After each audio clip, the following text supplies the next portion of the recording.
again invited in the September 2024 invitation. Is there any objection to the motion? Hearing none, the motion is carried. Point, Mr. Chairman, point of information or Yes, Congressman Dan Fernandez. this representation wasn't able to be present in the last hearing, and being a member of this committee, I just wanted to be informed of the situation wherein I was able to watch the some commotion of the members of the committee, and what I've learned is the problem of the rules that will govern this committee. Can I be clarified or be informed of what really rules that will govern our committee hearing? Well, we will be guided by the rules of the House with respect to the inquiry in aid of legislation. Firstly, Mr. Chair. under the... Mr. Chair, Yes, Congressman Acop, you're recognized. since the good Honorable Fernandez was not present in the last hearing, for reasons I do not know, there was a question, Your Honor, that was raised in the hearing held on 18 September 2024, whether we would follow the rules of procedure governing proceedings in this committee. And there was also an issue raised that what we should follow should be the rules, the House Rules of Procedure governing inquiries in aid of legislation. Kung matatandaan po ninyo, kung nanood po kayo, si Honorable Rodante Marcoleta questioned a provision of the committee rules, which allegedly we did not follow. Yun po yung dahilan. But if we look at the issue at hand, Mr. Chair, I have here, I prepared a manifestation regarding this issue para ma-satisfy o ma-clarify natin kung ano talaga dapat ang rules na masunod natin. May I be allowed to manifest, Mr. Chair? Please continue, Congressman Yeah. Acop. Considering that the rules of procedure governing inquiries in aid of legislation was adopted subsequent to the rules of procedure governing proceedings before the Committee on Good Governance, this humble representation believes that it is the former that must govern and not the latter. This is the basic rule. Section 21, Article 6 of our Constitution states that inquiries in aid of legislation must be made in accordance with the duly published rules of procedure. I would like to repeat that, Mr. Chair. Duly published rules of procedure of Congress. In other words, the rules of procedure that this committee will follow are those rules of procedure that have been duly published in the official gazette. Following this constitutional mandate, Mr. Chair, this committee is mandated to follow the House Rules of Procedure governing inquiries in aid of legislation, which was approved by the plenary and published on 2 June 2023 in the official gazette. On the other hand, as to the internal rules of this committee, I understand that this has not been published. In this regard, the Supreme Court in Garciliano versus the House of Representatives Committee on Public Information, GR numbers 170338 and 179275 in the year 2008, emphasized that Congress cannot use unpublished rules of procedure in the conduct of its legislative inquiry. This is not to say that the adoption of the internal committee rules was wrong, as this provided guidance to the committee in the conduct of inquiries in aid of legislation, especially considering that at the time we adopted the internal rules, the House Rules of Procedure governing inquiries in aid of legislation has not yet been approved, adopted, or published. So, Mr. Chair, having said that, I think I have the duty to move and submit a motion for this committee to confirm for clarity that it is the House Rules of Procedure governing inquiries in aid of the legislation which governs this proceeding and not the committee rules, Mr. Chair. So move. There's a motion to confirm. Mr. Chairman, before Yes. we move on that matter, no, because this representation believes that the rules that will be governing our conduction of this committee is based on the rules that was approved by the plenary and was published in accordance with the provision of the Constitution under Article what? Article 6. Yes. Article 6. So, for that matter, before we take action on this matter, can I be clarified on something that is very important, considering that I think the good gentleman from Antipolo have said that on August 2022, the rules of the good government and public accountability have adopted a rule that will govern them. And the House of Representatives on May 2023, as the good gentleman have mentioned, have adopted and published the said rules. Having said those element of time that transpired, no, from August 2022 to May 2023, and considering that the good government adopted that rules, what happened to the resolutions and privileged speeches that was delivered and was referred and undergone the procedure of preliminary determination by the committee and the order of preliminary determination that was conducted by the committee? Will it suffice to say that those hearings that were conducted must be stricken out of the committee records?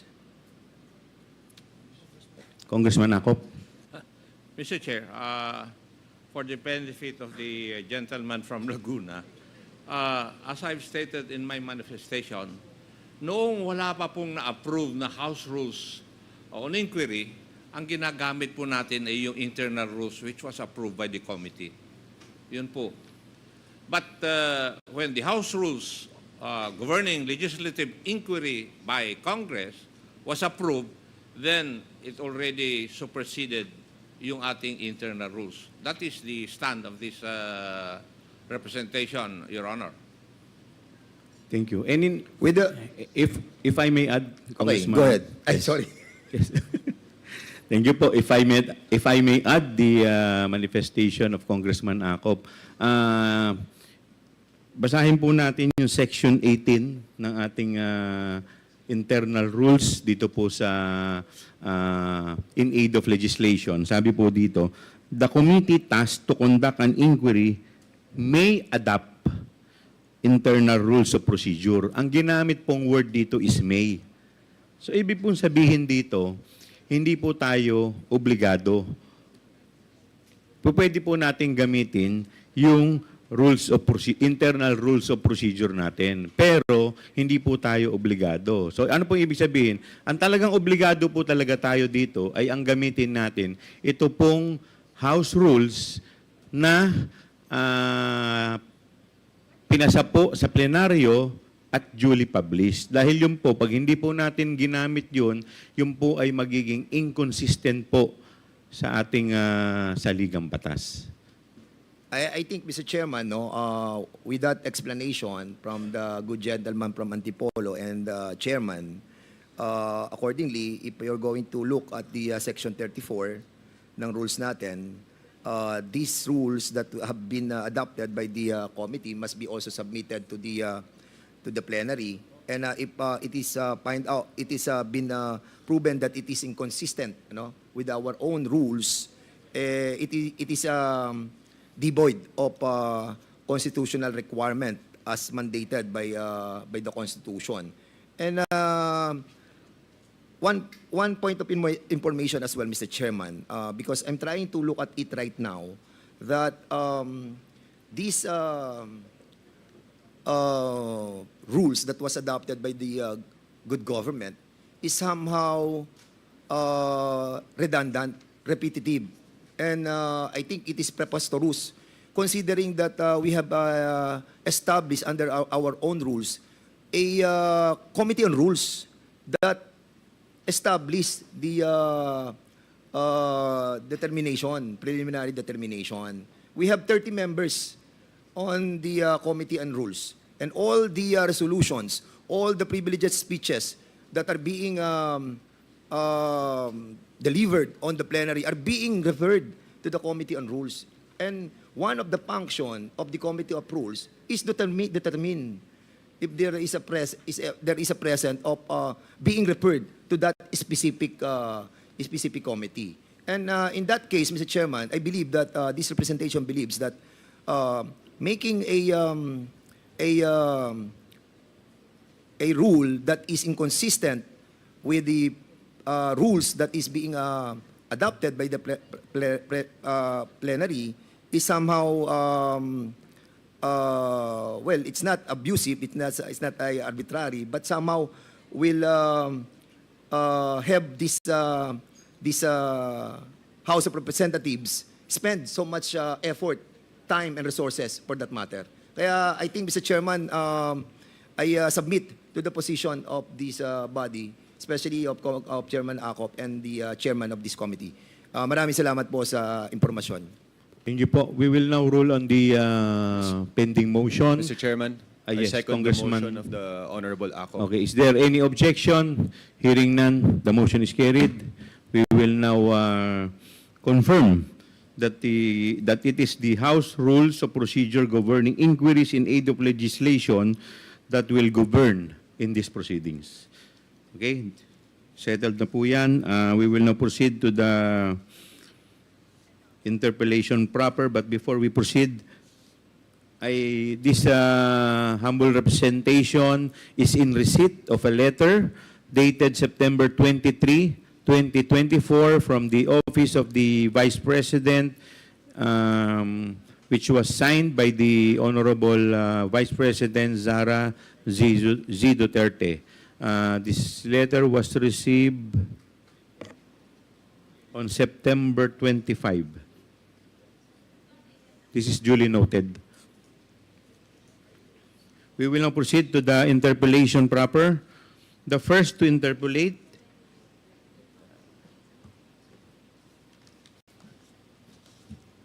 meron na po pala akong list dito. Kung sino pa po ang gustong magpalista, lumapit lang po sa COMSEC para po sa ating para maging maayos po yung ating interpellation. We will proceed first to the Honorable Congressman Acop. Mr. Chairman, just Yes, Congressman Robert Barbers, you are recognized. Thank you, Mr. Chairman. Mr. Chairman, consistent with the motion that was approved by the House, by the committee, which states that the rules that the committee will adopt will be the rules of procedure governing inquiries in aid of legislation as adopted by the plenary. Yes. And And consistent duly published. and duly published, yes. And consistent with that motion, Mr. Chair, during the last hearing, there was a question raised by a non-member in the person of Honorable colleague Congressman Dante Marcoleta. And as I understand, non-members of the committee may not make any motions in the committee, in the proceedings. And while the jurisdictional issue was raised via a manifestation by Representative Marcoleta, it was a motion which ended with a request that this committee terminate its proceedings. May I know the action of the committee, Mr. Chair? It was denied, considering that Congressman Marcoleta is not a member of this committee, hence he cannot raise a motion. So therefore, the motion of Congressman Marcoleta Out of order. is ruled out of order. Yes. So, was there any motion for reconsideration on that particular Wala po. decision? Wala po, dahil hindi naman po siya member eh. Okay. In the first place, wala po siyang locus standi to present a motion. So, it is clear that a non-member of the committee may not or cannot make any motion And he cannot even vote. and he cannot even vote. Tama po. Okay. Maraming salamat, Mr. Chair. Mr. Chairman, Yes, Congressman Dan another point Fernandez. of Clarification. information also. Okay. May we remind all the members of the House of Representatives to also adhere with the clarification that was entered by Chairman Barbers to remind our members of the House of Representatives, that are not member of any committee to submit themselves to the plenary approval prior to the being a member of any specific committee. Because all of the members of this committee and I myself, if I wanted to be a member of any specific committee, I ask the permission of the plenary.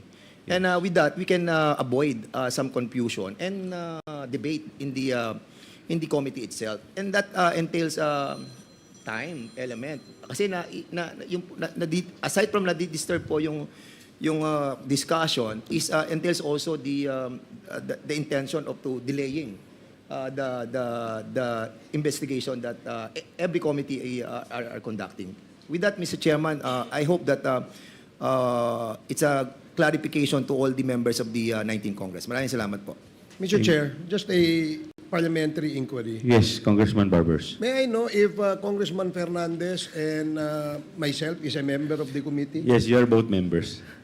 Maraming salamat. Mr. Chairman, I applied and I put myself in the plenary. Thank you so much, Mr. Chairman. Thank you. And besides, the committee already ruled with respect to the jurisdiction. And yung pong statement po ni Congressman Marcoleta is moot and academic na po. Dahil po nag-take na po tayo ng jurisdiction. Is Mr. there Chair. any concern? Mr. Chair, Yes, we will now. Are we going to proceed with the interpellation or this is no, I would just like to make a comment on the... yes, please proceed, Congressman Acop. Yes. Now, since the rule read by the Honorable Barbers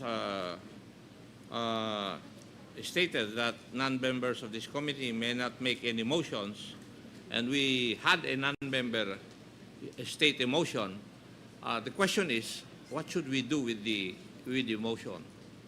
I said, it's out of order.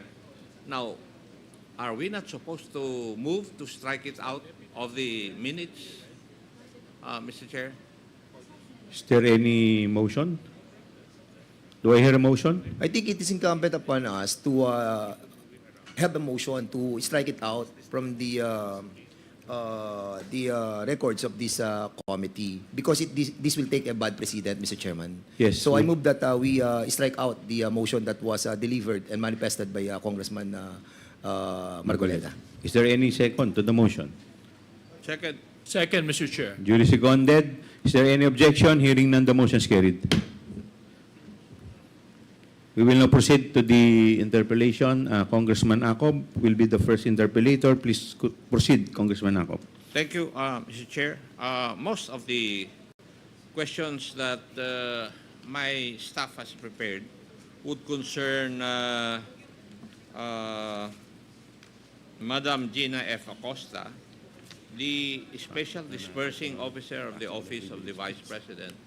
I think she is not present today. Is she? Comsec? Present ba si Madam Gina Acosta? Kasi siya ang supposedly the Special Dispersing Officer. No, Your Honor. She is not present. So, Mr. Chair, my questions would wait for the time that Madam Gina F. Acosta would be present in the next hearing, but I would just like to ask some questions from COA, if they're present this morning. Thank you. Kailan po nyo inirelease yung yung COA audit report nyo regarding the office of the OVP regarding the use of the amount of 125 million under line item confidential expenses. Kailan po nyo na-release yung COA report nyo? Sino po ang sasagot? Attorney, sorry, hindi ko po makita yung pangalan. Attorney Camora from COA. Please proceed. Good morning, Mr. Chair. As to confidential intelligence and confidential funds, we do not issue any audit reports, just the audit actions, Mr. Chair. Audit action. Yes, Mr. Yes. Chair. Okay. Thank you for the clarification. Now, when was the confidential fund in the amount of 125 million transferred to the office of the Vice President?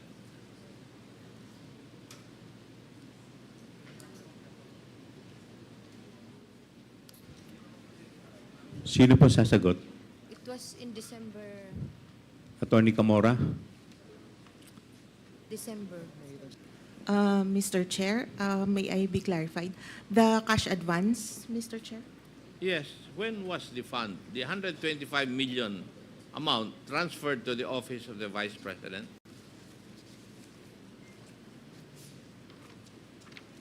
Mr. Chair, the fund was received on December 20, 2022. 2022, Mr. Okay. Chair. Thank you. Now, on 25 September 2023, according to reports, kayo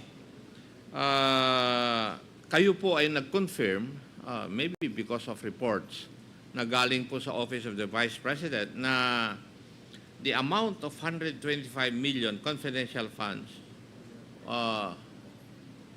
was spent in 11 days. Mr. Chair, based on their liquidation reports, opo. Kayo po ang nagsabi nito in your report. Wala pong report, Mr. Chair, but audit action po. Oh, it's an audit action. At Yes, kinukonfirm Mr. nyo Chair. na yung amount na 125 million was spent by the Office of the Vice President in 11 days. And that would be amounting to 11.3 thereabouts million per day. Would that be correct? Tama po ba yun? Mr. Chair, may I ask for the question to be repeated? Ano po? Uulitin ko po. Opo.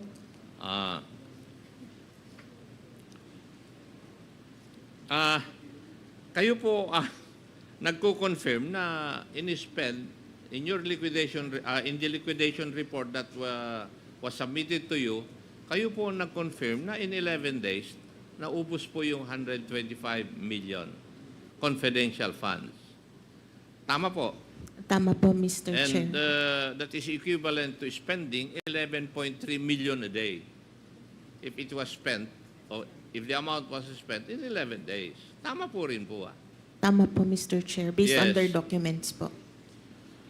And yung 11 days na yon ay nung panahon na from 21 to 31 ng December 2022. Would that also be correct? O tama po ba yun? Based on their accomplishment report, tama po, Mr. Chair. And that is at the height of the holiday season, matatapos na po yung taon, di po ba?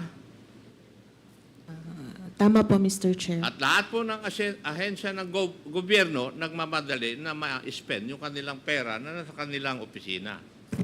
Di po ba? Kasi ang nangyayari po, hindi ba, kung minsan, December 31, pinapaspasan po ng mga opisina ng gobyerno ang pag-liquidate po ng mga pondo na nasa kanila.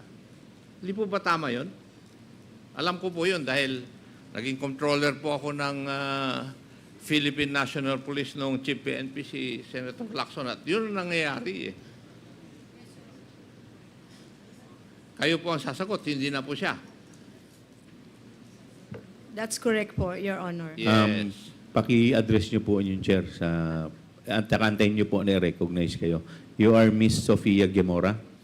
Yes, Your Honor. Okay, please continue.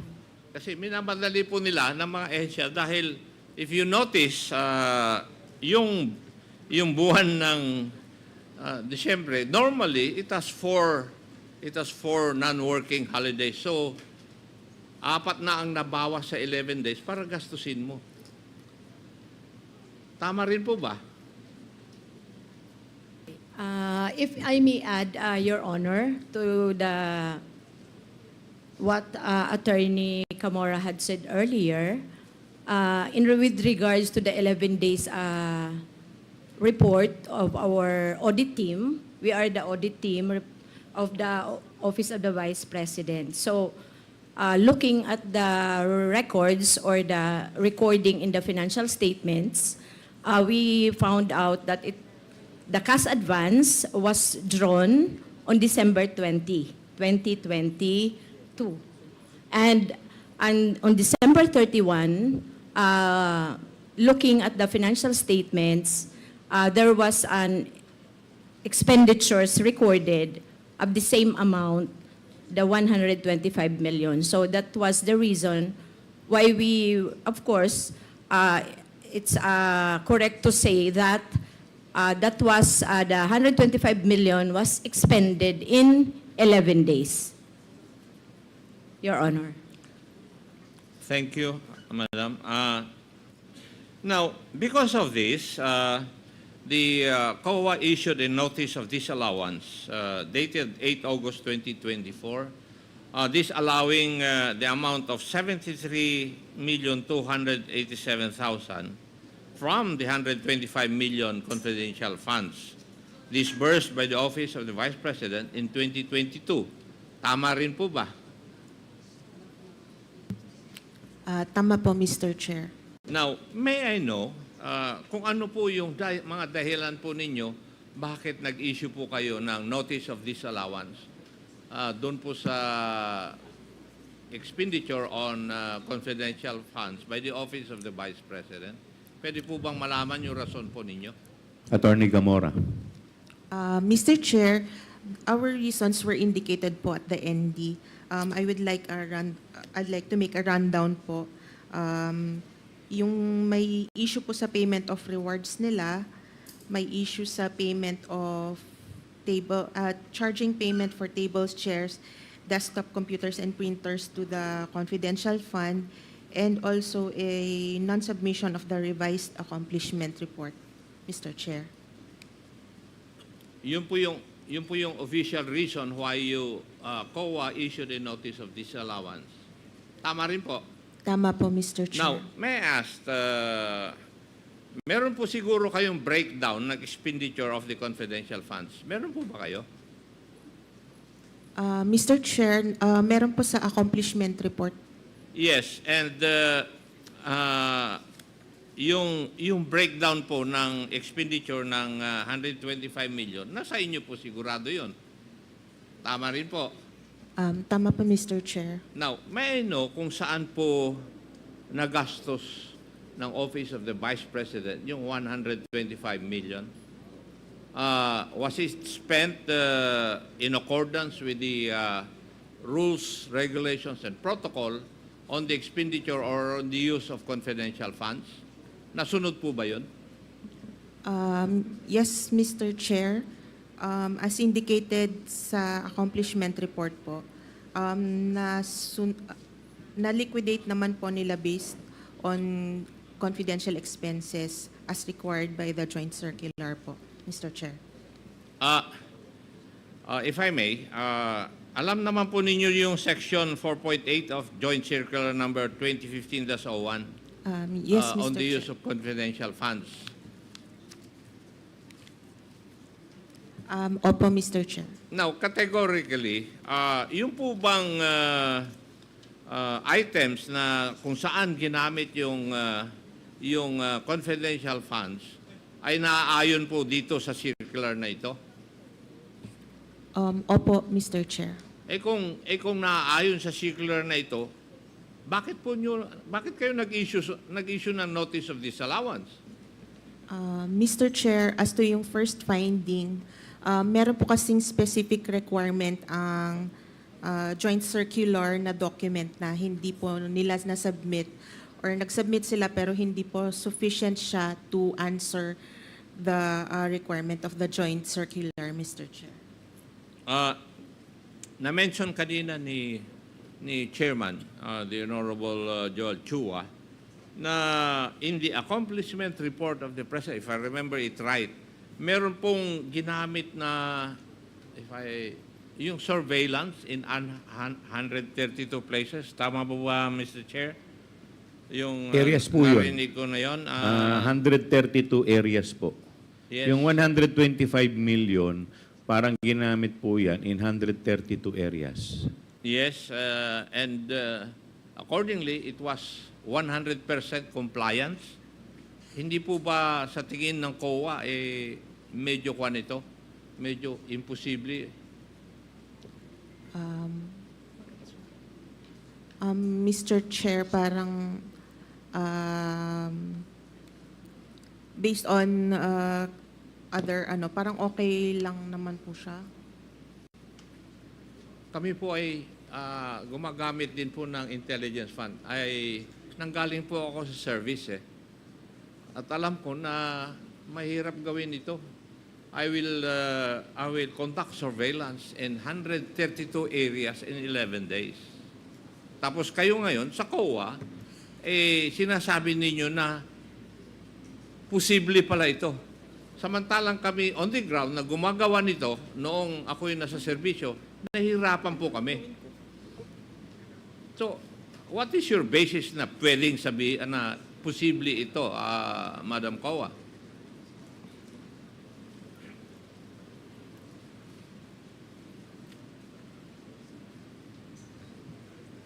Mr. Chair, there are also deficiencies here.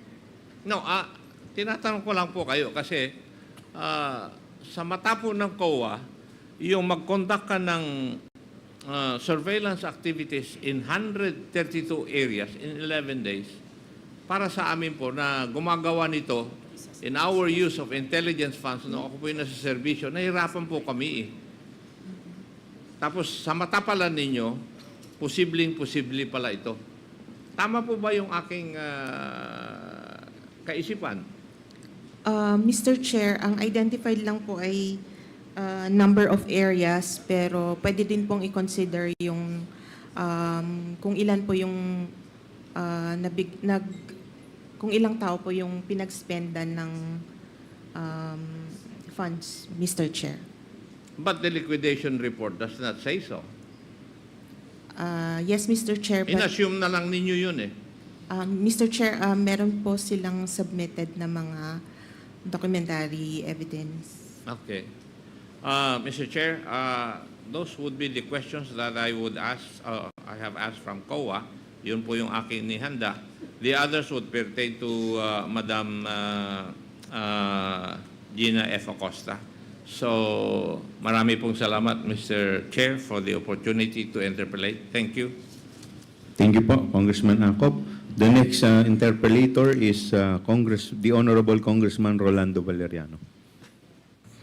Mr. Chair, Mr. Chair, quick question. Congressman Ortega, with the indulgence of Congressman Valeriano, the chair would like to recognize Congressman Ortega. Mr. Chair, I've noticed that there are some employees and from the office of the Vice President who are here. Are we gonna sit them as a resource person, or they just going to sit around the hall, Mr. Chair? I was informed a while ago that the spokesman of the Vice Mayor is Vice President is representing the DepEd, not the office of the Vice President. But I was told by the COMSEC that a while ago, the OBP Chief of Staff, Attorney Solueta Lopez, supposedly is present today, but could not be located as of now. May I know if Attorney Solueta Lopez is here inside the Zulaika. Sorry. If Attorney Zulaika Lopez is present in this Mr. hearing. Chairman, I think Yusek Powa is the spokesperson of the Vice President. Maybe he can answer on your query, considering that he knows all about the OBP. Yes, would you like to please join us? Mr. Chairman, good morning. Yes, good morning to the members morning, of the Yusek I Powa. have not seen Yusek Zulaika since I arrived this morning. And to be very honest with you, I do not know if she was even here today. But I don't think she's with us at the moment. For the OBP matters, let me just manifest, Mr. Chair, Your Honors, that I only joined OBP po kasi itong August. Ah, okay. So, and only as a spokesperson, I am only a consultant in the Office of the Vice President as her spokesperson. So, sa totoo lang po, I will not be competent to answer any questions as regards yung operations pa po talaga ng OBP at this point, Your Honors. Mr. Chairman, if Yes, I may, Congressman was Fernandez. he not given authority to answer some queries from this committee? Do you have any authority from Mr. the Chair, Office of the Vice I- President? Mr. Chair, I was not given po any authority today. I am appearing today because part of the invitations given to the DepEd family also included my name. So that is the only reason why I decided to appear po today before you. Okay. Okay po ba sa inyo yan? Okay, we will now proceed to the... But before I recognize Congressman Valeriano, the Chair would like to recognize the presence of Honorable Clarice Ann Hernandez of the Lone District of Calamba City. Good morning po, ma'am. And Congressman Kit Flores. Yes, good morning po. Congressman Valeriano, please proceed. Thank you, Mr. Chairman. Just a bit background lang po. Last August 13, 2024, yung House Committee on Appropriation issue a subpoena duces tecum requiring the COA to submit dito po sa amin sa House Committee ng audit report on the confidential fund ng OBP and the DepEd for the years 2022 and 2023. Pero after nun, a letter dated August 21 or 6 days before the House Committee on APRO was scheduled to hear, the OBP, through its Undersecretary and Chief of Staff, Attorney Lopez, advised COA against complying with the subpoena duces tecum. So, yung katanungan ko po sa COA, Commission on Audit, kay Ms. Martha Rosat. Ma'am, wala po yata si Honorable Cordova? He's not. Okay, sa inyo na lang po, ma'am. Kung maalala niyo po, meron pong subpoena duces tecum requiring the COA to submit to the House Committee in regards do sa report ng confidential pa ng OBP and the DepEd for the year 2022 and 2023. Tama po? Your Honor, Mr. Chair, Please Your wait to Honor. be recognized. Ms. Martha Roxanne Sese, you are recognized. Yes. Mr. Chair, Your Honor, may I request for a repetition of the question, please? Nakatanggap po kayo ng subpoena duces tecum requiring the COA, kayo po, to submit to the House Committee the audit report on the confidential fund ng OBP and the DepEd para sa taong 2022 and 2023. Tama po? Yung letter po is dated August, I think 13, 2024.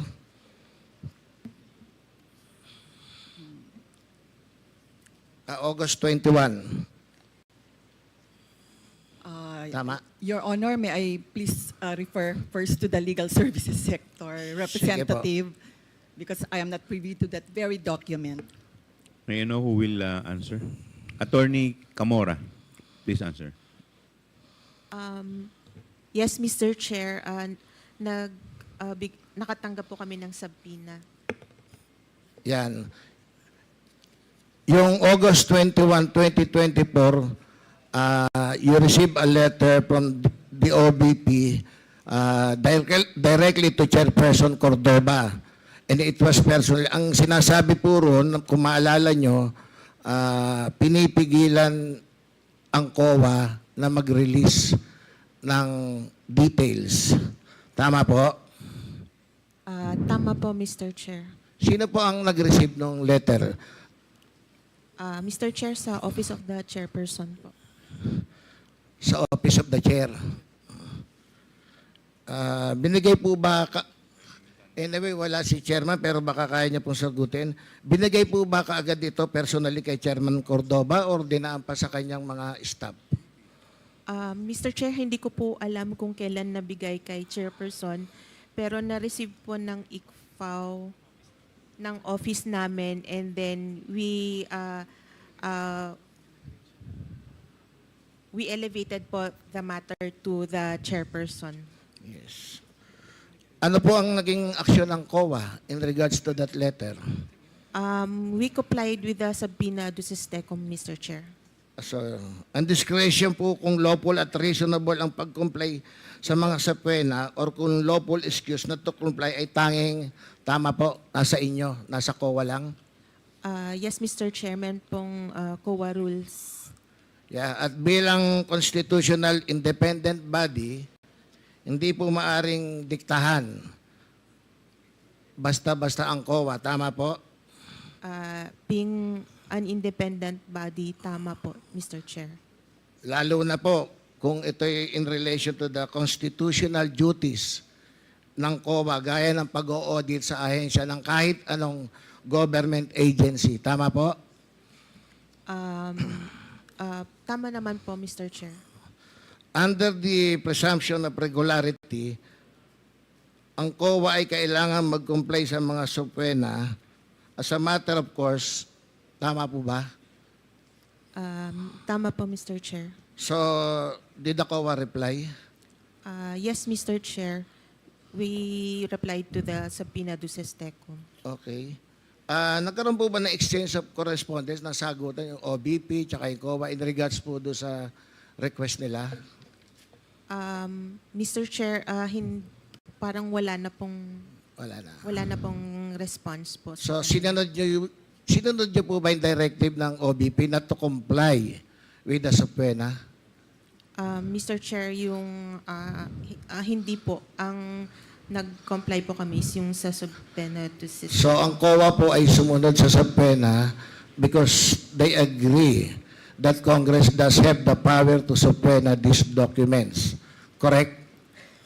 Mr. Chair, our rules also allows us to comply to subpoena to Sistecom and other lawful orders po. Yes. Ang COA ay sumunod sa subpoena dahil ito ay in-issue batay sa power to conduct legislative inquiries ng Congress. Tama po ba? Yeah, tama po, Mr. Chair. And COA likewise agrees that the audit of the confidential funds, which are government funds, are matters of public concern. Tama po ba? Tama po. Tama. In terms of audit po, Mr. Yeah. Chair, tama po. And the public has the right to know paano po ginagastos ang pera ng bayan. Di po ba? Tama po, Mr. Chair. And likewise, ang Kongreso ay may obligasyon. Kami po dito na siguruhin ang pera ng bayan ay ginagastos po sa tamang paraan. Tama po? We submit po sa ano po. And when the COA complied with the subpoena, ano po ba yung response ng OBP, ng Office of the Vice President? Did the OBP reach out to COA again? Mr. Chair, wala po akong alam na nagbigay po sila ng further requests or Or letter? Letters. Nagpadala ba sila ng communication again? Hindi na po? wala na po, Mr. Chair.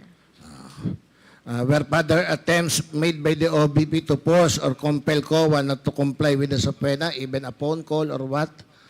Wala naman po. I'm not aware of any letter or any communication po. Okay. Thank you, Madam. Sa OBP po, meron bang pwedeng sumagot? Wala talaga si Atty. Lopez.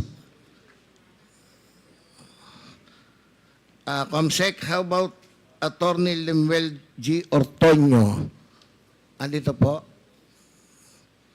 Negative as well, Your Honor. Again? Mr. Chair, Wala po. with the indulgence of Congressman the Acop, you're Honorable recognized. Valeriano, before we leave the issue on the subpoena duces tecum, Your With the Honor. indulgence of Honorable. Please proceed, Congressman Acop. Thank you, Mr. Chair. May I know if we have required the submission of the letter of the Office of the Vice President through Undersecretary and Chief of Staff Lopez to the COA? Did we require COA to submit a copy of that letter to the committee? Mr. Chair, wala po yata kaming. Attorney Camora, before you answer, please wait to be recognized. May I recognize the COMSEC? Your Honor, thank you. Wala po, Your Honor. However, in the previous meeting, I was directed to write a letter to the Committee on Appropriations Chairperson to request for the documents submitted to them through the subpoena duces tecum filed or issued by the Committee on Appropriations, Your Honor. No. May I move, Mr. Chair, that COA submits to us a copy of the letter of the Office of the Vice President through Undersecretary Lopez? There's a motion by the Honorable Acop to require COA to submit the letter of the Honorable Vice President Through Undersecretary Lopez. Undersecretary Lopez. Is there any second to the motion? Duly seconded. Is there any objection? Hearing none, the motion is carried. Mr. you, Chair, Mr. with the Chair. permission of Congressman Acop, we have some representatives from the Office of the Vice President available. Baka meron po kayong kopya ng sulat na yon. At kung may kopya po sila at dala-dala po nila, baka pwede maibigay na po nila ngayon yung sulat. Mr. Chair? Sino pong representative ng OVP ang nandirito po? Wala po yata. Mr. Chair? Sino yan? Si Sibilia, hindi ba? Please identify yourself, please. Wait. Sino po? Mr. Chair, point of order lang, no? Earlier What is there the were, point of order? Yeah, earlier there were representatives from the OVP. May I ask where they are now? Your Honor, may I be recognized, Your Honor? Yes, COMSEC, you're recognized. They were located at the corner of the room earlier, Your Honor. Some of the representatives were there. They did not give the committee secretary their names, but they were there and now they are not here, Your Honor. Are you referring to Attorney Zuleika Lopez? For clarification, Your Honor, there was an error in recognition of Attorney Zuleika. The observation of Kong Acop is valid. Wala po talaga siya. Hindi po umattend. Wala talaga. Mga security po yata kanina yung dumating, Your Honor. Okay, security lang po. Mr. Chair? Yes, sino po yun? Mr. Chair? Congressman Singh, Mr. Chair. Yes, Congressman Swansing. Mr. Chair, with regard to the letter being discussed at the moment, I also ask to confirm with Representative Luistro, this said letter was already requested and brought up during the second hearing for the OVP budget deliberations. And this letter was already furnished to us during that committee hearing. So And, we are already in receipt of the letter. Yes, Mr. Chair, I'll defer to Representative Luis Shaw because during the hearing itself, the representative from COA turned over that letter to Representative Luis Tro. Yes, Congressman Luistro, you are recognized by the chair. Mr. Chair, I confirm the manifestation of the Honorable Suwan Singh that during the budget briefing of the OVP, we requested the COA to submit to the Committee on Appropriations, the copy of the letter of the OVP opposing the subpoena duces tecum issued by the Committee on Appropriations. So may we inquire from the COMSEC if we can get in touch with the Committee on APRO so we can be provided a copy of this letter opposing the subpoena, Mr. Chair. COMSEC, please take note of the manifestation of Congresswoman Luistro. Congressman Dan Fernandez, you're Yes, recognized. just wanted to be clarified on the submission of that letter that was given to Honorable Jinky Luistro. Can I be informed who signed that letter? It is a certain Attorney Solaika, Attorney Chief of Solaika. Staff of the Office of the Vice President. Chief of Staff of OBP. Have we invite Attorney Solaita? COMSEC? COMSEC, did we invite Attorney Solaika? Have we invited? Did we Yes. send an invitation? Yes. Yes. And Unfortunately, Attorney Zulaika Lopez is not how many times present. did we invite Attorney Solaita? She was invited in the September 18 hearing, Your Honor, and today as well, Your Honor. So 2 times already. But We, in both issued occasions, she did not appear. Yes, Have we Your Honor. issued, Mr. Chairman, a show cause order? Yes, Your Honor. There's a move. There's a motion already. Thank you so much, Mr. Chairman. Mr. Chair, Yes, Congresswoman I Luistro. just wish to manifest the 3 important arguments that were raised in the said letter. First is we allegedly violated the separation of power. Second, we violated the due process. And third, we violated the confidential nature of the fund, which during the briefing of the budget briefing of the Office of the Vice President, we amply addressed already, Mr. Chair.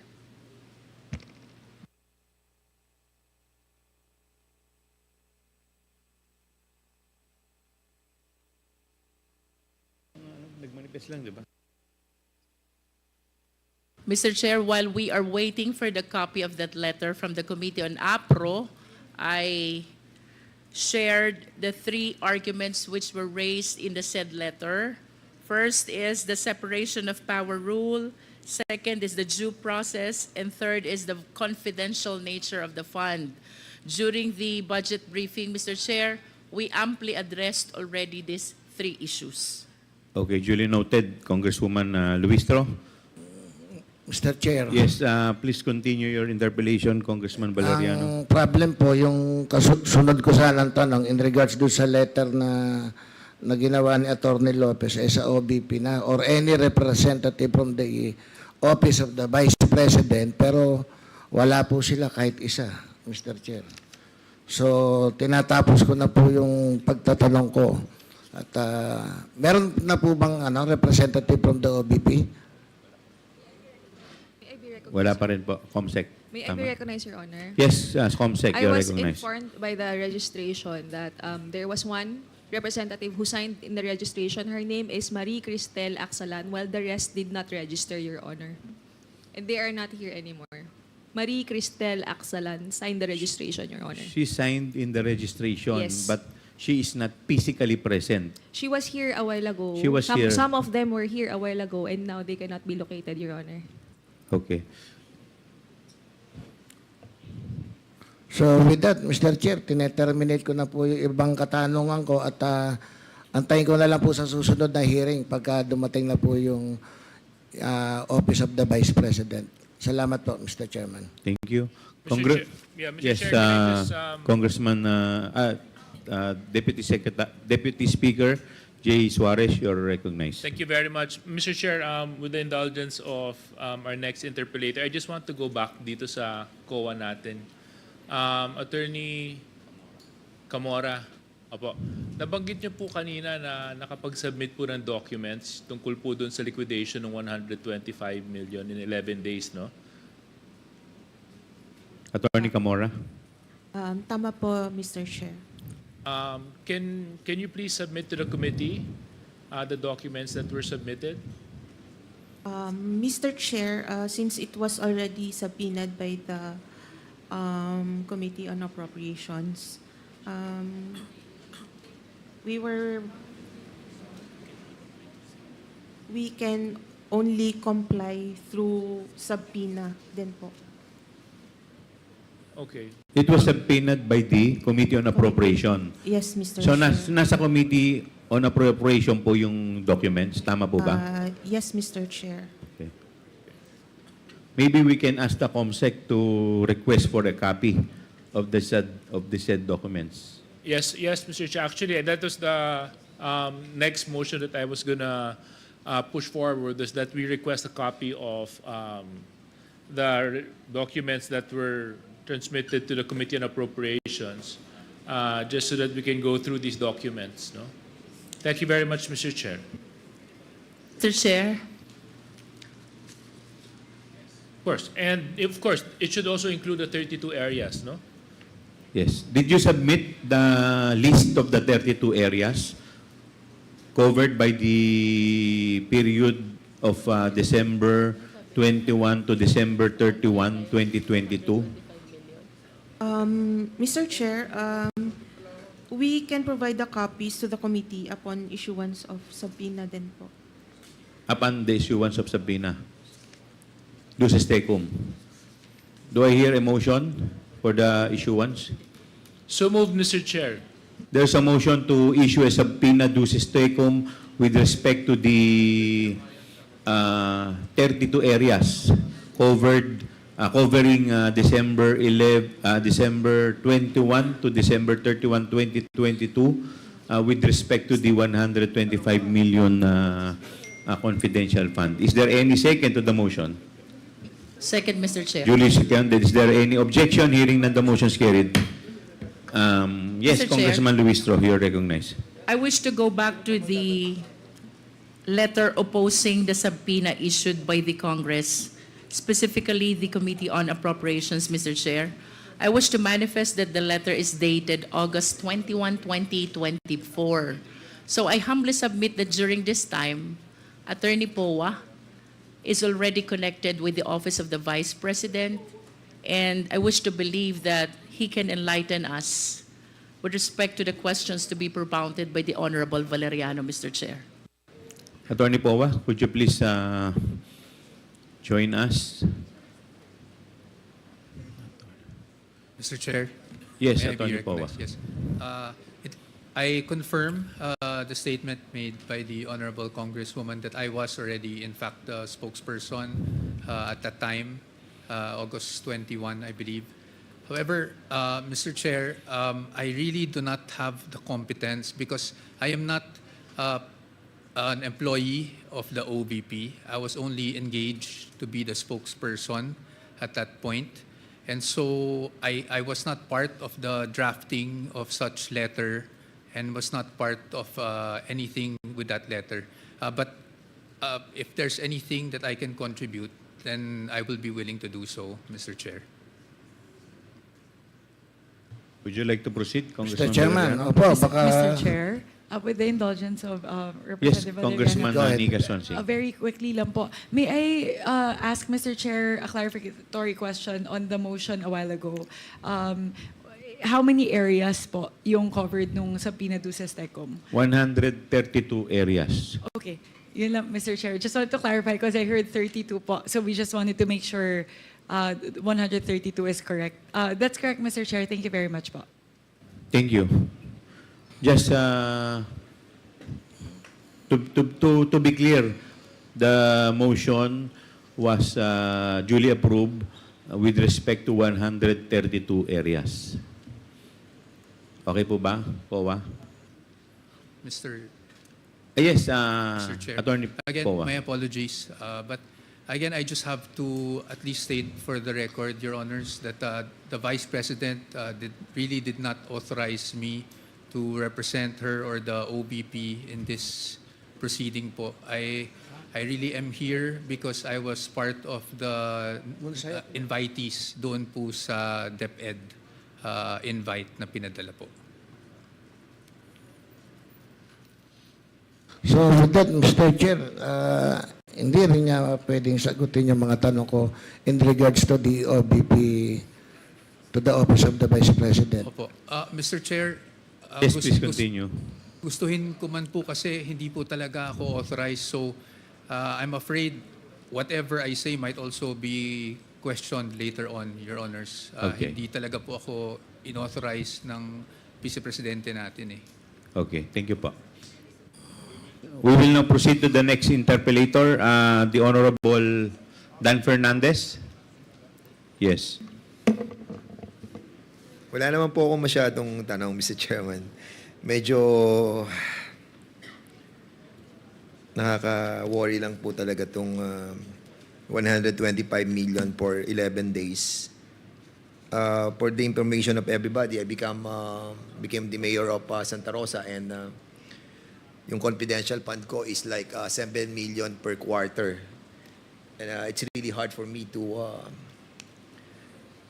use, to utilize that amount for 3 months.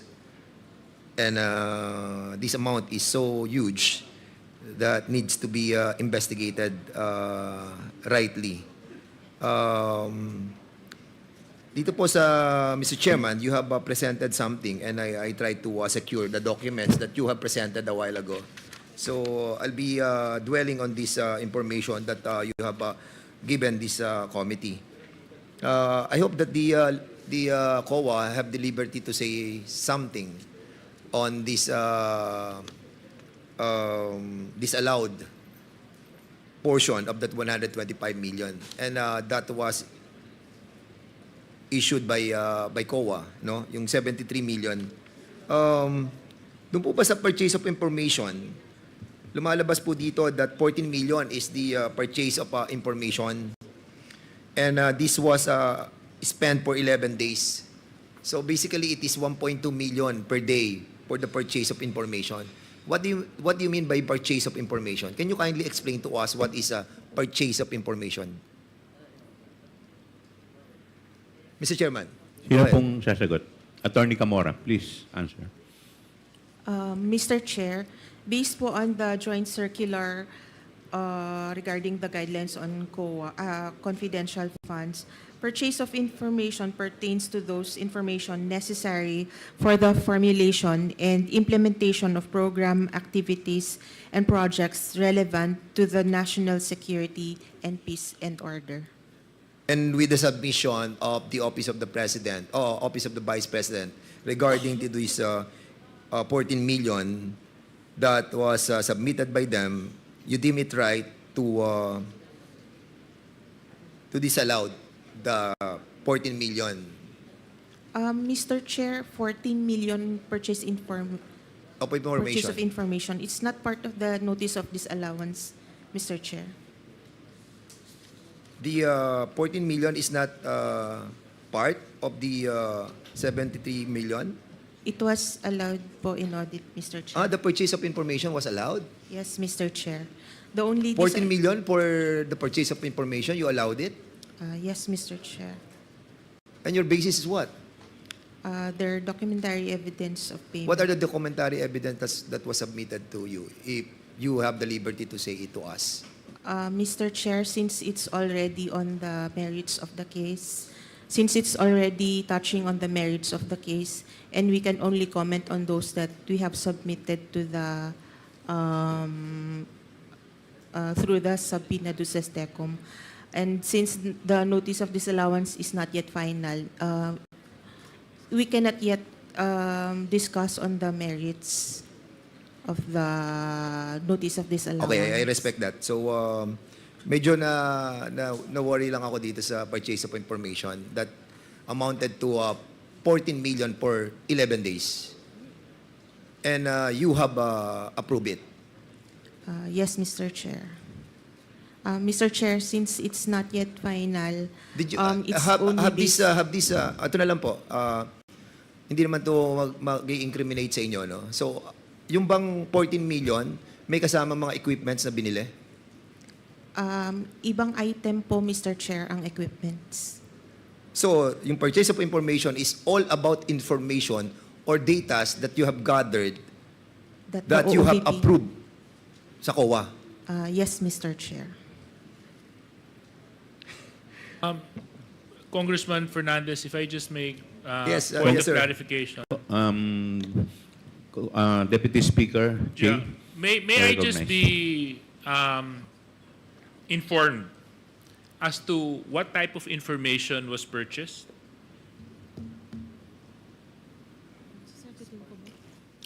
Before you answer, Attorney Camora, let me first recognize the Honorable Joseph Stephen Paduano of Abang Lingkod, and the Honorable Vice Chairman, Senior Vice Chairman Benvenido Abante. Please continue. Mr. Chair, again, we cannot comment on it since it forms part of the merits of the case. But I would like to inform the body po that the entire ND is still subject to appeal to the adjudication of the commission proper. These are just the judgment of the Yeah, auditors. I do understand the position of Attorney Camora. My question is, what type of information? Kasi sabi po dito, purchase of information. Anong klaseng information yon? Is it, Mr. Chair, I could only say that these are part of what is required under the joint circular, which is this information necessary for the formulation and implementation of programs, activities, and projects relevant to national security and peace and order. okay. I'm just curious kasi ngayon ako nakakita ng item na purchase of information. So anyway, I'm sorry, Congressman Fernandez, and I ate into your time. Hindi, kasi, Mr. Chairman, I agree with Congressman DS Congressman JJ. Dan Fernandez. I agree with him, no? Precisely because if you were going to compute 14 million divided mo sa 11, that is 1.2 million for the information that wanted to be purchased by the Office of the Vice President and was approved by the COA. And that worries me a lot, no? If this information entails, siguro kung mga 4 months yan or in 1 year yan, acceptable yan. But in a day, 1.2? And if Purchase of information a day? Pwede po bang isang tanong lang? Yes, sir. Oo. Yung po bang 14 million na yun na information, sa isang tao lang po ba yun o maraming tao po yun? Mr. Chair, hindi naman po yun sa isang tao lang. Okay, just to ilan pong tao? Kung alam lang po ninyo. I don't have the information right At now. kung and- magkakaano po kada tao ang binigay para po sa purchase of information na yun? At kung saan po mga area? Mr. Chair, details na po siya ng audit, so we could answer through if we are duly issued po subpoena to Sistecom. Is there any motion? Do I hear any motion? Yes, well, I move that ano ba? I move that we subpoenaed the Dusestacum, The detailed information. all those documents pertaining to the purchase of information, the detailed information about it. Is there any second to the motion? Second, Mr. Chairman. Duly seconded. Is there any objection? Hearing none, the motion is carried. Secondly, Mr. Chairman, this is the payment of reward. Sa payment of reward, you utilize 10 million. The Office of the Vice President utilized 10 million. And this was spent for 11 days. So almost $1 million a day for the reward, payment of reward, cash. Cash. Same thing, COA. How this 10 million was utilized daily by the Office of the Vice President. Can you kindly educate me on how this happened? $1 million a day for payment of cash reward. Was there any news about the cash reward that was given by the Office of the Vice President to any individuals, for that matter, pertaining to this payment of reward in cash by the Office of the Vice President? Mr. Chair, again, it is Again, part of the it will be a part merits. of the documents of the detail. Although, Mr. Chair, we have indicated in the ND the reason why the rewards were disallowed. They were not able to satisfy us with the Okay, I'm sorry. documentary I'm requirement. sorry, Kowa. You mean this 10 million is part of the disallowed by COA? Yes, Mr. Chair. I'm sorry about it. So, sige. Okay, so disallowed to. Okay, sige. So, have they given you some information on, or the detailed information about this payment of cash reward? They have submitted compliance documents, Mr. Chair. But Can we we deemed it not Yeah, sufficient. go ahead. We deemed it not sufficient to answer the requirements of the joint circular. Can we also, in that case, Mr. Chairman, may I move to subpoena also those those documents pertaining to the payment of cash reward? There is a motion by the Honorable Fernandez to issue subpoena duces tecum with respect to the payment of cash reward. Ito naman pong Is there any objection? Is there any second to the motion? Second, Mr. Chair. Duly seconded. Is there any objection? Hearing none, the motion is carried. punta naman po tayo sa rental of other incidental expenses relative to the maintenance of safe houses. How many safe houses have the Office of the Vice President have? Mr. Chair, again, it falls part of the merits. However, may I just say, Hindi naman Now merits na- naman yun, Gloria. Tinatanong ko ilan lang yung, para malaman namin. Kasi, of course, merong mga opisina ang Office of the Vice President sa buong Pilipinas. Are those offices that are being mentioned by the Office of the Vice President all over the country constitute also as the safe house of the OVP? Ayan, nakalagay dito. Meron kayong maintenance ng safe houses Do they have like 10, 18, 20, 30, 40? Mr. Chair, I do not have information right now on... Can you kindly submit to us also? I move also to Kasi Mr. Chairman, before we move for that, kasi 16 million were... 16 million was spent for 11 days for the Office of the Vice President doon po sa mga safe houses for maintenance. Maintenance of the safe houses, 16 million was spent for 11 days for these safe houses. Kaya nga tinatanong ko po, ilan po yung safe houses na yon at bakit gumastos tayo ng 16 million for that purpose for 11 days? At kung saan? Yes, oo. At kung saan yung mga safe houses na yon. So I move that we subpoena also those documents. There's a motion by the Honorable Dan Fernandez to subpoena the information with respect to the safe houses of the Office of the Vice President. Is there a second to the motion? Duly seconded. Is there any objection? Hearing none, the motion is carried. Yung po purchase of supplies, which cost us 35 million for 11 days. Madam Gloria, purchase of supplies, ano-ano po ba itong mga supplies na to? Ito na po ba yung mga chairs, tables, desktop? Mr. Chairs, part of it po yung table shares that were disallowed. And some of it, naka-indicate po as rewards, so it was also disallowed. When you say disallow, were you able to get some information who supplied this purchase of different items? Do you have the information about the contractors and the suppliers? Mr. Chair, based on the joint circular, these supplies, materials, and equipment for confidential operations are not done through regular procedures without compromising the information. I know. What I'm trying to tell you is that wala namang bidding siya eh. Hindi naman siya Yes, nabibidding Mr. Chair. talaga ang confidential fund. What I'm trying to point out, Mr. Chairman, is have they submit the supplier or the contractor of those purchase items? Siyempre, may nag-purchase, may nag-supply niyan eh. Kilala nyo ba? Nagbinigay ba yung information about it?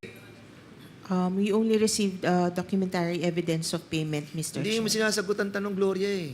Ang tinatanong ko kung merong sinabit na supplier saka contractor. Titingin ka pa sa likod. Huwag ka na tumingin sa likod. Wait. Ano bang position mo sa COA? Attorney 5 po, Mr. Chair. And what is your responsibility in the Commission on Audit?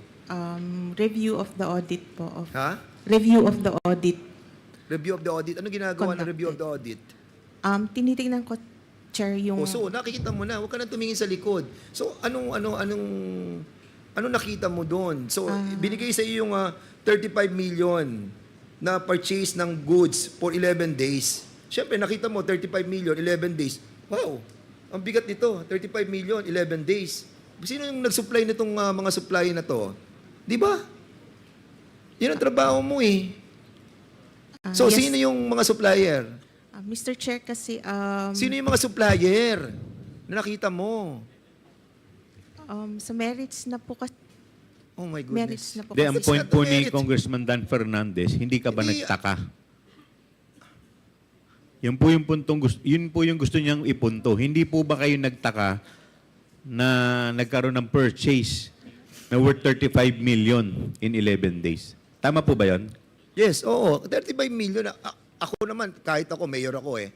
Di ba nakita ko, nag-purchase ako ng ganito, 35 million in 11 days. Magugulat ako. Ano-ano ba to? So ikaw, bilang ikaw yung parang COA, nakikita mo yan, nakita mo 35 million in 11 days. Supplies. Sino supplier nito? Di ba? Hindi maapektuhan ng merit nito. Tinatanong ko lang kung sino yung supplier. Now, kung binigay nila yung supply, binayaran nila, at nakita nating above board, so what's the problem? Okay. But unfortunately, magugulat ka 11 days, 35 million for purchase of supplies. Kaya tinatanong ko lamang, sino yung supplier? Mr. Chair, hindi po ako makapagsabi ngayon ng... Alam mo, Gloria, nagsisinungaling ka. Don't. Please. Sabihin mo lang kung sino yung supplier. Sir, ang sinubmit lang po talaga nila is evidence, documentary evidence of payment. Hindi na po yung... So wala yung supplier. Opo. Are you sure? Opo. Wala doon sa sinabit sa inyo? Yes, Mr. Because Chair. we are... we Yes, move for na- those documents a while ago. Yes, Mr. Kasi Chair. pag nakita namin meron doon, tatamaan ka dyan. Sige ka.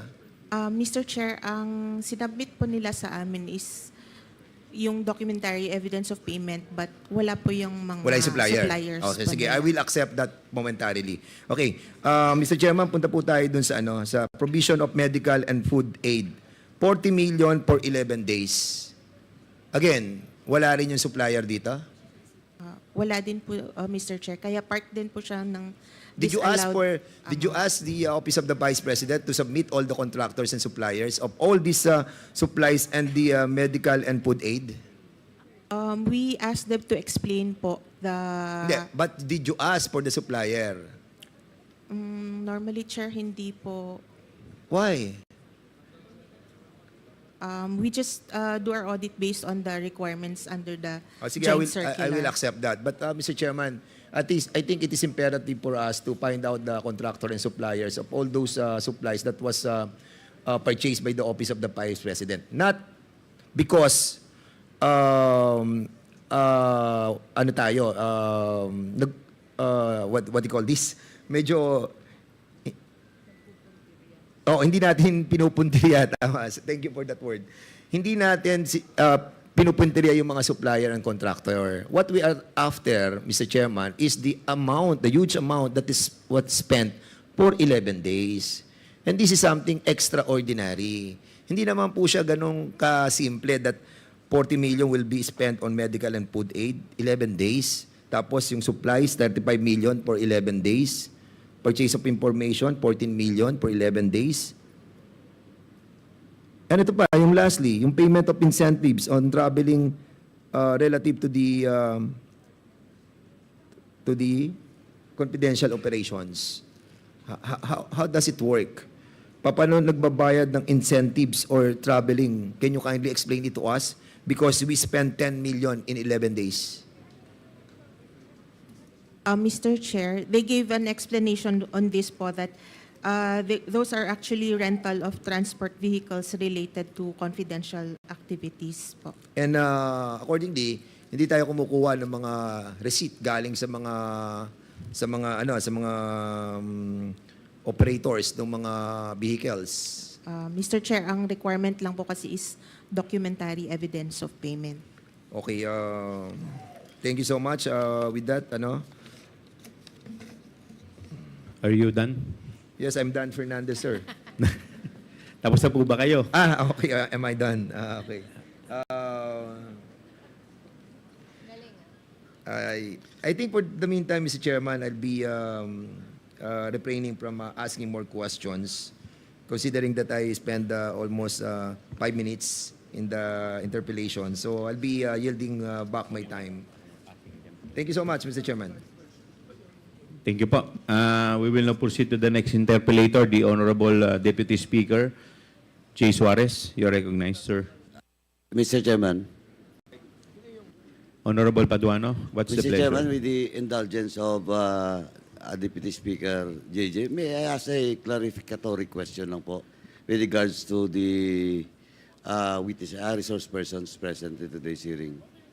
Yes, please continue with the Mr. indulgence of Chairman, the Honorable J.J. Suarez. While going into this room, na-monitor ko po na yung sa OBP po, wala yung mga persons that was mentioned and invited last hearing.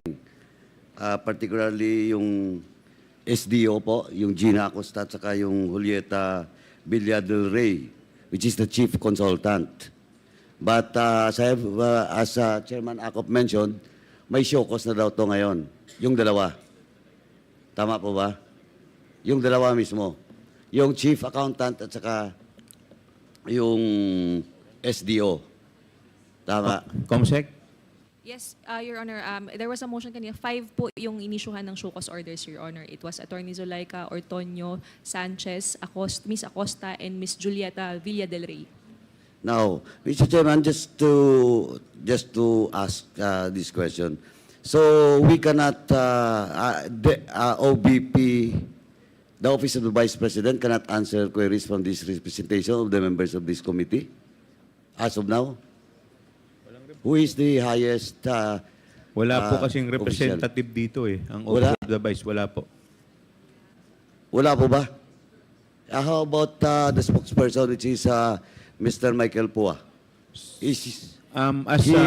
As kanina po binanggit po ni Attorney Powa na siya po ay nandirito to represent DepEd.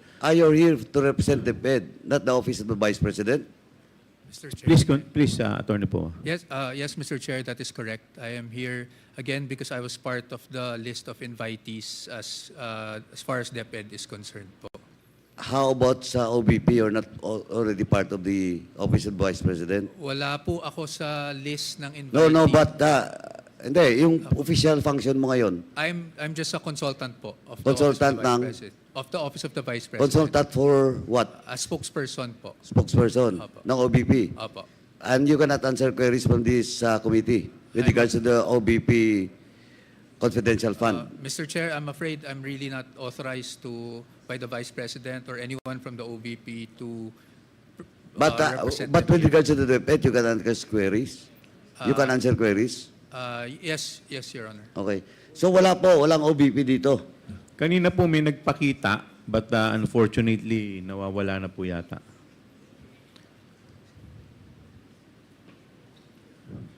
Comsec. Chairman, is it correct that certain Monsayak is present? Is he present? Attorney Monsayak, are you present? Mr. Chairman, can we ask him Ayan to po. approach the microphone? Attorney Monsayak. Do you represent the OVP? Good afternoon, Your Honors, Mr. Chair. I do not represent the OVP. I'm a private person already, Your Honor. You are invited in today's hearing. Did you receive invitation from this committee? Yes, Your Honor. I was part of the invitation, the list of people invited for the DepEd query. For the DepEd na naman? Yes, Mr. Comsec, Chair. is it correct that Mr. Monsayak is invited for the DepEd query? But of course, Comsec. Yes, you're Your part Honor. during this topic being discussed with regards to the OBP budget. You're still part of it, di ba? The time. No, Your Honor. I left OVP at October 2023, and I'm not part in any way of the confidential funds issue, Your Honor.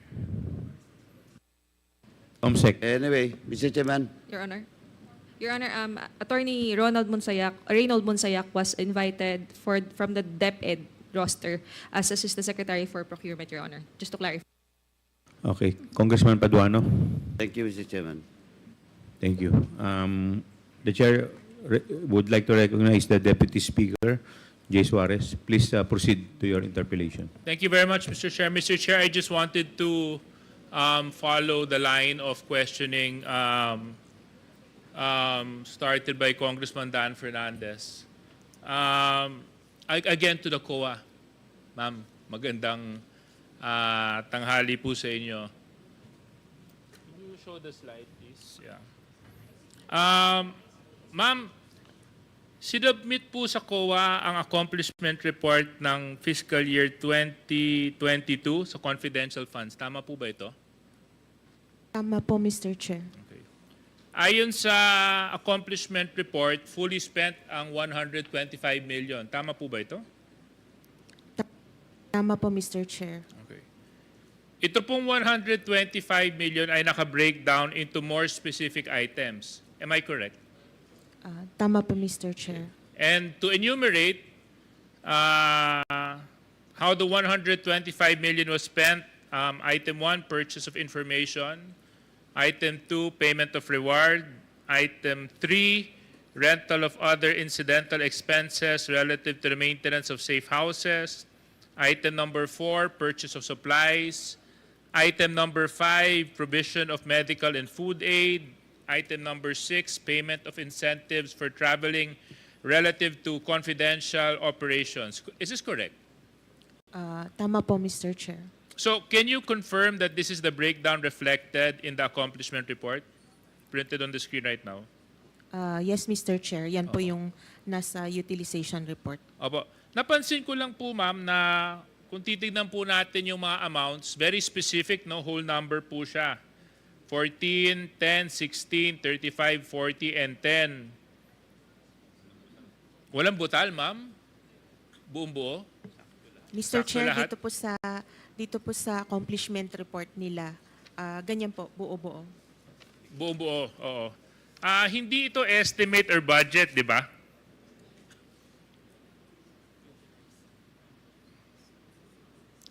Hindi naman ito estimate or budget. Am I correct? Yan na po yung utilized amount nila, Mr. Chair. So what we're seeing is the liquidation actual cost. Ito po yung mga binili na medical, food aid, saktong 40 million po ang total cost and price. Am I correct? Tama po, Mr. Chair. Walang sukli, walang kulang. Tama po? Mr. Chair, yan lang po yung contents ng utilization report po nila, Mr. Chair.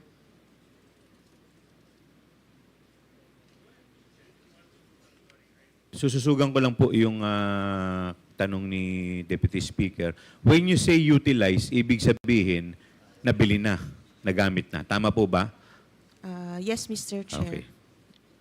Please continue. Nakakapagtaka lang kasi siyempre pag kunyari mamamalengke ka, tapos nagbigay ka ng 5,000 pesos na pamalengke, usually bumabalik kasi yung mga goods nandoon at may kasamang sukle. Dito lang, sakto lang yung amount, no? Talagang buo lang siya. Matanong ko lang, ma'am, dito po sa mga napaggastusan, may kasama po ba itong mga resibo? Mr. Chairman, po silang sinubmit na documentary evidence of payment. Wala. Documentary evidence of payment po. Meron. Meron po. Okay. And these were already requested from your office to be submitted to the committee. Am I correct? Subpoena juices tecum kanina, no? Hindi po yata yun kasama, Mr. Chair. So therefore, Mr. Chair, I move that we request the same documents and I move that that said documents be submitted to the Committee on Good Government. The documents pertaining to the liquidation report with regards to item, ito na po lahat ng items siguro para mapag-aralan natin ang buo. From items A up to F, Mr. Chair. Is there any second to the motion? Duly seconded. Is there any objection? Hearing none, the motion is carried. Thank you very much. So dito po ma'am, sa mga nabili pong mga medical and food aid, 40 million. Alam niyo po ba kung anong klaseng medisina at pagkain ang binili? Wala pong information, Mr. Chair. Wala po kayong information, so hindi po sinamit ito? Hindi po very detailed ang documentary evidence of payment. So there are documentary evidence that were submitted. Am I correct? Yes, Mr. Chair. Are you in possession of these documentary evidence right now? Right now, Mr. Chair, wala po. Can you expound on these documentary evidence that you are saying that were submitted, however lacking? Mr. Chair, that is already parts of the merits of the case, so we can only comply po through subpoena. Okay, I therefore move, Mr. Chair, for a... No, although meron na po tayong subpoena jus tecum para sa mga documents, no? Matanong ko lang, ma'am, kanina niyo pa binabanggit yung case. Ano pong kaso itong kanina niyo pa inuulit na nababanggit? Mr. Chair, ano pa-clarify po? Sabi niyo po kasi this is part of a case, this is part of a case. I think you mentioned it maybe 4 or 5 times. Can I just be informed of what case you are pertaining to? Mr. Chair, yung notice of disallowance po kasi is an audit action of COA na hindi po final. So, they have an opportunity po to appeal the notice of disallowance. So, we cannot just divulge information about it po. Kumbaga, it's still ongoing. It's not yet final. Yes, I understand that, but what is the case? You said there's a case. Ano yung kaso? Mr. Chair, Kasi when you say a case, usually it's a case filed in court, a case that's pertaining to a certain activity already in the judicial system. So what case are you pertaining to? Mr. Chair, may I correct myself then that it is not a case, but the audit actions po of Therefore, there's no COA. case, ma'am. It is a case pero it is civil in nature po. Oh, admin. So and anyway, Mr. Chairman. yeah, but in any case, Yes, Congressman Paduano. Mr. Chairman, I do disagree with the position of COA. Well, in fact, you were issued a subpoena notice with regards to the notice of disallowance, di ba? And you submitted it to the committee. Tama? Tama po, Mr. Chair. Oh, sinabit nyo nga yung highlights eh. All we are asking is to justify this. We're not talking about the case. We're just talking about if indeed the ND, not you have all the highlights of such yung ginawa nyo with regards to the budget of OBP is indeed tama. So what's stopping you from submitting all those attachments? Kasi nandito na nga eh. Di ba? And before you answer, just to clarify, COA, let me read the provision under the Rules of Procedure Governing Inquiries in Aid of Legislation. Section 1, Power to Conduct Inquiries, Paragraph 2 provides that the filing or pendency of a case before any court, tribunal, or quasi-judicial or administrative body shall not stop or abate any inquiry conducted to carry out a legislative purpose. So kahit po yung mga sinatawag po nating sub judice, hindi po kami covered nun. So please answer COA. Mr. Chair, Please may I identify allow- yourself. Attorney Erwin Lapitan. Attorney Mr. Chair. Lapitan, please continue. Yes, Mr. Chair, i-clarify ko lang po na ang ND po ay audit decision po. It's an audit decision by the auditor po. And the nature of a notice of disallowance is civil in nature po.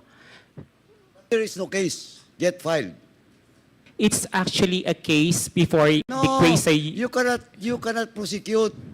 Kasi kayo recommendatory lang, just like this committee. Yes, we agree, Mr. Chair, Diba? that we don't have the authority to Also, prosecute. what's but, stopping you from giving us all those attachments? Mr. Chair, it Just may to affect. sandali. Yes. Tapusin mo ako, Chairman. What's stopping Yes, you continue. from giving all those attachments being requested by this committee? What will influence you? Mr. Chair, it may affect the adjudication process by the commission proper. And Sandali. yes, Mr. Sandali. Isa-isahin po natin. Ano yung first reason nyo? Isa-isahin muna natin. It will affect the adjudication of the commission proper. Yes, Mr. Chair. In what manner? Of course, Mr. Chair, the commission, the COA has a constitutional power to adjudicate.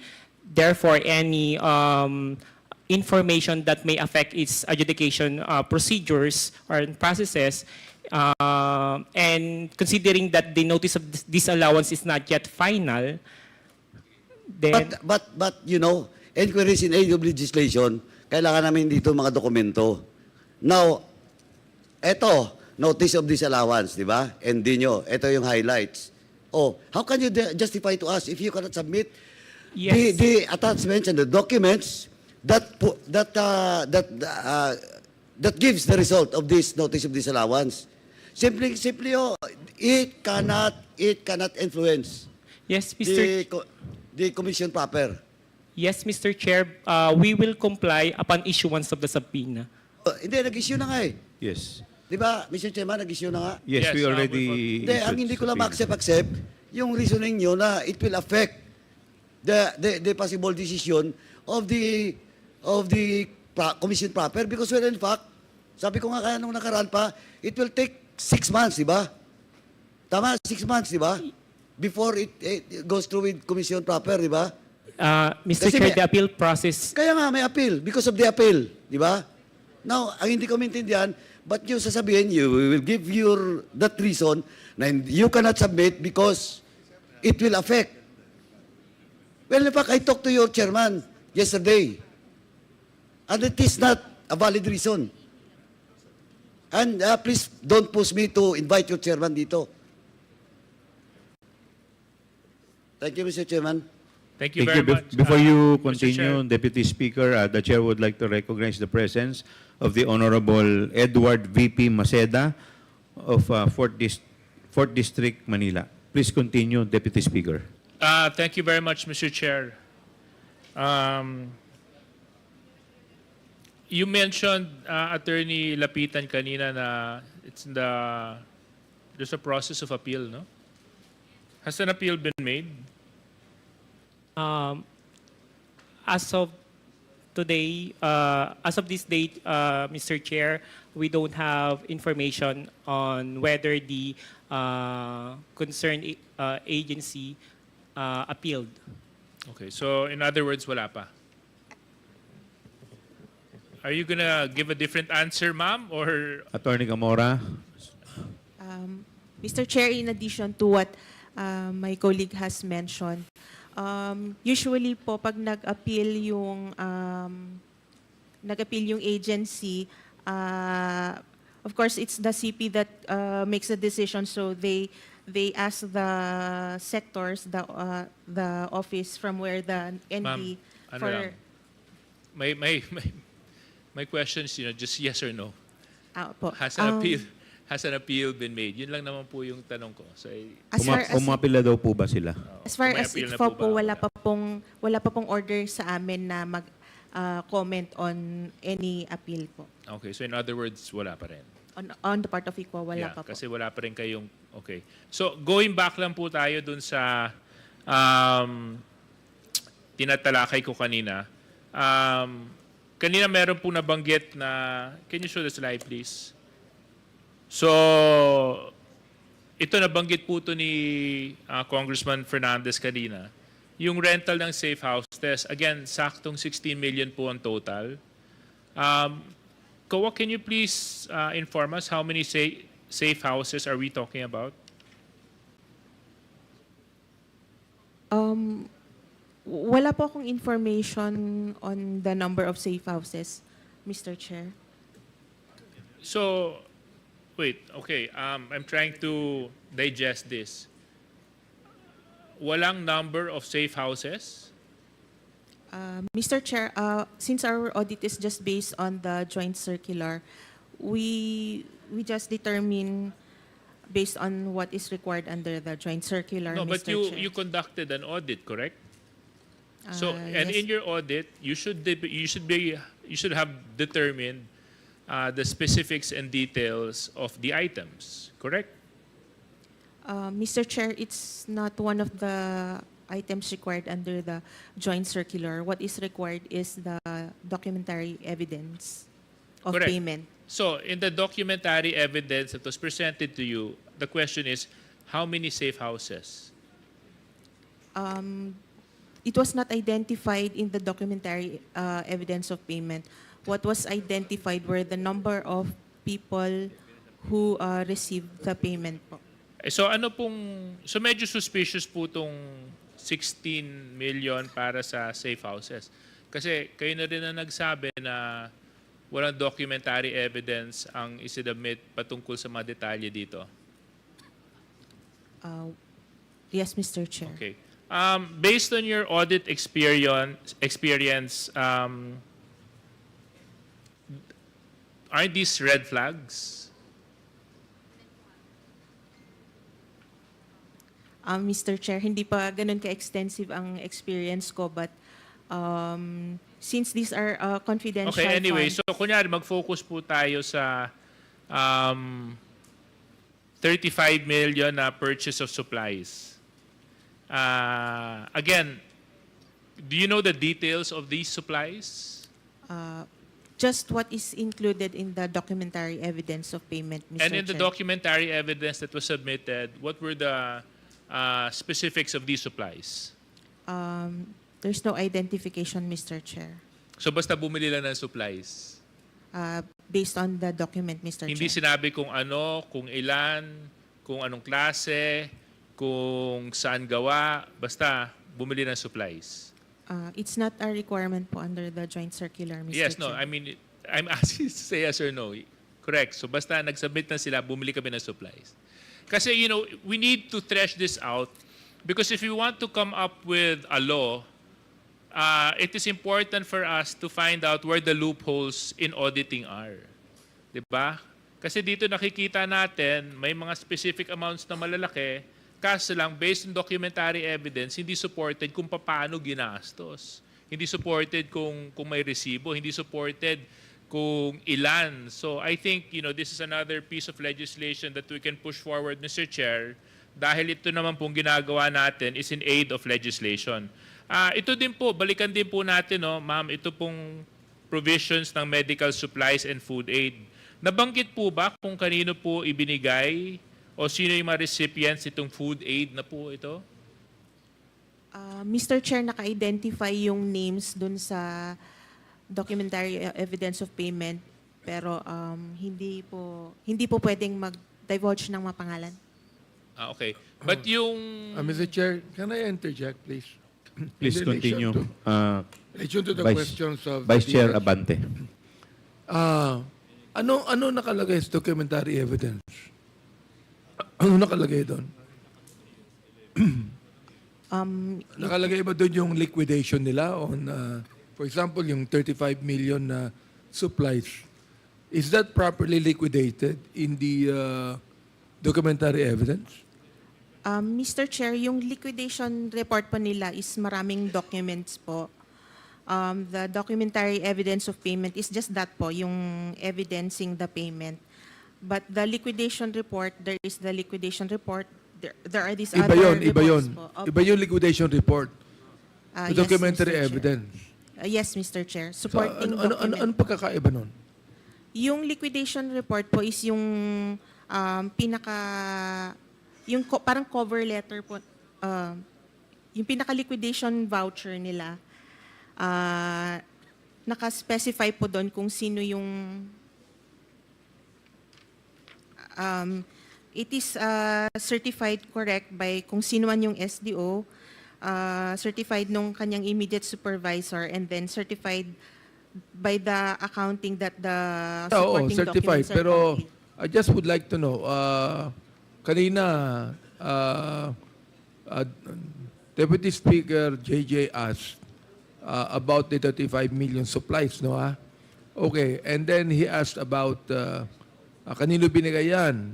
Ano nangyari dyan? So, doon ba sa liquidation report, nakalagay doon kung kanino binigay ang supplies na yan, kung ano yung mga supplies na yan, doon pa nakalagay sa liquidation report? Sa liquidation report mismo, Mr. Chair, wala po doon kasi ito po yung general na the whole, pertaining to the whole amount. Yung documentary evidence of How payment can po you- yung details. Okay, how can you properly audit if, for example, like, kulang-kulang ang nakalagay sa liquidation report? I mean, the thing is, it is the duty of the office of the Vice President to liquidate, correct? And That is in the correct. liquidation report, it is the duty of the Vice President to tell the COA kung saan nagamit yon, kung anong klaseng supply yon, kung magkano ang pagkakabili nun, at kung kanino ibinigay yon. And that should be in the audit report, am I right?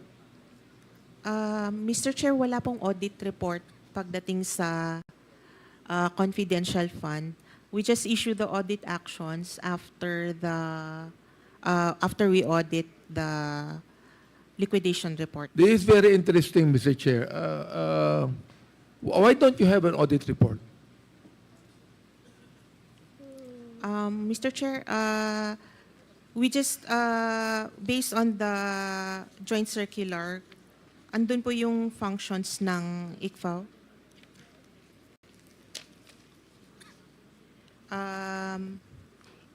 Andito lang po is issue an AOMNS or ND address to the HOA, or the head of agency, Mr. Chair. And then keep records of all those issued na audit actions po. And then prepare. What are you referring for? What are you referring to? Are you referring to the? It says you're saying that there is no audit report. Am I right? Yes, Mr. Chair. There's no audit report, but there are audit actions that are issued. There are audit action. Yes, Mr. Chair. So how do you? Where do you put the audit actions as reported? What do you call that? The audit actions, Mr. Chair, are the audit observation memorandum, the notice of suspension, and the notice of disallowance. Mr. Chair, Copies- is that submitted to this committee? Not yet, no. So I'd like to make a motion that we subpoena the documents, the audit of action, di ba? And the liquidation report to be submitted here in this committee. So I move, Mr. Chair. Is there any second to the motion? Duly seconded, hearing none. Is there any objection? Hearing none, the motion is carried. Ma'am, Thank you. Thank you. sir, may tatanong lang po ako. Pwede po makita uli yung slide kanina? Yung slide. Ma'am, ay pakibaba po, pakibaba. Pakibaba po. Yung kaninang itemize. Yung kaninang itemize po. Yan, pakilakihan po ng konti. Ma'am, yung dito po sa purchase of supplies worth 35 million, wala po kayong idea kung ano yung item nito? Kung ano lang po yung nasa documentary evidence of payment, Which is, ano po? which is yung names po nung recipient. And then, pero yung supplies, wala. Wala po, Mr. Okay. Chair. Hindi po ba kayo nagtaka na yung nilagay po nilang 35 million dito ay eksakto? Mr. Chair, Napakalaki po nitong amount, tapos eksakto pong 35 million. Wala man lamang pong butal, like 34,950,000 or 31,450,000. Hindi po ba kayo nagtaka na bumili ng supplies, tapos eksakto pong 35 million? Mr. Chair, if you will look at the notice of disallowance po, na-extract na po namin yung part nung supplies which are part of the reward. Kaya sa notice of disallowance, hindi na po siya ganyan na buo-buong amount. So ano pong ibig sabihin nyo? Pakipaliwanag po ninyo. Based on the after po ng AOM po kasi nag-submit sila ng mga compliance, so may mga na-explain na portion, so kaya sa notice of disallowance po, it's not exactly the same as kung ano yung nasa utilization report nila. So Kasi magkaiba kinonsi- po yung nakalagay sa utilization at saka dun sa... sa notice of disallowance po, Mr. Chair. So kaya nga Kasi, po, kaya po ninyo lockdown. Opo, kaya po Dahil may, merong medyo may problema. Tama po ba? may Okay. in-account Hindi, na po yun po namin. tinatanong ko. Tama po ba? Kaya Tama po po. ninyo lockdown dahil meron pong problema kayong nakita. Yes, Mr. At Chair. isa po sa problema, dahil nga po dun sa amount, parang medyo hindi po nagtutugma Yes, Mr. sa ebidensya po na kanilang sinumite. Tama po ba? Yes, Okay. Mr. Chair. Sa susunod, yung provision of medical and food aid, eksakto rin ito, 40 million. So, hindi rin po ba kayo nagtaka? Bakit eksakto pong pagbili ng medical at saka food aid? Again, Mr. Chair, Again, binis namin sa documentary evidence of payment, so hindi po exactly ganyan. na hindi 40 so million. ibig sabihin, iba yung utilization na nilalagay nila dito, iba rin po yung pinepresenta sa inyong ebidensya. Tama po ba? Sa, Or documentary evidence. Tama po ba? Sa pagkakategorize po nila, Mr. Chair. So magkaiba po. Yes, Mr. At kaya po ninyo lockdown dahil may disparity. Tama yes, po ba? Yes, Mr. Chair. Okay. Mr. So Chair, posible, Mr. Chair, I just like to ask, are we referring to the 35 million and 40 confidential, million. the complete confidential fund of the Office of the Vice President? Ito po. Are we referring on that? Ibig sabihin, these are the 2 years na since the Ito Vice po President yung and Vice President. Diba? ito po for the period covering December 21 to 31 of the confidential fund. Yan po. Kasi po, nakita po natin very glaring po sa letter D o item number 4, purchase of supplies, eksakto 35 million. At dun sa provision of medical and food aid, 40 million. Eksakto rin. So medyo nakakapagtaka lang po dahil wala pong kabutal-butal at eksaktong-eksakto po yung supplies. Okay, so yun lang po. I will now recognize the... Unfortunately, I'm not done with my questions. If I can just complete my line of questioning. Okay, please, para lang- with the indulgence of Congresswoman Luis Tro, the Deputy Speaker will With the- just continue of course, with his Bong interpellation. Jinky, if I may continue. Thank you. I just want to highlight COA. Are you familiar with COA rules regarding disbursements of confidential funds and intelligence funds? Rule 4.15. Yes, Mr. Chair. Of the Yeah. Joint Circular, Mr. Chair. Yes, yeah.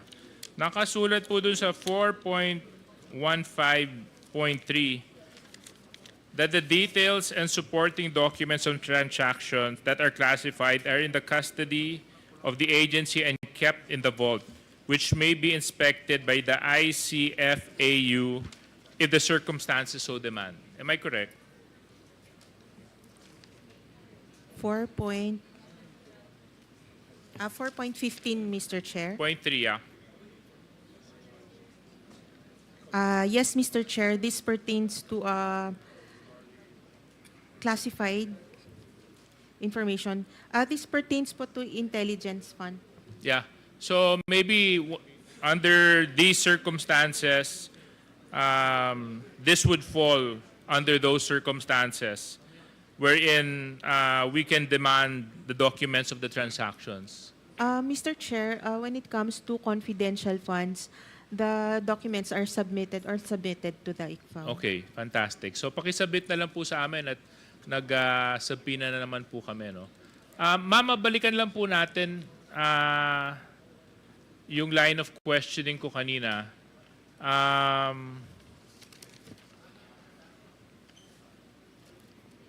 Yeah. Can we go back to the slide, please, Comsec? Oo. Thank you. No. Doon sa taas yan. Okay. Dito po, based sa inyong audit, 10 areas ito sa Luzon, Visayas at Mindanao. Ma'am. Yung isang slide.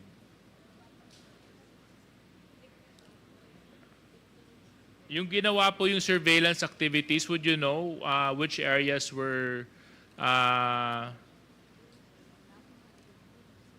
under surveillance or conducted surveillance in? Was it in Luzon, Visayas, Mindanao?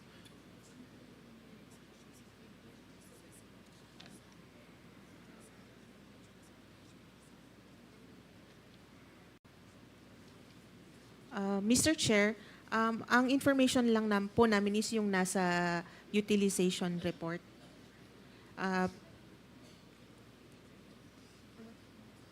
Yung sa documentary evidence of payment po, hindi naman din po identified yung... So wala ring klarong supporting documents doon sa surveillance activities na kinonduct. Am I correct?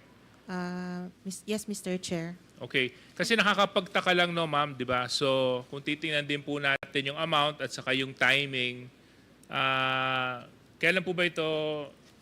December 20 to 31. So, didn't you find it quite out of the ordinary that people were being placed under surveillance and people were being under surveillance during Christmas season? We just conducted the audit based on the requirements under the joint Kasi circular po. nakakapagtaka, no, itong mga activities na to gagawin sa panahon ng Pasko. Di bilang mga auditors, I think that would definitely call your attention on when actually these activities were conducted. Am I correct? Yun nga po, based lang po talaga sa joint circular yung... Okay. Thank you very much. Vice Chairman Jay, those are all my questions. So maraming salamat po. Vice Chairman Jay, can I interject lang po before you recognize the next interpolator? Thank you, DSJJ Suarez. Honorable Mabilis lang Paduano. po. Ma'am, you're always telling that it is based on the GMC 2015-01, di ba? Tama? Yung sinasabi mo lagi, Tama di ba? Tama Based po, on the Mr. Chair. GMC. Tama po, Mr. Chair. Oh, now, ito 6.2.3. Ito kasi, Mr. Chairman, hindi pwede nilang sabihin na based on the requirements because dito po, elaborated lahat, di ba? From 6.2.3.1 up to 6.2.3.6, tama? Tama Elaborated po, Mr. siya. Chair. But there is still a provision 6.2.3.7. Tama? Yes, Mr. Oh, Chair. ano? Please read. Other supporting documents that FAO deems necessary for the proper evaluation of liquidation documents Oh, submitted. ibig sabihin nun, lahat ng mga dokumento which is necessary should be submitted to you. Tama? Tama po, Mr. O, Chair. depende sa evaluation nyo kung kailangang dokumento na to. Tama po, Tama? Mr. And Chair. the question of DSDJ Suarez is all about the surveillance being made by the OVP during Christmas season, di ba? Yes, Mr. Chair. O, di kailangan yung dokumento dito ng mga detalye nito, di ba? Sa item na yan. Tama? Yes, Mr. Oh. Chair. Kaya hindi nyo pwedeng sabihin na based on the GMC. Kasi the GMC 6.2.3.7 provision states that all other documents related to the investigation or to the audit. Di ba? Tama? Yes, Mr. Chair. Oh. Kaya yung lahat na doon na walang butal, na sinabi kanina ni Chairman, nakapagtataka, di ba? So, dapat, and I know, siguro pinasubmit yun rin sila yung detalye noon. Yes, Mr. Chair. Oh, yun nga eh. Kaya hindi nyo pwedeng sabihin na based on the GMC only. Because the GMC also states 6.2.3.7 all other related documents. Yes, Tama? Mr. Chair. Oh, di at least nagkalinawan tayo. Yes, Mr. Chair. Oh, thank you, Mr. Chairman. Okay. We will now proceed to the next interpellator, the Honorable Jervil Jinky Luistro. Thank you, Mr. Chair. Good afternoon, everyone. Attorney Camora, the Yes, Mr. questions Chair. are directed to you. Before I proceed to the questions, I just want to have a clarification first about the confidential fund that were given to the OVP. Am I correct? We have 125 million for the last quarter of 2022. The same was utilized from December 20 to 31 of 2022.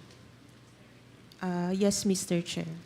And on the succeeding year, that is 2023, the OVP was allocated also a total confidential fund equivalent to 500 million. Do you confirm? Yes, Mr. Chair. And out of the 500 million, attorney, how much was utilized and how much was unutilized? Mr. Chair, for 2023, they utilized for the first 3 quarters, which is 125 times 3, and for the fourth quarter, they did not cash advance the amount. So may naiwan pong 125 million. In other words, for clarification of the committee, I wish to state for the record that when we speak of confidential fund of the Office of the Vice President, we're talking about 125 million spent from December 20 to 31 of 2022. Another 125 million spent on the first quarter of 2023. Another 125 million spent on the second quarter of 2023. And another 125 million spent on the third quarter of 2023. This is a total, if I am correct, Attorney Camora, 500 million. Do you confirm? That is correct, Madam. Thank Mr. you. Chair. I wish to go back to my question during the last hearing, Attorney. I asked you, paano po ba natin i-distinguish ang confidential fund from regular fund? This time, I want a more comprehensive answer, and please try to laymanize it because I want this to be understood by the Filipino people. As a matter of fact, I am raising this question so the Filipino people will understand ano po ang pagkakaiba ng confidential fund from regular fund. Let us discuss first about the purpose. Yes, Mr. Chair. Ang purpose po ng confidential and intelligence funds are for confidential and or intelligence activities.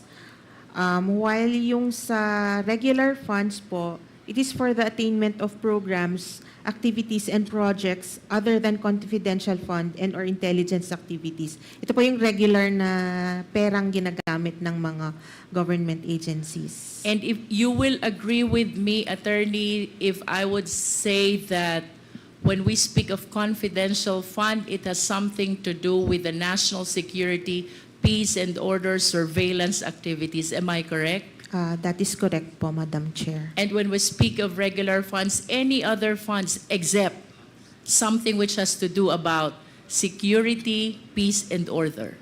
Yes po, Mr. Chair. Thank you. Now let's go to the procurement. Ano po ang pagkakaiba ng confidential fund from regular fund in terms of procurement? Mr. Chair, in terms of procurement, the regular funds must follow the laws on procurement, which is now the RA 9184 as amended po. As to confidential and intelligence funds, to avoid compromising the confidential matters, it usually does not undergo procurement.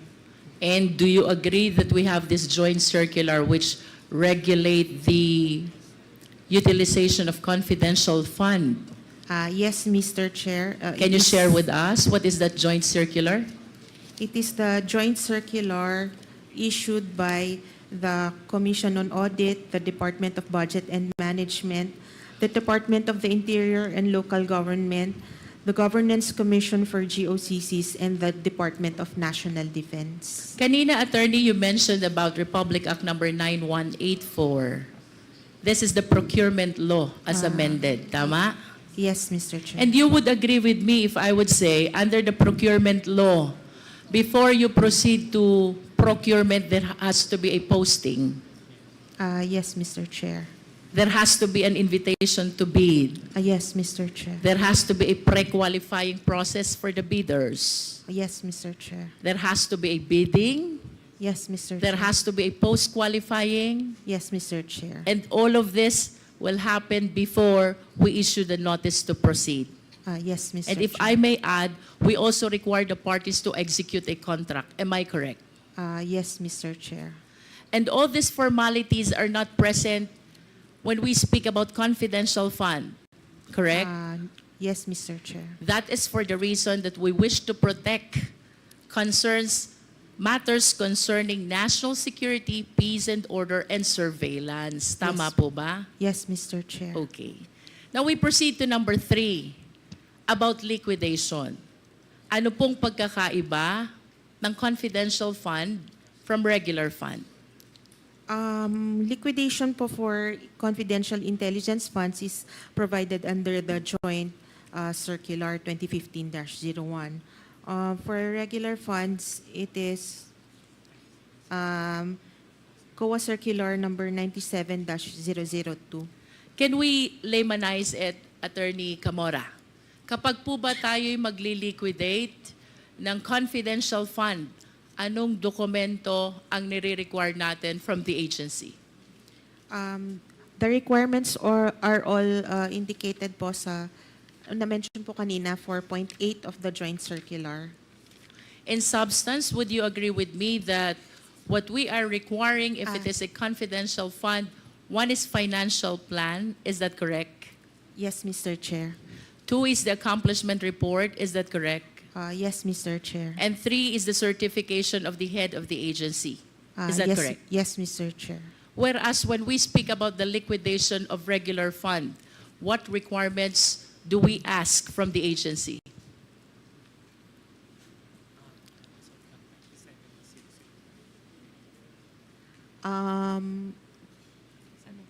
These are all under 97-002. I understand. If I would say that under the regular fund, you are requiring the MOA or the contract, am I correct? I understand that there is a long list of documents, but I'm trying to emphasize only the substantial documents which should not be absent in the compliance of liquidation requirements. Yes, Mr. Chair. There has to be a MOA or a contract if it is a regular fund. Second, there has to be a receipt. Yes, Mr. Chair. There has to be an invoice. Yes, Mr. Chair. Thank you. May I request the Secretariat to please flash the first slide. This slide summarizes the distinction between confidential fund and regular fund. In confidential fund, we have the Joint Circular 01, which regulates the same. For regular fund, we have the procurement law, otherwise known as RA 9184 as amended. As to purpose, confidential fund is for the purpose of peace and order and surveillance activities to promote national interest. Regular fund or other purposes other than those mentioned in the confidential fund. For procurement, there has to be posting and bidding, requirements which are not necessary for confidential fund.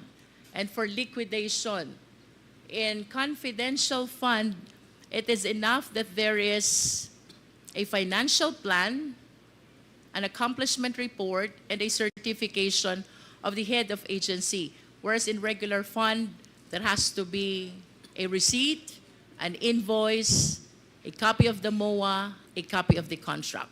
Do you agree, Attorney? Yes, Mr. Chair. Okay. I will cite some illustration for the better understanding of the Filipino people. I will be using confidential fund. Ang bibilhin ko, supplies of materials and equipments. Kailangan ko po bang mag-post at mag-bid? No, Mr. Chair. Kailangan po ba na ang maging supplier nito is the lowest bidder? No, Mr. Chair. No. But if I will be using a regular fund, I will be purchasing supplies of materials and equipment. Of course, I need to go through the process of posting and bidding, and then I need to choose the lowest bidder. Tama po ba? Yes, Mr. Chair.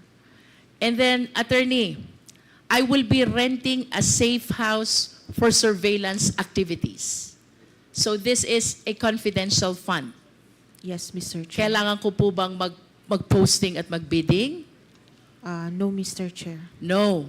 Diretso na sa rental ng safe house for surveillance. Correct? Yes, Mr. Chair. Do I still have to evaluate, invite, to be able to choose the lowest cost of rental for the surveillance? No need, Mr. Chair. No need, because this is a confidential fund. I will be buying a car for surveillance activities. Kailangan ko po bang mag-posting and bidding? No, Mr. Chair. Do I need to Although- choose the lowest bidder? No, Mr. Chair. But if I will be using a regular fund, I need to go through the process of posting, bidding, and come up with the lowest bidder. Is that correct? That is correct, Mr. Chair. If I will be procuring an equipment for surveillance activities, kailangan po ba ang posting at bidding? No, Mr. Chair. No. Do I need to choose the lowest bidder? No, Mr. Chair. But if I will be utilizing a regular fund, these requirements are all necessary. Tama po ba? Tama po, Mr. Chair. Thank you. Now we proceed to confidential fund. I remember during the last hearing, tinanong po ito ni Honorable Marcoleta. He was saying that the other agencies and even the other LGUs have confidential fund as well. Tama po, attorney? Tama po, Mr. You remember Chair. that? Yes, Mr. He Chair. made a manifestation that even the other agencies of the government and the LGUs have confidential fund. And I wish to share the second slide to our committee. That is the basis of the confidential fund of the LGU. And tantamount to saying that it is true that even the LGUs have confidential fund. This is DILG Memorandum Circular 2022-118 and the JMC 2015-01. Tama po ba ito, Attorney Camora? Tama po, Madam, Mr. Chair. And you will agree with me also that under Section 16 of the Local Government Code, kasama po sa mandate ng LGU is to promote and maintain peace and order. I think the lawyers will agree. The lawyers from the DILG. I understand you're from COA. Yes, Mr. Chair. So let me share this information that under Section 16 of the Local Government Code, bahagi po ng mandate ng LGUs, Local Government Unit, is to promote and maintain peace and order. And this justifies kung bakit mayroong confidential fund ang mga LGUs. Tama po ba, Attorney? Yes, Mr. Chair. Now let's go to the mandate of the OVP. Kasama po ba sa mandato ng OVP ang promotion ng peace and order, conduct of surveillance activity, and national security? May I ask po yung OVP team, mas knowledgeable po sila sa mandates. OVP team, please. You are from COA also, Yes, Mr. Chair. but May I you allow are... to speak na po? May I allow to speak na po? Go ahead. Can you please enlighten us, what office are you representing, why Attorney Camora refer you as the OVP team? Because I understand you're also from COA. I'm the audit team leader of the Office of the Vice President for the audit of the regular funds. Audit team leader of the OVP with respect to regular funds. But I'm talking about confidential funds. Yes, Madam, Mr. Do you think you are in the proper position to answer this question? This But is the about question- confidential funds. But the question is all about the mandate of the OVP. All right. What is the mandate of the OVP?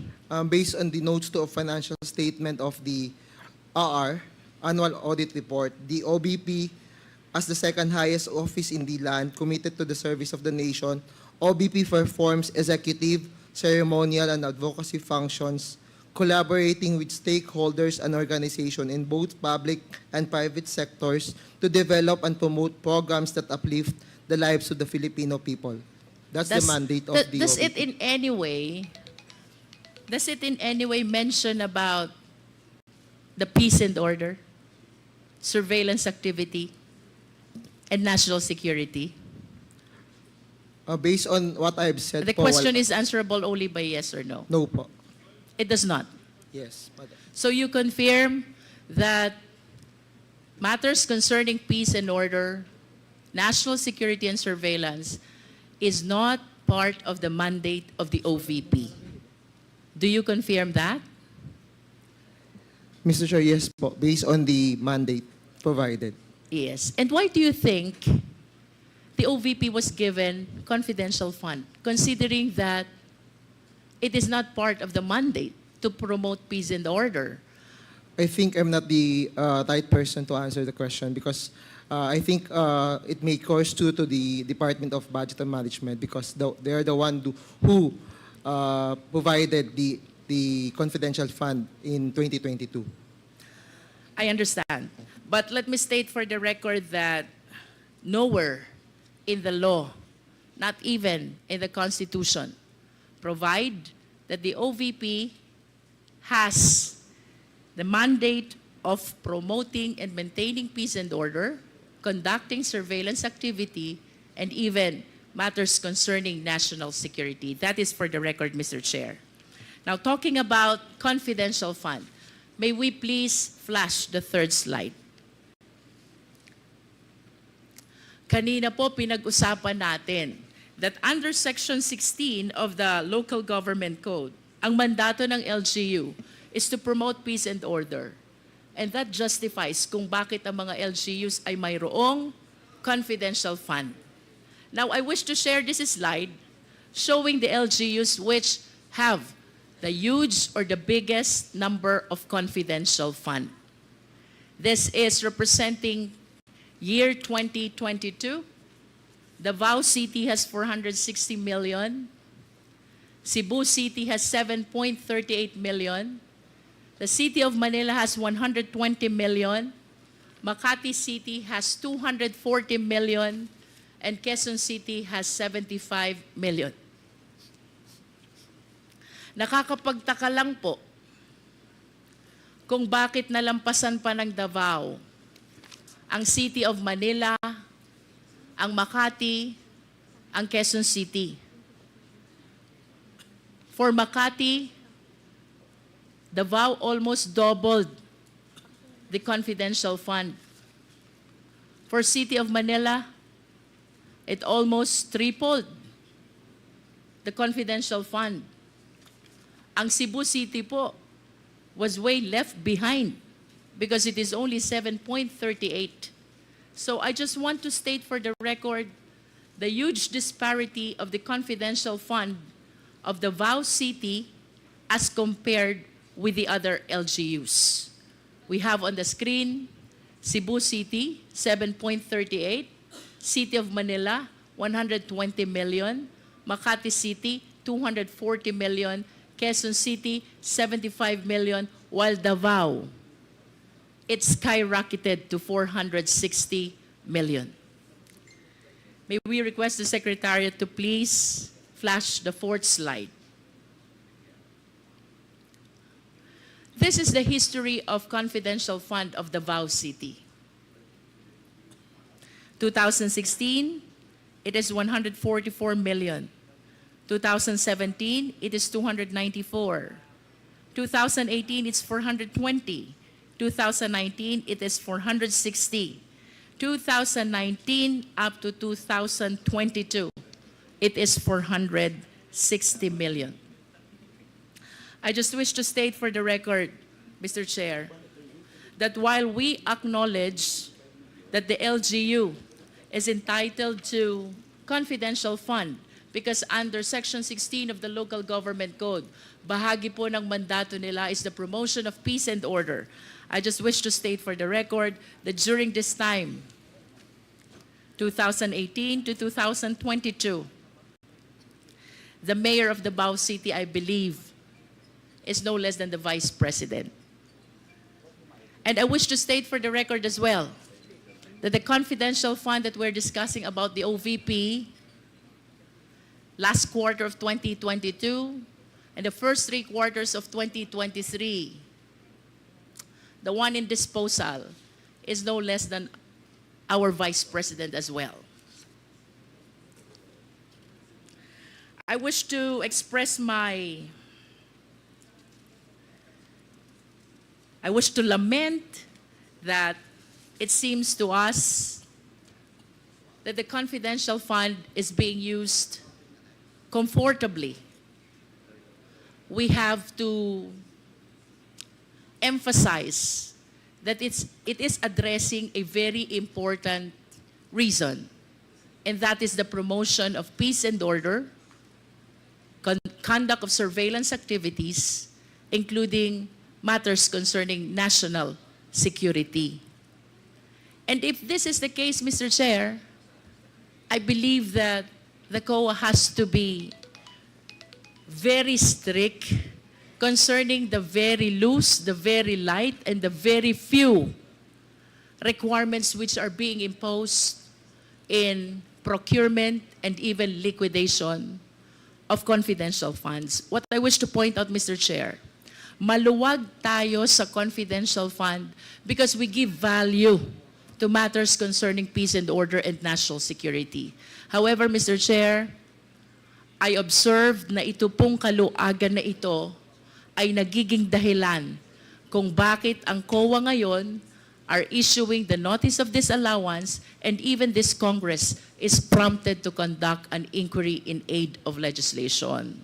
I wish to manifest my observation that the irregularities which have been observed in the utilization of confidential fund in the office of the Vice President should be checked as well with respect to the utilization of confidential fund of Davao City during those time that the mayor is no less than our Vice President. I submit, Mr. Chair. Thank you. We will now proceed to our next topic, the DepEd Regular Fund. So may we request all the invited witnesses, resource person of DepEd, po pwede pong maupo po muna kayo dito. And before we start with the interpolators, may we call on our we have a very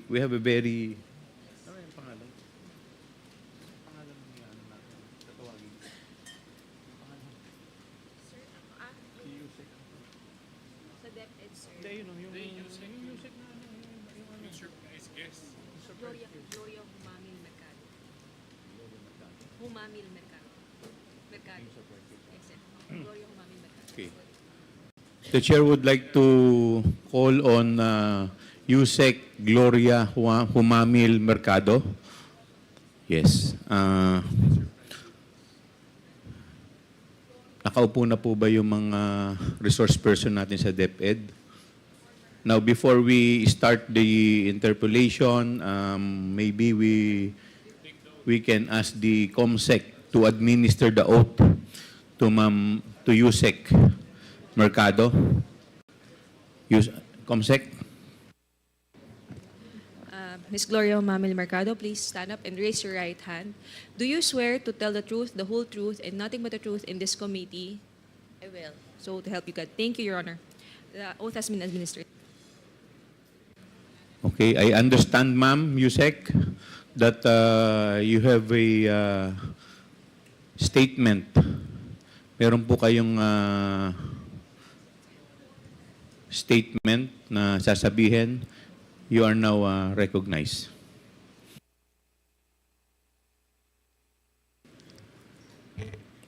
Thank you, Mr. Chair. Before I start, I just want to say that this is a very difficult thing to do, and I apologize to my children who didn't like me to join this this session, and also my colleagues who are my friends, but I have to read my statement. My name is Gloria Humamil Mercado, and I have dedicated over 40 years to public service in the government of the Philippines. In my last year with government, I served as the Undersecretary for Human Resource and Organizational Development of the Department of Education. I was appointed as DepEd Undersecretary by President Marcos, as recommended by Vice President Sara Semerman Duterte in 2022, and I assumed office in August of 2022 in February 2022. In February 2023, I was designated as the head of the procuring entity of DepEd. As one of the signatories of DepEd's checking account, alongside Undersecretary for Finance, Annalyn Sevilla, I signed checks related to all funds, and recall that each some of the checks that I signed amounted to 37,500,000 pesos.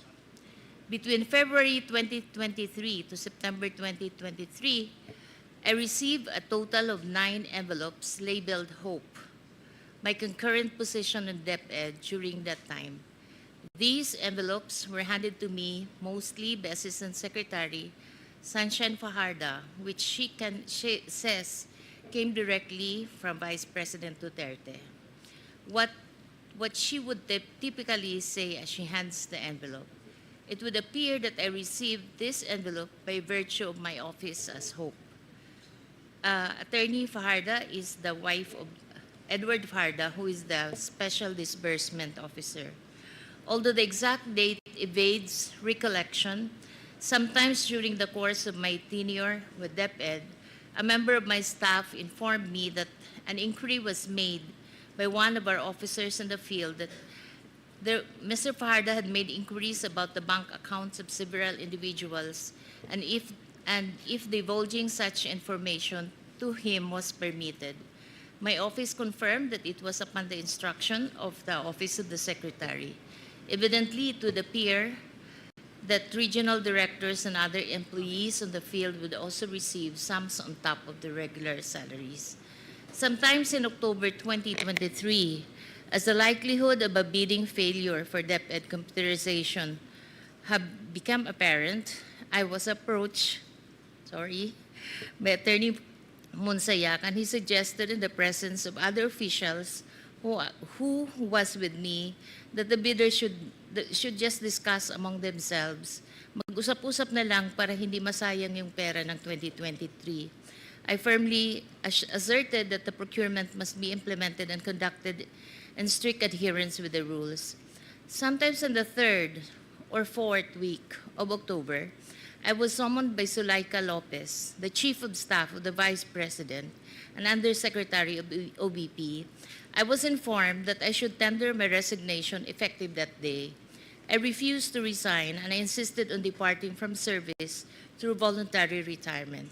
The timing of my meeting with Ms. Zulaika struck me as more than coincidental. It gave me the impression that my candid responses was the real reason behind the push to relieve me of my office. It was as if I had become an unwelcome obstacle, despite simply doing my job as Hope and Undersecretary of Human Resource of DepEd. Prior to my meeting with Ms. Zulaika, there were other undersecretaries and assistant secretaries who were summoned also and were also summoned, all of the same purpose of informing them that they should tender their resignation effective on the same day. I signed my affidavit.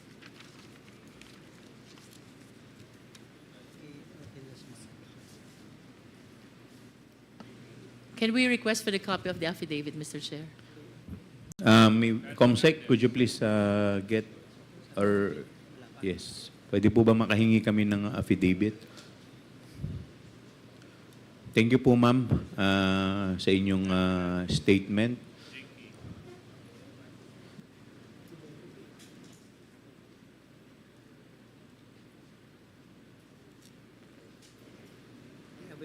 Mr. Chairman? Yes, can we- Congressman Dan Fernandez, with the indulgence of Congresswoman Jinky Luistro.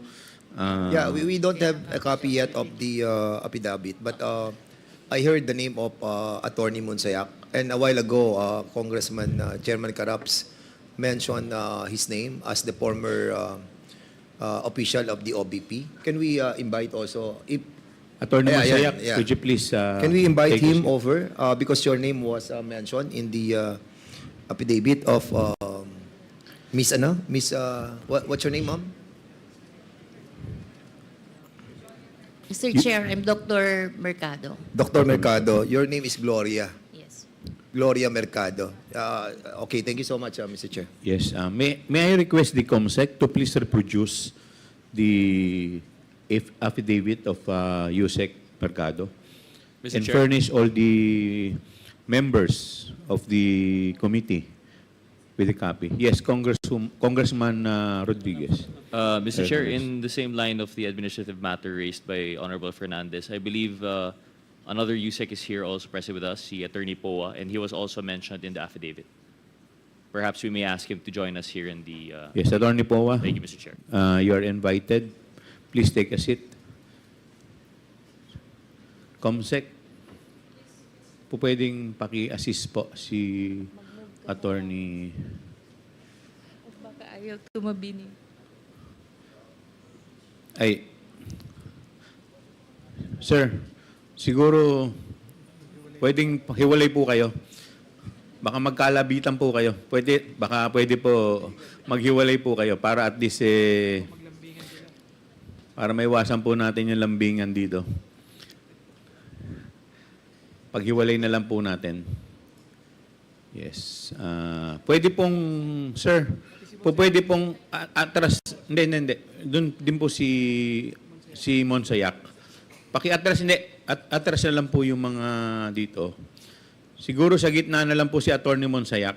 Pwede po bang makipagpalit sa gitna? Mr. Chair, while we're attending to the arrangements and physical arrangements of the committee, can I request for a 5-minute suspension?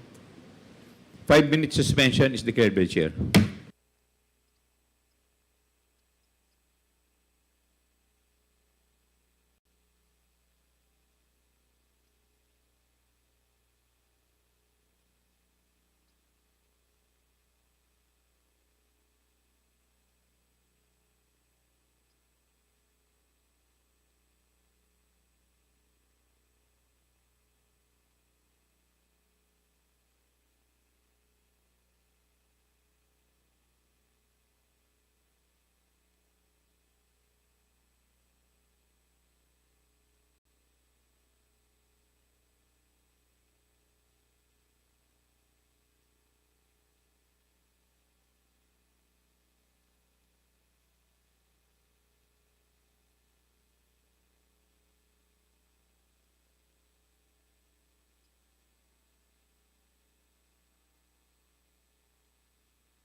Hearing resumes. Our first interpellator would be Congressman Dan Fernandez. Congressman. Mr. Chairman, this is brief lang po, no? As I read the affidavit, medyo mabibigat po itong mga accusations that was mentioned by Miss Gloria Jumamil Mercado. But while we are in break, I tried trying to call my mga contacts about this person, si Gloria Jumamil Mercado. If I may be allowed to just establish some qualifications that you have. Just answer us truthfully, Miss Gloria Jumamil Mercado. Ano po ba ang pinagmulan po ninyo? You are in the public service for 40 years. But ano po yung mga foundation that you can relay to this committee as your established personality? Thank you, Chair, for that question. Yes, Yusek Mercado, you are recognized. I was, as I mentioned, I'm already 40 years in government. I was pulled out from my fourth-year college. I was 19 years old when I worked with then Minister Vicente Paterno as Masikap. I think one of the famous Masikap here is also Congressman from Cagayan de Oro.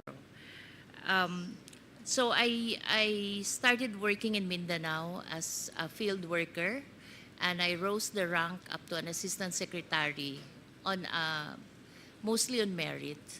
And then I had my PhD in Mainland China Studies. So when I got back, I was asked by Secretary Bert Gonzales to join him in the National Security Council, and that's where I was totally grounded on social democracy and being able to work well with the countryside and the other sectors. So in other words, Mr. Chairman, your foundation of your having served for 40 years in the public service is Social Democrats. Yes po, sir. Mr. Chairman, kasi yung pong mga Social Democrats, yung pong equality, no? Like Sweden, Norway, and the different part of this world adhere to this social democracy, which establish a fairness and equal rights for every citizen of their country. And I heard that, correct me if I'm wrong, Madam Gloria, were you tapped on the Yolanda rehabilitation, on the capacity building of the different LGUs by former Senator Ping Lacson? Yes po, sir. Bakit po kayo tinap ni Senator Ping Lacson? What is your credibility and your capacity to lead yung sa Yolanda rehabilitation? I was actually wearing two hats, Mr. Chair. The first one is I was the commander of the Naval Forces Reserve, Eastern Visayas. I'm a Commodore po of the Philippine Navy Reserve. So reservist po kayo ng Yes ng po, Navy? sir. Yes, sir. And second is that I was the Senior Vice President and Dean of the Development Academy of the Philippines. And we were asked by Senator Ping Lacson, of then Presidential Advisor for the Yolanda Rehabilitation, to develop a course for the 179 municipalities and towns that were affected by which we call the Yolanda Corridor. So we customized a program for them, and they didn't come up with a thesis. It's a master's degree. What came out, each of the planner will come out with a new town plan that is on a build better framework. So in other words, Madam Chair, Mr. Chair pala, and Madam Gloria, yung buong trabaho po ninyo para maintindihan po ng in a layman's term, no? Yung naging trabaho nyo as Senior Vice President po ba kayo ng Development Academy of the Philippines? Yes po. If I may, no, ito po bang trabaho nyo dito, kung ilalagay po natin para mas maintindihan natin, kayo po yung nagte-train para dun sa mga career executive. Am I correct? Yes, Mr. Chair. So in other words, your capacity as one of the pillars of the Development Academy of the Philippines is to give ammunition to those affected doon sa sa Yolanda strategy. Is that correct? Yes, Mr. Chair. Were you also a pioneer nung tinatawag nating sa Development Security Program for the Command and General Staff ng College ng Armed Forces of the Philippines? Yes, Mr. Were you a part Chair. of it? Kasi as also a reservist po, I realized that yung nag-aaral sa Command and General Staff College, they only get a certificate of a Command and General Staff course. So naisip namin sa DAP is to twin a program. We expanded the training so that pag-graduate nila sa Command and General Staff College, hindi lamang sila certified of the Command and General Staff course, meron din silang Masters in Public Management, Major in Development and Security. Ang tinuturo po namin, Mr. Chair, is for the armed forces to be able to work properly in the ground, especially with the NGOs and the local government units. Okay. Aside from that, somebody texted me as well. They saw you on the live stream of the House of Representatives, and they're telling me that you are a senior fellow of the Philippine Public Safety College, wherein I'm going to graduate on Friday. Yes, sir. Are you a dean of the PPSC? No, sir. We helped develop the program, so I chair the advisory committee. So you created the program that we are Yes, will yes, being sir. taught to us. Yes, Mr. Chair. Kasi 1 year na po akong nagmamasteral sa Public PPSC, sa public safety, and I'm quite surprised that you are a former senior fellow of the PPSC. And with that, Mr. Chairman, I was quite surprised to find out that actually, I'm not surprised anymore. A while ago, when I was hearing your testimony on your affidavit, medyo nagiging questionable pa sa akin yung mga dineklara nyo dito. But now that I found out all of this qualification that was given to me by my friend who have watched you testifying on this committee, now I must agree that you really have a ball, no? Ano kayo talaga? You were established on your foundation on the true public service that are being given by you. And with that, Mr. Chairman, I will not be furthering my query anymore because I believe that this person who will be testifying to us have this high credibility. Maraming salamat po, Mr. Chairman. Thank you. I will be the next interpellator. Ma'am, kanina po binanggit po ninyo dito na sa inyong affidavit. Ito po ba yung affidavit na binabanggit po ninyo, na pirmado po ninyo? Dated 25th of September 2024?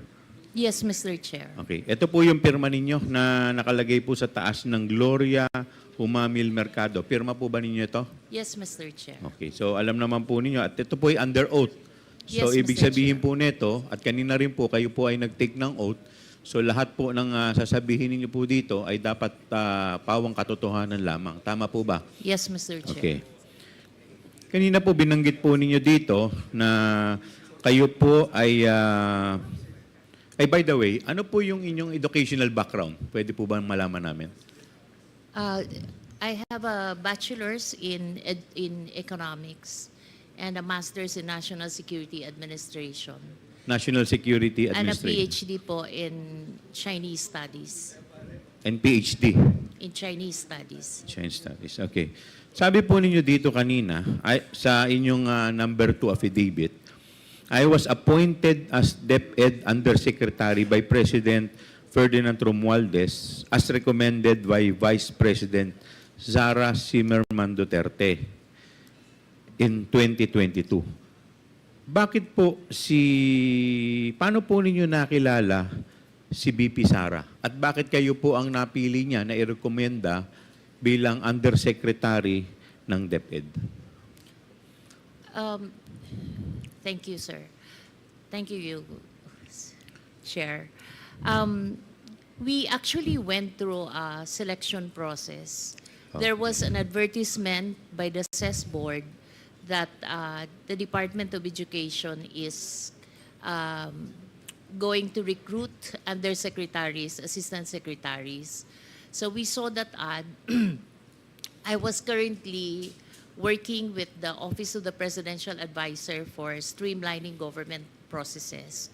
And so we applied, we were interviewed, and then we received communication that we passed the interview and the process, the selection process, and that we are to assume at a specific date. Okay. So, ibig sabihin po, prior to your appointment as Undersecretary, hindi pa po nyo kilala si Vice President Sara Duterte. Tama po ba? Kilala naman po, Kilala Your na po Honor, ninyo. kasi she studied at the Development Academy of the Philippines where I Okay. was the Dean and the Senior Vice President. She was our graduate student. So, din po kayo sa DAP. Yes po, sir. Ano Your Honor. pong course ang kung saan po kayo din? Sir, it's just one. So yung buong DAP kayo po yung ano? Yes, sir. Okay, Development It's Academy, the tama Graduate po ba? School of Public and Development Management. Okay. So, dito po ninyo nakilala si VP Sara. Yes po. Yes, Your Honor. And Okay. I was actually her advisor of her thesis for her master's degree. Okay. So yung recommendation po niya, kayo po ay naging Undersecretary for Human Resources and Organizational Development. Tama po ba? Yes, yes, Chair. Okay. So ilan po ba ang USEC ng DepEd? We were 9 po. Siyam po. Ano-ano po yung mga USEC na to? USIC for Finance, Admin, Finance, Infrastructure. Admin. Infrastructure. Infra? Yeah. We were Admin, Finance, Curriculum, Human Resource and Organizational Development. Pakilakasan po, pakilakas. Human Resource and Organizational Development, Operations, Planning, Procurement, and the procurement. Chief of Staff. And May the USEC for procurement po. Sir, the USEC for procurement was a product of an organizational review which we did when we came into into DepEd. Okay. So, as USEC for Human Resources and Organizational Development, kayo rin po ay na-designate as head ng procuring entity. Only in 2023, sir. February 2023. So, dalawa po yung function ninyo. USEC po kayo ng Human Resources and at the same time, kayo rin po ang head ng procuring entity. Tama po ba?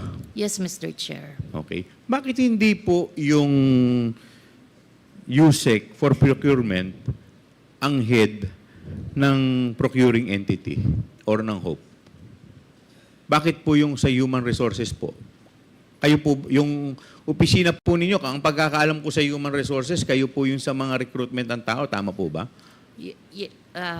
Yes, Mr. Chair. Yun po yung trabaho ninyo, tama po ba? Ang trabaho ko po, Mr. Chair, is human resource. Then I have the National Educators Academy of the Philippines and the Teachers Excellence Council. Tama po. There's 1.1 So in short billion.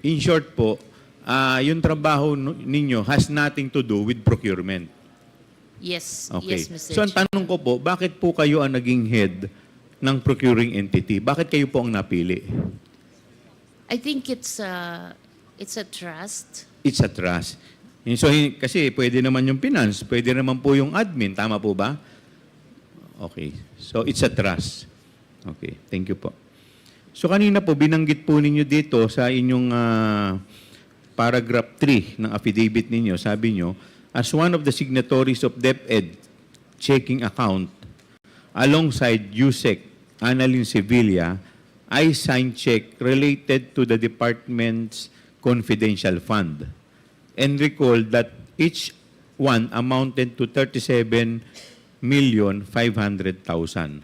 So ito pong 37,500,000, ilang beses po kayong nagpirma ng cheque in connection dito sa 37,000, ilang 37,500,000 pong cheque ang napirmahan po ninyo?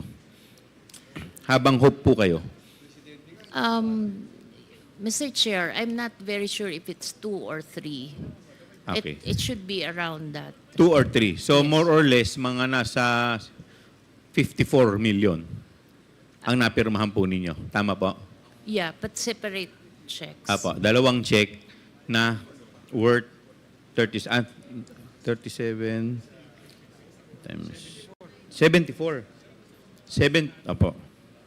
Now, sabi po ninyo sa paragraph 4, between February 2023 to September 2023, I received a total of 9 envelopes labeled Hope.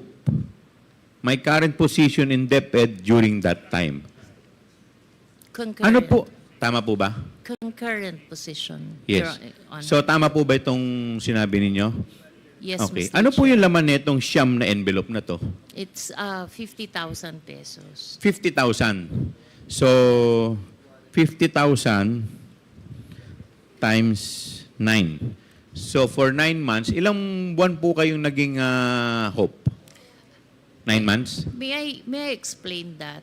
Yes, please. I've been receiving that envelope, but I never opened it while I was at DepEd. Some of my friends, when I left, they saw that those envelopes still intact, not opened. So I actually didn't know how much money there was in each of the envelope. But how did you know na pera po ang When I laman? retired already, I was asking for an exit call so I could You were return asking for? an exit call when I was leaving already DepEd because I wanted to return those envelopes, but I wasn't able to have that exit call. I wasn't able to return, but so I sought some advice, and they just advised me to donate it to a non-government organization, which I did. And that's the only time that I opened those envelopes in front of the people that I was donating it. And it was 50,000 per envelope.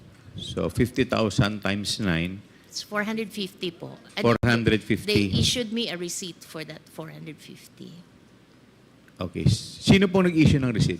Yung the one who, it's an The one it's na... an NGO that I Okay. donated So yung the money. pinag-donate po ninyo. Yes, Do you sir. have that receipt? Yes, sir. Thank Yes, you. Your- Can we yes, have a Mr. copy Chair. of the receipt, Yes, ma'am? Mr. Chair. Thank you po. So, buwan-buwan po, nakakatanggap po kayo ng 50,000 at sinasabi po netong si Assistant Secretary Sunshine Fajarda. Sabi po ninyo sa kanya, itong envelope na to ay galing po from the Office of Vice President Sara Duterte o galing kay BP. So, ano po ba ang trabaho nito ni Assistant Secretary Sunshine Fajarda? She used to be the head executive assistant. Heya. And then, yes, and then she became an assistant secretary. Okay. At ang asawa po niya, sabi po ninyo dito, si Edward Fajarda, siya naman po ang Special Disbursement Officer. Tama po ba? Yes. Okay. So, ibig sabihin po, itong mag-asawa po, si Sunshine Fajarda at si Edward Fajarda ay very close po talaga sa Vice President. Tama po ba? Masasabi po ba ninyo na very close sila? I couldn't say that po. Pero the fact na si Sunshine Fajarda ay Heya, so siya po yung laging kasama. Tama po ba? If you're the Heya, you're usually the one who has trust and confidence from the Yes, principal. trust and confidence. So ang ano po ba yung mga trabaho kadalasan ng Heya? It's really doing the Parang chief of staff din po yan Yes. Tama po ba? So pag dumating na si Heya at may sinabi pong instruction sa inyo, parang ang kausap na rin po ninyo yung boss. Tama po ba? yes, So, Mr. okay. Chair. So ito po bang So, tuwing nagpupunta po siya sa inyo, sabi ninyo, 9 months. Sunod-sunod, nagbibigay po siya ng envelope na may laman pong 50,000. Tuwing nagpupunta po siya sa inyo, sinasabi po niya, galing kay VP. Tama po ba? Kami po yung umaakyat sa Umaakyat kayo. Office of the Secretary. Saan po kayo umaakyat? Saang office po? Sa Office of the Secretary. Kasi that's where she holds office. Sa office ni Assistant Secretary Fajarda. Yes. Okay. Yes, Chair. By the way, ito po bang opisina po niya? Gaano po ito kalayo sa opisina ni BP Sara? The same... Same office. So, ibig sabihin, isang opisina lang po silang dalawa. Okay. Pero kasi normally po, yung USEC ang nagpapatawag ng ASEC eh. Tama po ba? Tama po ba? Kasi mas mataas po yung USEC kaysa sa ASEC eh. But this time, yung ASEC po ang nagpapatawag sa USEC. Tama po ba? Yes, Chair. Okay. So, yun po eh hindi naman normal. Kasi normally talaga, ang boss ng ASEC, yung USEC. Tama po ba? Okay. So, the fact na kayo po ay pinatatawag ng ASEC, ibig sabihin po talaga, talagang very close. At talagang parang very close siya sa secretary. Tama po ba? Parang alter ego po siya. Okay. Pakidescribe nyo nga yung opisina ng Office of the Vice President at saka ito pong opisina ni Assistant Secretary Sunshine Fajarda. Ano po ba yan? Kunyari, halimbawa, ito po, isang opisina to. Meron lang po ba siya doong table o meron din siyang sariling opisina doon? May sarili siyang... May sariling opisina. So, para siyang chief of staff doon. Okay. Pero lahat yan under ng Office of the Secretary. Kasi normally po, ang mga may opisina lang po doon, USEC. Tama po ba? Ang mga USEC po, may kanya-kanyang opisina. Tama po ba? Sa baba po. Sa baba. Yung mga ASEC po, may mga opisina rin po ba? Yes, Saan yes, po? Sa baba rin. Naka-scattered kasi madami. Naka-scattered. So, ibig sabihin, on top dun sa opisina niya as ASEC, meron din siyang opisina sa loob ng opisina ng secretary as HEA. No po, Chair. Wala. Yun lang yung office niya. Ayun lang ang office niya. So, ibig sabihin kasama talaga... din niya yung USEC, yung Chief of Staff. Okay. Ang nag-office doon, Chief of Staff at saka yung ASEC. Doon sa loob ng opisina ng secretary. Okay. Yes. So, yun lang po. Salamat po. Yes, with the indulgence of Congresswoman Luistro, the Chair would like to recognize Congressman J. Conghun. In connection lang po, ma'am, doon sa tanong ni Chair. Tanong ko lang po, ma'am, nung naramdaman niyo po na may nag-aabot po sa inyo ng sobre, buwan-buwan, ano po ang pakiramdam niyo? Bakit hindi niyo po binuksan? I must admit that I was uncomfortable with those envelopes, but parang ang hirap din kasi I'm not sure if others are receiving. Parang ang hirap din I didn't know if others are receiving. I cannot say.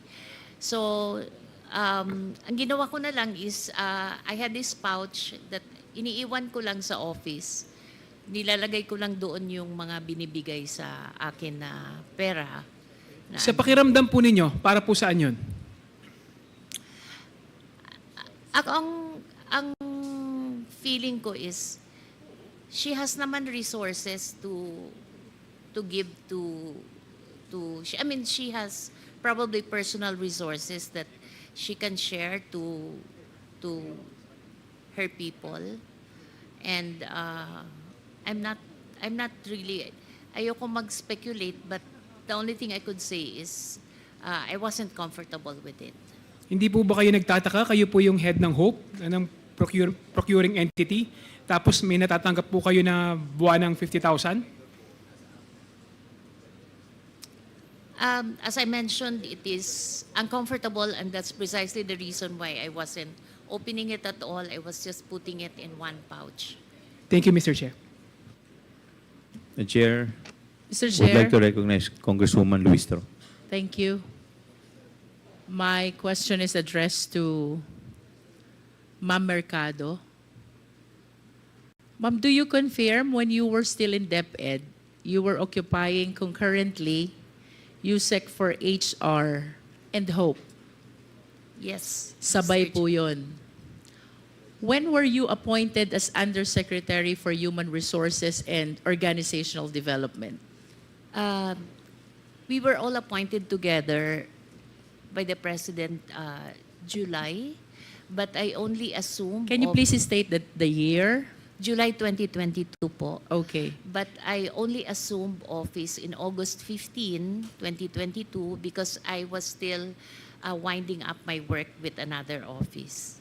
So you would agree with me if I say that you were appointed as USEC for HR July 22, but you assumed the position August 15, 2022? Yes, Mr. With Chair. respect to your appointment as head of procuring entity, kailan po kayo na-appoint? That's February 2023. February 2023. Let's go back to your appointment as USEC for HR. From August 15, 2022, kayo po ba ay pinaakyat din ni ASEC Sunshine to receive this envelope which you refused to open? Not on 2020. I don't recall 2022. We have we have gifts on December, but I don't recall a monthly thing before that. In other words, from August 15, 2022, that is the date of your appointment as USEC for HR, until before February 2023, which is your appointment as head of procuring entity, you are not receiving any envelope from ASEC Sunshine. No. And you will confirm that this envelope started only when you were appointed as head of procuring entity. It's actually not very clear to me anymore, but I recall we also received some amounts in 2022, but it's very vague to me anymore. So, and then I don't have the envelope. So, parang it wasn't. So how do you receive those amounts which are vague, not regular, if there are no envelopes? No, I think it's only once. It's like a Christmas bonus. Pero siguro hindi siya naka-envelope kasi I didn't keep it. Tama po bang sabihin, ma'am, na yun pong regular monthly envelope which you later on found out contains 50,000 per envelope ay nag-umpisa lamang nung kayo na-appoint as head of procuring entity? As far I'm still keeping those envelopes, so I would like to say yes. Yes, because it is very clear from your affidavit, no? This envelope started in February and ended in September of 2023. And earlier you said kayo po'y na-appoint bilang Hope noong February 2023. And prior to that, since your appointment in August 15, 2022, wala kayong nare-recall regular envelope which you were receiving from ASEC Sunshine. Can you please enlighten us? What is with Hope? Bakit dun lang po nag-umpisa itong envelope na ito upon your appointment as head of procuring entity? It's a very difficult task, especially for someone who has not tried to be one before. Parang it's an area that I really evaded all my entire government life. But I needed, there's just too many already pending procurement at that time. So when I was asked if I could be designated as the Hope, I first referred them to other people who are seasoned in procurement, like sina Yusek Rebsi, but Yusek Rebsi was already too preoccupied with operations. So I finally accepted the position, and it was difficult because I have to study the procurement law, and I was given I had a lawyer and someone who's already a retiree to review the documents with me when we signed the contracts. And I had commitment from when I accepted the post, I made it a family decision, you know. Like among the execom, I asked our legal before, Yusek Brady and ASIC Amanda Nograles, that everything that I signed has to be thoroughly reviewed by legal. And so I had that commitment of support from everyone in the execom, and so I accepted the post. In brief, ma'am, can you please enlighten us? Why do you say na mahirap, difficult ang position ng Hope? Because you have to read through you have to look through all the documents, and it's like Which documents, ma'am? everything that goes through the bidding process. I am not part of the bidding process itself, but on the time that I was appointed, I was the one tasked to form the structure of who's chair for BAC 1, BAC 2. So I spoke to all the people which I know I will have comfort to chair specific committees at specific BAC. But the process of bidding, I'm not part of it because you have to maintain you have to make sure that you're not enmeshed with the process itself, but you're just reviewing to make sure that the vice president secretary is protected with everything that I signed because it's a delegated function. In other words, she's supposed to be the hope. In other words, ma'am, you're the person who check all the documents coming from BAC before the vice president signs or approves. No, I signed because You sign for the... I have to sign because I'm the one the hope signs. It's delegated to me already. And you will agree with me if I would say na you consider it difficult because it concerns matter about procurement and bidding, Yes. where there are a lot of issues surrounding, sometimes And it's just issues too about many. bribery and corruption. You agree with me? Yes, And what do you think is the reason kung bakit yung envelope nag-start lang during your appointment as Hope? I think Bakit it's- po walang envelope nung HR pa lang kayo? Tapos biglang nagka-envelope nung naging Hope kayo?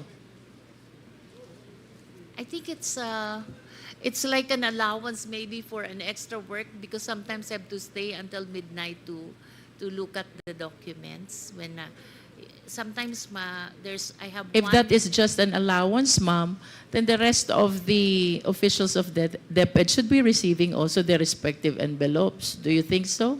Don't you think so, ma'am? If that is just an allowance, then the rest of the officers of DepEd should have their own envelopes as well. Mr. Chair, that's precisely the reason why I did not open any of it. Because I that understand. was very uncomfortable on I my understand. And that leads me to the next question, ma'am. Why were you so uncomfortable with the envelope when you believe that that is just an allowance? part. Because, Ma'am, I'm 40 years, Mr. Chair, I'm 40 years in government. The only time I have an ombudsman case is when I advised my principal not to sign an importation, when I was the deputy cabinet secretary, and I advised my principal not to sign an importation because there was no rice crisis. That's my only ombudsman. I have to protect that name. Self-made po kami. I come from Samar. I was a scholar since I was grade 1 until I took my PhD. So I have all reasons to protect my name, Your Honor. And I'm in the home stretch of my career. And then I'm being thrown into that position, which I have no control because I'm only studying it. So that's my... Ma'am, I wish to remind you of the terminologies which you mentioned already. With all due respect po sa inyo, no? Because I want to elicit this information from you. Kanina po sabi nyo, the position, the job of Hope is very difficult. Do you confirm? Yes, Yes.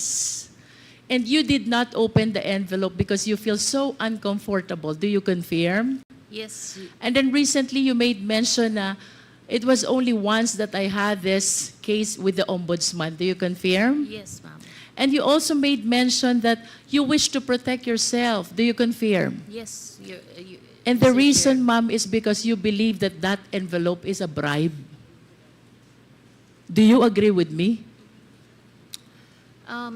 Because otherwise, you will not appreciate the job as difficult. You will not uncomfortable opening what you believe is allowance. You will not be thinking about the ombudsman case. You will not be thinking about protecting yourself. The reason why you are considering all these concerns is because you believe that the envelope is a bribe. Do you agree? Yes or no, ma'am?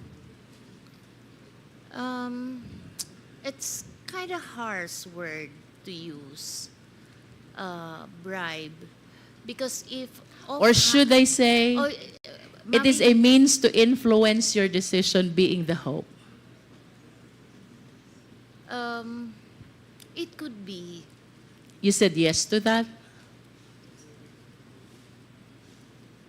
You said it could be. Could be. I wish to manifest, Mr. Chair, that on the story, on the narration of the resource speaker about this envelope she received and she refused to open until the same is donated from February 2023 to September 2023 is a means actually to influence the decision of our resource speaker being the one who approved all the decision of the BAC in behalf of the DepEd Secretary. Tama po ba, ma'am?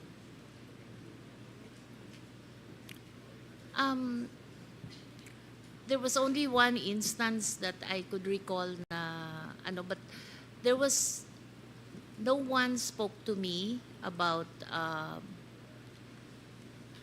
there was an instance where I tried to let a bidding lapse, but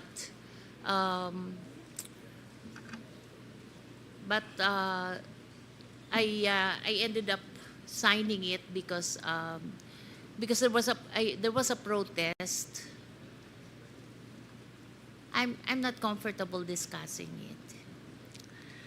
But I wish to state for the record, Mr. Chair, that with the narration of our resource speaker, she earlier manifested that she believes that those envelopes are means to influence her decision as hope. Ma'am, I wish to invite your attention to paragraph 6.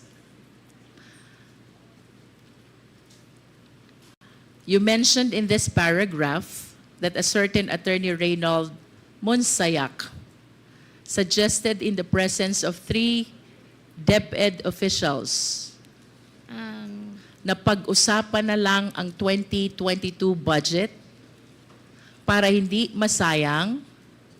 However, you firmly asserted that the procurement must be implemented and conducted in strict adherence with the rules.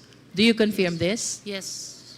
Can you please enlighten us? Sino po yung ibang DepEd officials present during this incident? Actually, it was one director and 2 consultants. Can you please state the names? The director was Director Resty Osias, and the consultants was Juna Soriano and Ferdinand. Forgot the family name. Where did this meeting happen, ma'am? Kanino pong opisina nangyari to? It was not in DepEd. I was having lunch.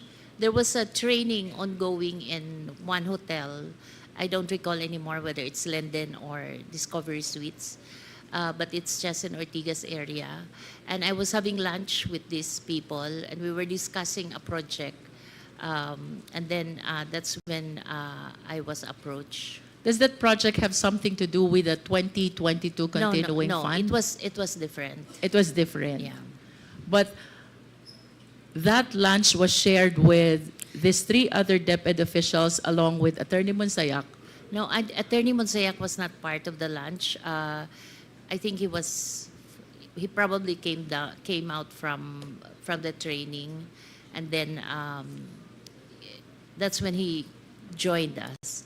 He joined you, and then to whom did he direct what he said na pag-usapan na lang natin yung 2022 para hindi masayang?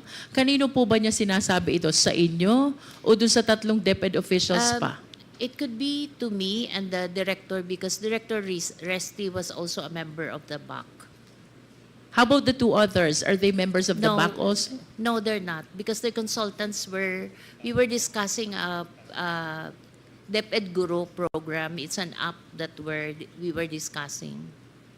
And can you enlighten us? Ano po bang naging reaksyon nung kasama nating director? Her name is Director Ucias. Osias.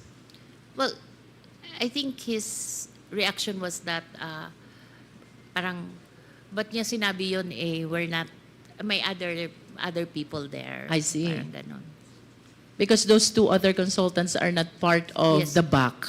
Yes. And did she accede to what Attorney Monsayak said? No. He's a very strict director as far as procurement. She did is- not accede. He did not accede. And kayo po, you asserted that the procurement must be implemented and conducted in accordance with the law. You said that. Yes po. And Attorney Monsayak heard that. Yes po. And after this incident, ma'am, what happened?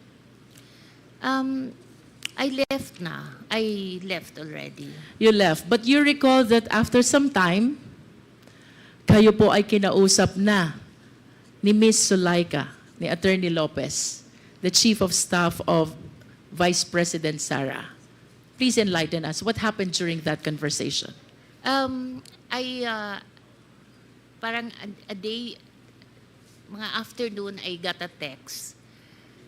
When I got the text, it was a familiar text because these were the same texts that is sent to those who are asked to leave as well. So when I saw it, I prepared what I should tell them and tell her. And I prepared that I'm not resigning, but I'm retiring because I'm already at age level where I could retire properly. And so when I went there, I knew what the issue would be because the kind of text that I received was the same text that was received by Chris Arnoco, ASEC Chris Arnoco, and the others. Who is Chris Arnolfo, ma'am? He's an ASEC also that was asked to resign. He was asked to resign for what reason, if you're aware? No, I'm not aware. You are not aware. I just get to know being an HR, and then I was their nanay-nanayan in DepEd. So I get to be their sounding board and their apprehensions because they're young people, their career. So yun yung situation. And so when I arrived at the OBP's office in Mandaluyong, sinabi na there's this issue of a teacher that is in my office and some other issues. So kinat ko na lang si Yusek Zulaika, sabi ko, in my 40 years in government, I knew that I work on trust. So if the principal doesn't trust me anymore, then you don't have to find reason for me to go. So I'm ready to resign, to retire. Here are the things that I need to do for retirement. I need to say goodbye properly to the institution that I serve well. For the record, ma'am, did you resign or did you retire? I'm being asked to resign. I did not. I retired. I You applied retired. for retirement. So when did you retire? Effective November 1. So that is 1 month No. from the supposed date No, when they you're don't supposed to li- retire? They don't like 1 month. I was actually trying to ask for December 30, but they wanted it on that day that they spoke to me. This is 4th week of October when Attorney I Zulueta think third. talked to you. I'm not very sure anymore. 3rd week with of October, they want you to resign on that date? on that very day. On that very date. But you said, I'm not going to resign because I have to honor my 40 years in government, What would I do after resigning? And how did you feel when on the Oh. 3rd week of October you're being asked to resign? I was so devastated because I couldn't find a reason why I will have to go, you know. What were you thinking during that time? Can you please share with us your thoughts? Ano pong iniisip nyo during the time when, after 40 years of being in DepEd, dedicating all your life and career in DepEd, suddenly there is Attorney Zulueta asking you to resign right then and there? I was very sad. I spoke to, but it wasn't a surprise, Mr. Chair, because there were 6 people before me that went through that process. So I wasn't surprised. So what I did the night before when I got the text, I already prepared myself.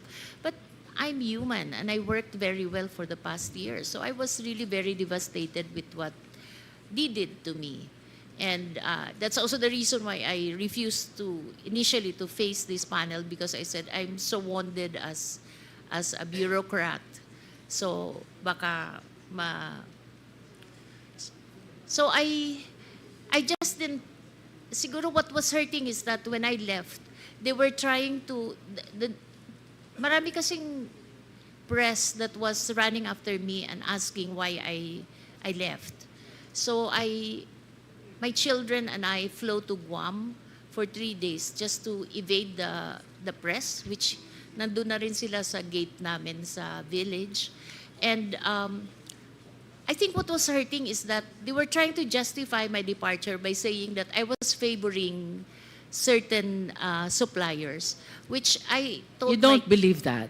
I told my kids. You reject that. I told my kids I left DepEd with my pride intact and with integrity because I have not favored any. I don't even speak to suppliers. If there are petitions or things that has to be settled at Hope level, I go at the middle of DepEd where it's seen by everyone, and that's where I speak to the suppliers. Last question, ma'am.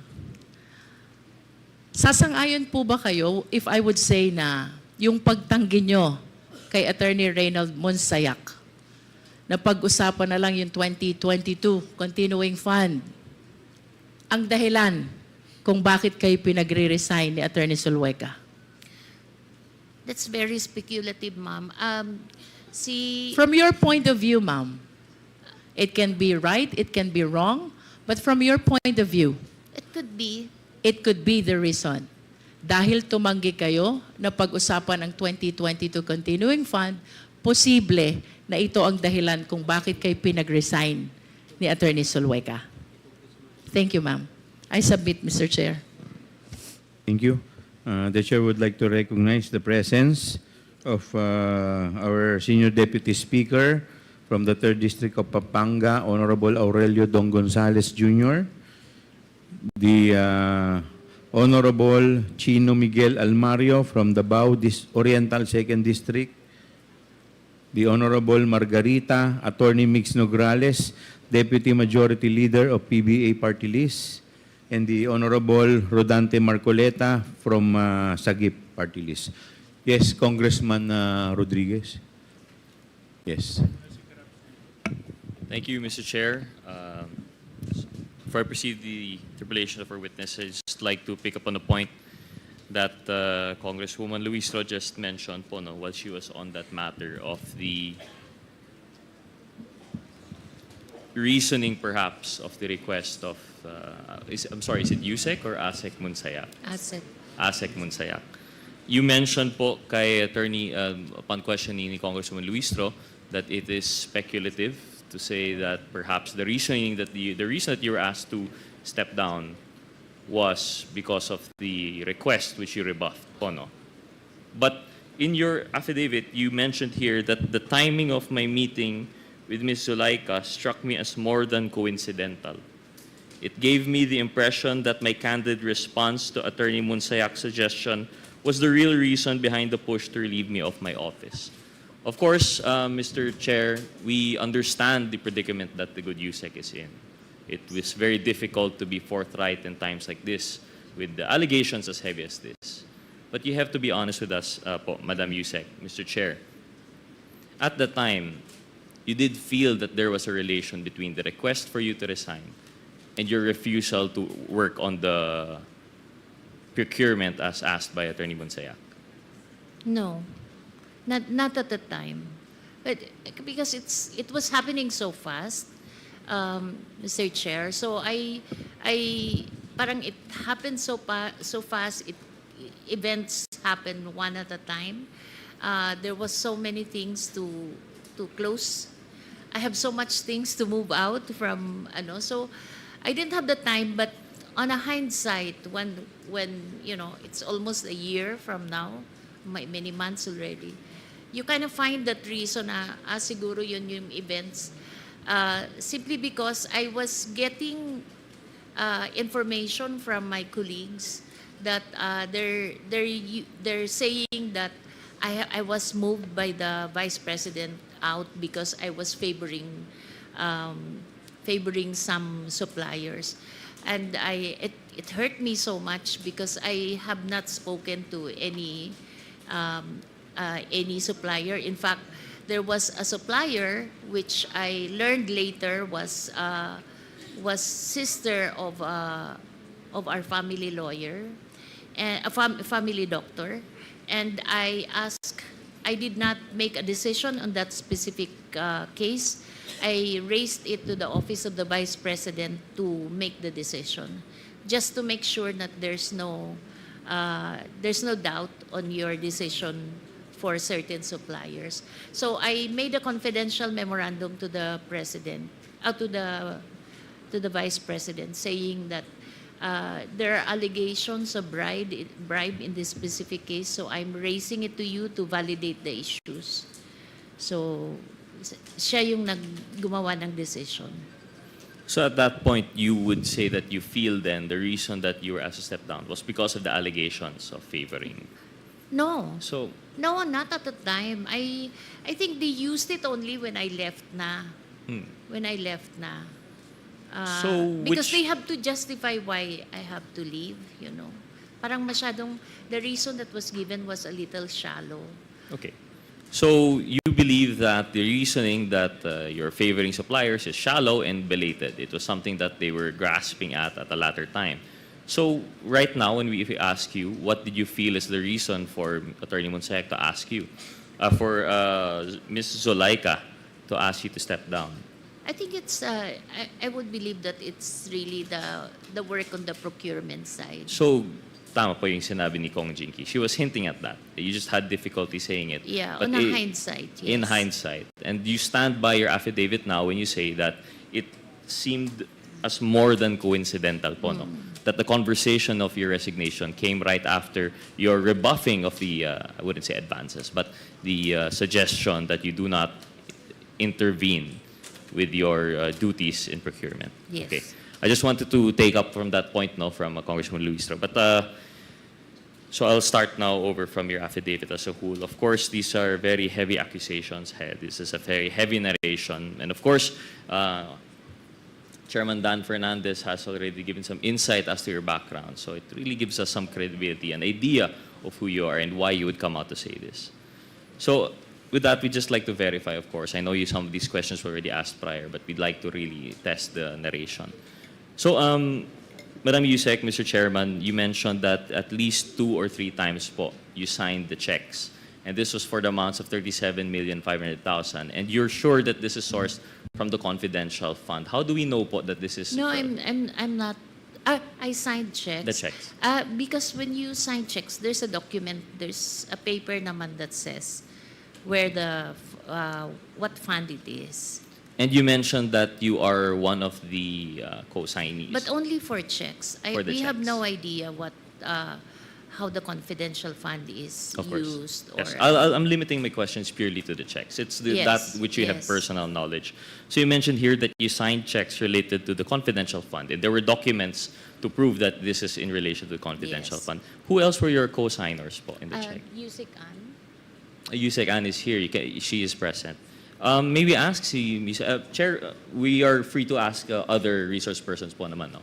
Because it's as in an inquiry in aid of legislation. Yes, please continue. May we ask Yusek Sevilla, you were mentioned in this affidavit. Do you confirm that you signed these checks together with Yusek Mercado? Mr. Chair. Yusek Sevilla. Sevilla, you are recognized. Thank you, Mr. Chair. Yes, Your Honor. As part of my work as the Undersecretary for Finance, I do the ministerial task of processing and releasing payments. And for a check to be released, there should be 2 signatories. And in the designation of authorities to sign checks, all undersecretaries are authorized to do the signing of the checks. And there's a limit also, Your Honor. For example, until 10 million, that's the director level. Up 10 million and up, it's now the undersecretary. So in the case of the confidential fund, when it was processed and released, there are 2 signatories, and I confirm that one is mine and the other is Yusek Gloria Mercado. Thank you, Mr. Chair. So we have confirmation of that narration, that part of the affidavit na co-signee po, the co-signer, si Yusek Sevilla. Yusek Sevilla, can you confirm to us how many checks po kaya ito? Just to help refresh the memory of Yusek Marcolet. There were 3, Yusek Mercado. Your Honor, Mr. Chair, there were 3 checks that were issued per quarter. I'm getting the details, Your Honor, from our accountant who is also present. They're the one preparing the checks, but I don't have the exact details. But I remember that the release is done per quarter. And 150 million that was appropriated for 2023 divided by 4 quarters is 37.5 million. So there were 37.5 million per quarter that were issued as checks. Okay, so we now have confirmation that tama naman po yung narration ni Yusek Mercado, 2 to 3 checks. Now we have confirmation it's 3. So the total amount that she is attesting to have been signed off for is 112,500,000. Would that be a fair statement, Yusek Sevilla? Mr. Chair, I confirm that the total of 37.5 million checks is 112.5 million. Thank you. Yusek Mercado, you mentioned po in your affidavit in paragraph number 4 that you received a total of 9 envelopes. Of course, now we understand that you had apprehensions and that you had some difficulty accepting it, and we'll come back to that na lang po, no? But you mentioned here that a certain ASEC, the HEA at the time, si Ms. Fajarda, is she here today? No, it's not here. So si ASEC Fajarda, is she still in the office of the OVP, DepEd? Would you have, no? She's with the OVP right now. Okay. And you mentioned that she would give you the envelopes. Would you recall if the envelope had the marking Hope po, no? It was Yes, labeled as yes, Hope. Mr. Was this Chair. typewritten? Was this printed? No, it's written. Written. Would the handwriting be familiar? I'm still keeping those envelopes. Oh, you still have the envelopes. Mr. Chair, may we request perhaps that these envelopes be produced as object evidence for this committee? So perhaps in a... The envelope, I think, was already, the content of the envelope was already donated. Yes. But with respect to the envelope, you still have it in your possession. Tama po ba? It's in my home. Okay, so may we request Yusek Mercado to please, dala po ba niyo ngayon? Hindi po. Hindi. So siguro in the next scheduled hearing, may we request na pakidala po ninyo para ano po namin. Meron pang next schedule. Ma'am, pakilapit lang po ninyo yung microphone para medyo clear at maliwanag po. Thank you po. So, Please continue. Please proceed. Thank you, Mr. Chair. I think that would be very helpful and we'd really appreciate if you could produce that. That would be object evidence po if talagang handwritten po yan and if we're able to prove kung kaninong handwriting. This would just serve to verify po no, the veracity of your narration. So, meron pong envelopes that were labeled Hope. They were not labeled Miss Mercado. They were not labeled Ma'am Gloria po ba? Is that how you go? What is the name that you go by po for people familiar with you? Glo. Glo. So it didn't say Dearest Glo, it didn't say Yusek Just Mercado, Hope. just Hope. Just Hope. Okay, I'll come back to that po at a later time.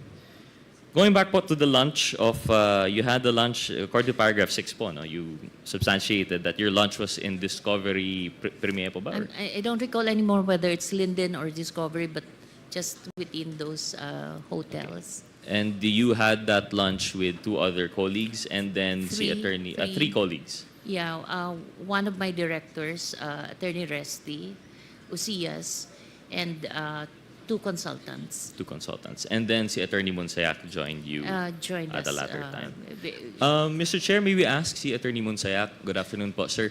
Sir, ano po yung position nyo at the time? You were USEC? Good afternoon, sir, Your Honor. Attorney Monsayak, you are recognized, Mr. Chair. Thank you, Mr. Chair, Your Honors. During that time, I was new at DepEd as Assistant Secretary for Procurement. You were an ASEC for procurement. Okay. Yes, Your Honor. And at the time, would you confirm that you were at the training? Do you recall the narration of this lunch that that USEC Mercado has laid out today? Yes, Your Honor. The very good thing about this is I kept all our conversations, and it would debunk the timeline being narrated by USEC Glo Mercado here, especially about the reason she was supposedly removed by the appointing authority. And I remember that lunch.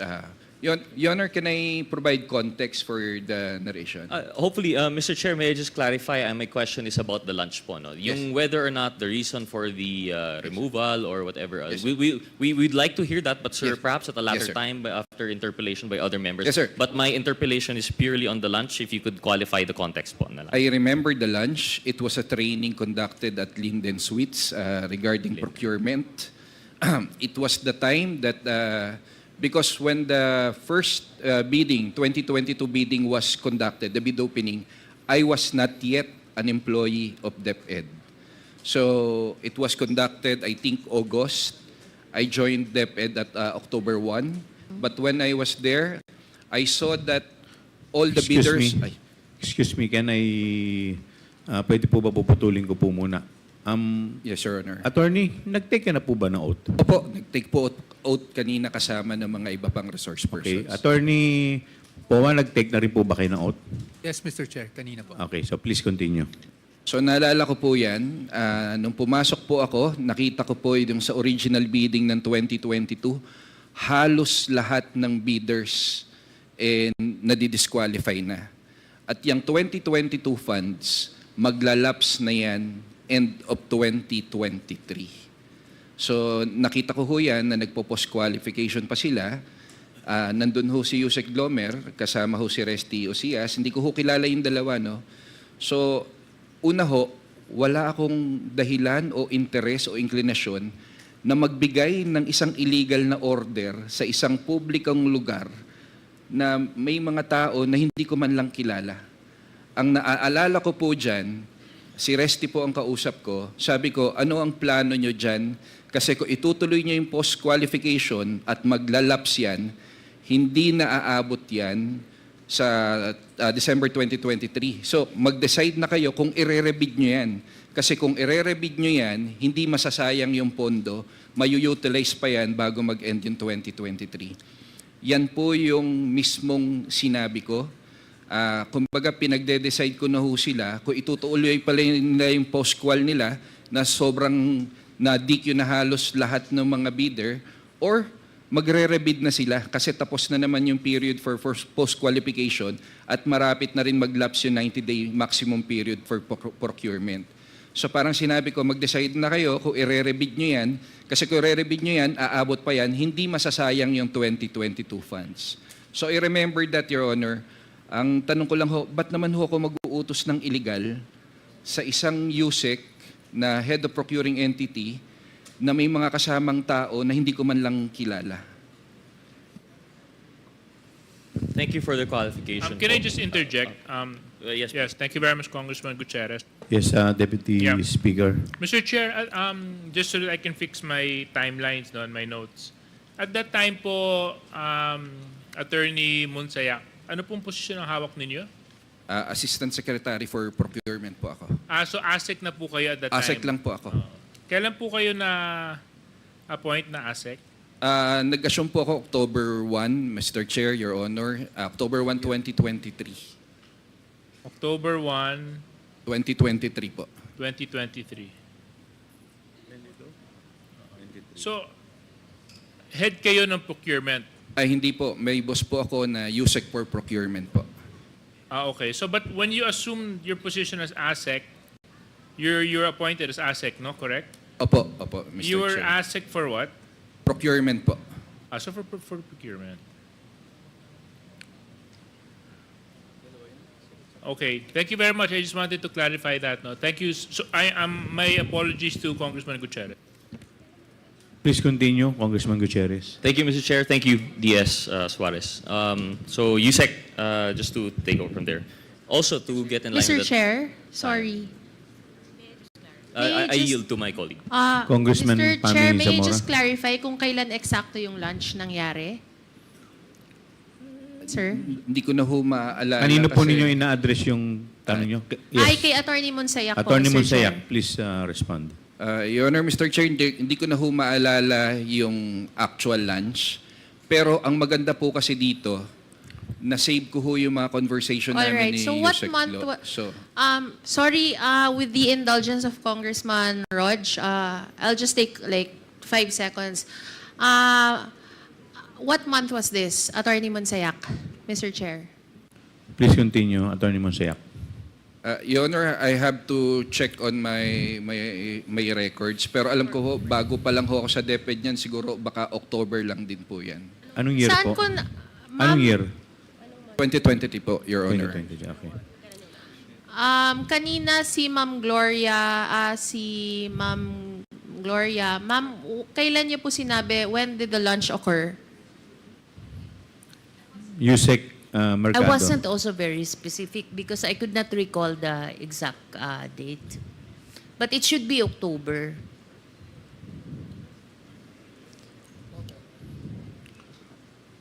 All right, Mr. Chair, thank you. Thank you. Yes, please continue, Congressman Rog. Thank you, Mr. Chair. Gutierrez. Just in line po with before we go back to the substance of the dinner, the lunch itself, just for the timeline. So prior to the October 1 appointment to ASEC for procurement, ano po yung position po ninyo, USEC, ASEC? Your Honor, Mr. Chair, I was spokesperson for the Office of the Vice President during that time, before I assumed office at DepEd. Since when po yung appointment po in the OVP? Nagsimula po ako sa OVP when the Vice President assumed position. Given that the OVP was concurrent secretary with the DepEd, would you say you are familiar with the members of the DepEd, even prior to your assumption in October 1? Ironically, Your Honor, kagaya po ng sinabi ni Yusek Glomer, yung mga tao po sa DepEd, hindi po sila yung mga taong dating nakasama na ni Vice President Sara sa trabaho. Nag-create po talaga ng selection panel, tiningnan yung merits, tiningnan yung credentials. So, hindi ko po sila kilala. Ang ironic po, ang medyo kilala ko po talaga, si Yusek Glomer because she's married to a fraternity brother in UP. I see. So, Mr. Chair, so your statement earlier is that you are not familiar with the processes of procurement, at least because you just entered as ASEC October 1. But you are familiar with USEC Glo. Your Honor, I'm a little bit familiar with the procurement process because I used to be head of a government agency, so I oversaw everything the procurement process. So just not familiar with this particular case? Yes, Your Honor, because when I joined, the first bid opening was already conducted. I see. So if that were the case po, no, going back then, thank you for the clarification of the timeline. Going back to the lunch, you do admit to having discussed about procurement issues. It's just you deny that it was an illegal order. Yes, Your Honor. Bakit ko naman po sasabing pag-usapan na lang natin to sa harap ng maraming tao, sa harap ng DepEd officials. Parang ang sinasabi ko doon, mag-decide na kayo kung ire-rebid nyo yan or itutuloy nyo yung POSCOA. Kasi kung ire-rebid nyo yan, aabot pa yan at mayu-utilize yan before the year end. Ba't ko naman po mag-uutos ng illegal? And Your Honor, can I elaborate on the timeline just to show that what Yusek Glomer said earlier about the reason for her removal is Point of order, Mr. Chair. Go ahead, the SJJ. Yeah, Mr. Chair, I think, with all due respect not to the resource person and the I witness. apologize, Your Honor. Oh, no, nothing to apologize for. I just want to make sure that we're giving proper direction to the questions of Congressman Gutierrez. So if the persons would be reminded na let's stick na lang to answering the questions as they were. And then you'll have your chance naman later on to also expound on certain events and certain timelines that you'd want to explain. Thank you very much, Mr. Chair. Thank you, DSJJ. Kindly continue, Congraj. Thank you, Chairman Konghun.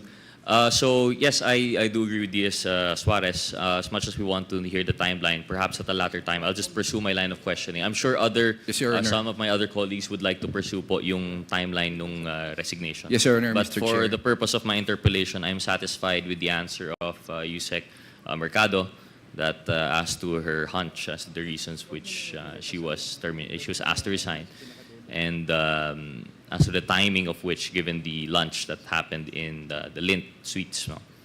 I just have one more question lang po siguro, and then I'm going back now in relation to the envelopes that were labeled Hope. You were being questioned po earlier, Yusek, Mr. Chair, that about your interpretation of what it meant when you were receiving these envelopes. And you mentioned you narrated in your affidavit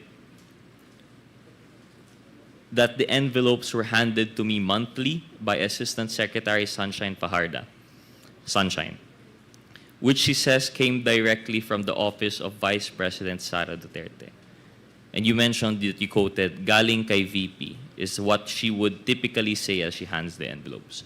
What is your appreciation of that statement? Ano po yung ibig sabihin ng galing kay VP?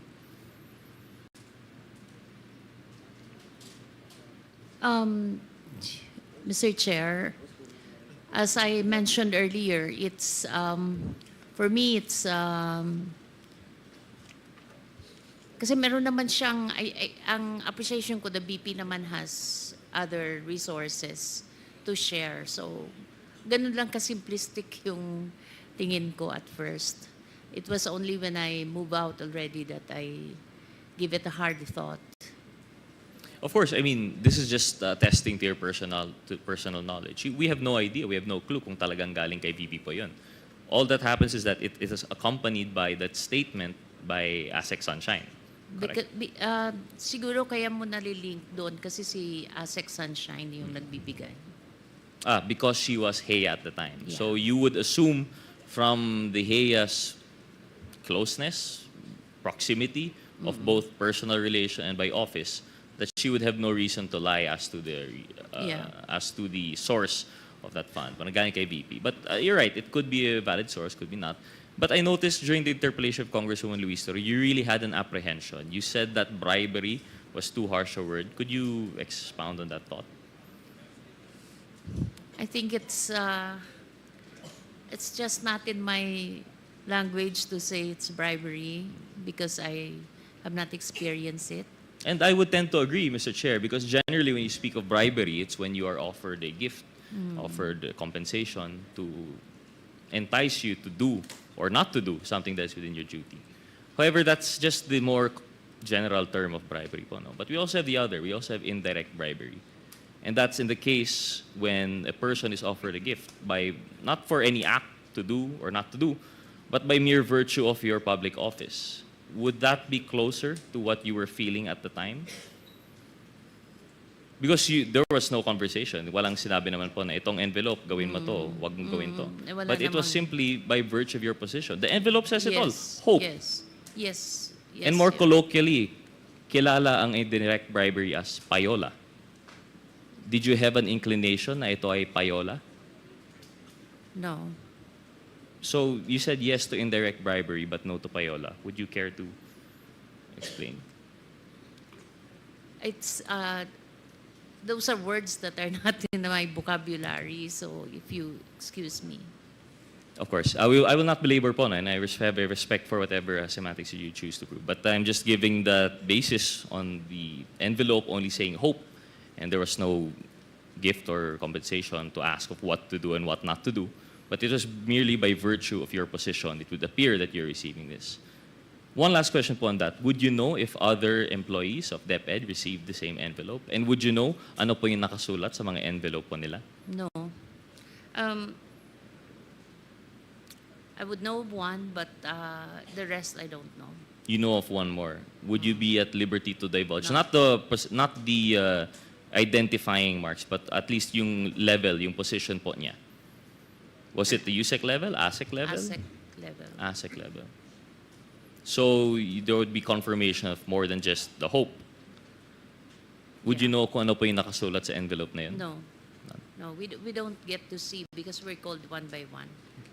Well, Mr. Chair, I'd like to thank the good USEC for this, for her narration of the affidavit here and being forthright. I'd like to just reiterate our hope that the envelopes will be produced as object evidence for us to discuss, and I'll be yielding to other interpellators who might wish to question. Thank you very much, USEC Mercado, and thank you, Thank you Mr. po. Chairman.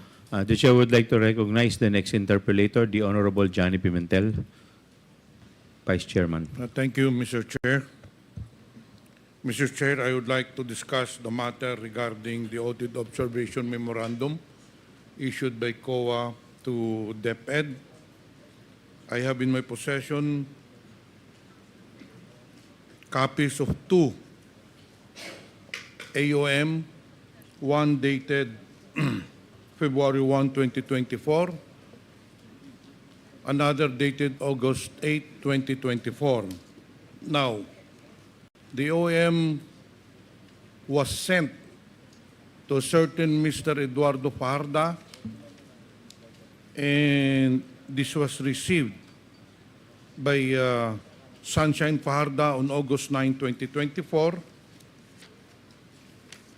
The other AOM, again, was sent to Edward Fajarda, and it was received by Lumilin Manalo on February 2, 2024. May I inquire from the COMSEC if this Mr. Edward Fajarda is present? COMSEC? Your Honor, Mr. Edward Fajarda was included in the invitees, but he is not present today. Mr. Chair, it is very important that the presence of Mr. Fajarda, kailangan po natin sa komitiba na ito because Mr. Fajarda, for the information of everyone, is the special disbursing officer. And this person is the one who made the cash advance of 75 million pesos. And this is also the person that liquidated the said amount. So in order that this matter be given enlightenment, we need to hear the side of Mr. Fajarda. So in this case, Mr. Chair, in accordance with our rules, due to the non-appearance of Mr. Fajarda, I move to issue a show cause order to Mr. Fajarda for him to be compelled to be present during the next hearing. Is there any... Second, Mr. Chair. Second, Mr. Duly seconded. Is there any objection? Hearing none, the motion is carried. Also, Mr. Chair, they have submitted as part of their liquidation several certifications coming from military authorities. We also need to invite these persons so that they can explain to us or to this committee for these certifications. One is Colonel Manaros Buransing, Philippine Army. The other one is Lieutenant Colonel Magtanggol Panopio of the Philippine Army. The other one is Major General Adonis Bahao, which I will explain later on why their presence is badly needed or very important in this committee. Since Mr. Fajarda is not around, and I would like to ask questions regarding this AOM, I'll now direct my questions to the COA, since it was signed by Ms. Nilda Plaras, the Assistant Commissioner Officer in charge. I believe that she is the one in charge in the liquidation of the intelligence funds being disbursed to the different agencies. May tanong po ako sa COA, and I'd like to know who could answer. ito ba ay totoo ba itong AOM na pinadala ninyo? Dalawang AOM to? February 2 at saka August 9 of the same year. Who will respond? Attorney Gloria, please respond. Mr. Chair, yung isa po ay February 1, 2024 and yung isa po ay August 8, 2024. Ang tanong ko po, Attorney, Received po pala ng August 9. yes. Ang tanong ko po, Attorney, ito ba ay same subject matter o different AOMs itong pinadala ninyo? Magkaiba po sila, Mr. Chair. Yung isa po ang covered na period ay July 12 to September 29 of 2023 and yung isa po ay February 22, June 29 of 2023. But this pertains also to the same cash advance of 35 million pesos. Dalawang cheque po yun. Isang 37.5 million and then isang cheque na naman 37.5 million. Ito yung sa first AOM, hindi ba? Tama po, Mr. Chair. Okay, itong sa pangalawang AOM, ano ba ito? 37.5 million din, Mr. Chair. It is for confidential fund po ng July 2. So magkano September ng total 29. natin lahat? 112 million? Or magkano ang total? So in short, 100, para lang maliwanagan tayo, ano? So yung February 1, dalawang 37.5 million, hindi po ba? Yung August na 9 or August 8, isang 37.5 million. So nagtototal na po siya ng 107.5 million. Ganun po ba? 112. No. Again, balik tayo sa arithmetic natin. Yung first na AOM nyo, dalawang 37.5. Ang tanong ko, kasi walang nakalagay dito, sa pangalawang AOM, magkano ang kinas advance dito nung August? Sa pangalawang AM, Mr. Chair, 37.5 million po. So, 70 million plus 37.5 million, if my computation is right, totals 107.5 million, hindi po ba? Tama po, Mr. Chair. Pero sa inyong report, ang total na nakas advance is 112.5 million pesos. So may kulang na 5 million pesos yung... So ibig bang sabihin yung 5 million pesos na balance, walang AOM yun?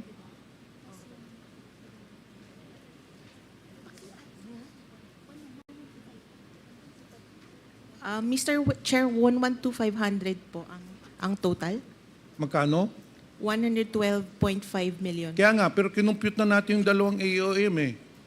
So totals only 107.5 million. Saan yung kulang na 5 million? May AOM din ba yon o wala? Mr. Chair, ang 37.5 million times 3 po ay 112.5. Hindi tayo magtutugma. Ulitin ko po. Meron ho ka ba kayong copy?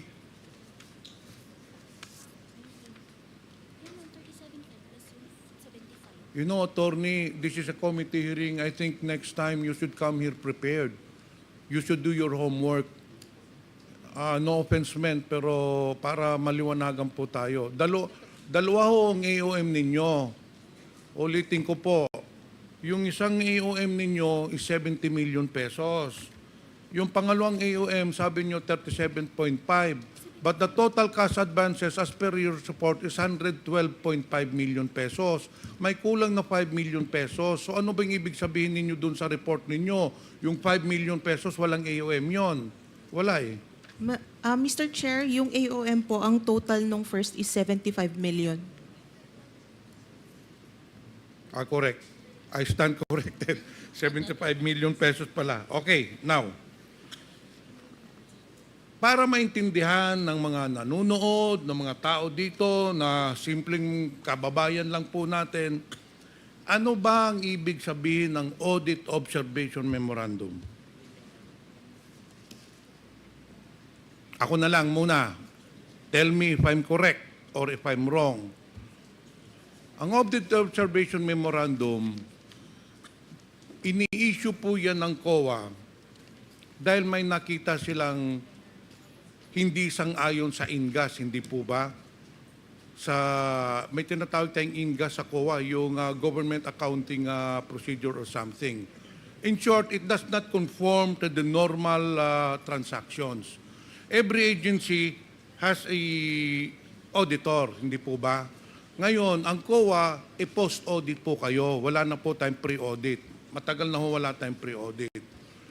Pagkatapos ng transaction, kompleto po yon, disbursement vouchers, lahat, cheque. Pino-post-audit po yon. If you see something is wrong with the transaction, kung makita ninyong may red flag, hindi po ba nag-i-issue kayo ng AOM? Tama po, Mr. Chair. Okay. After the issuance of AOM, kaya po natin ini-issue yung AOM so that the agency concerned with regards to the transaction is given the opportunity na sagutin, hindi po ba? Kaya sinasabi nyo, ito yung nakita namin, mga mali po ito, binibigyan ng agency ng panahon para sumagot, hindi po ba? Tama po, Mr. Chair. Now, pag sumagot sila, pag nakita ninyong it does not conform to the normal accounting procedures of the government, pag nakuha na ninyo yung sagot, yung justification niya, pero it does not satisfy the COA, nakita pa rin yung may red flag, ano po ang sunod na hakbang? Mr. Chair, i-issue po kami ng notice of suspension sa ICFAO po. Okay, nag-issue na tayong notice suspension. After ng notice of suspension ba, the agency is given another opportunity to reply? Yes, Mr. Chair, they are given 90 days po. They are given 90 days after the of the notice of suspension, hindi po ba? Tama po. Okay. Now, after 90 days, after they have submitted their justification, again, if you're still not satisfied, if you think the transaction is still illegal, nag-i-issue na po kayo ng notice of disallowance, hindi po ba? Tama po, Mr. Chair. Ano ang prescription ng notice of disallowance? Hindi po ba hanggang 6 months lang yon? 6 months po yung time from receipt, yung time for nila them to appeal. to ask for a reconsideration, hindi po ba? To appeal pa lang To po. appeal, okay. Both the same, to appeal or to reconsider. If their appeal is denied, umaangat na po yun sa ombudsman, hindi ba? For their perusal, hindi pa ba? Mr. Chair, sa Supreme Court na po. Anyway, hindi pa man tayo mamabot doon. Dito tayo sa Audit Observation Memorandum. Unahin po natin yung 75 million pesos. This covered the period, yung unang 37.5 million covered the period from February 20 to March 30 and April 30 to June 29. Now, this was addressed to Mr. Fajardo with regards to the liquidations of cash advances of Mr. Fajardo.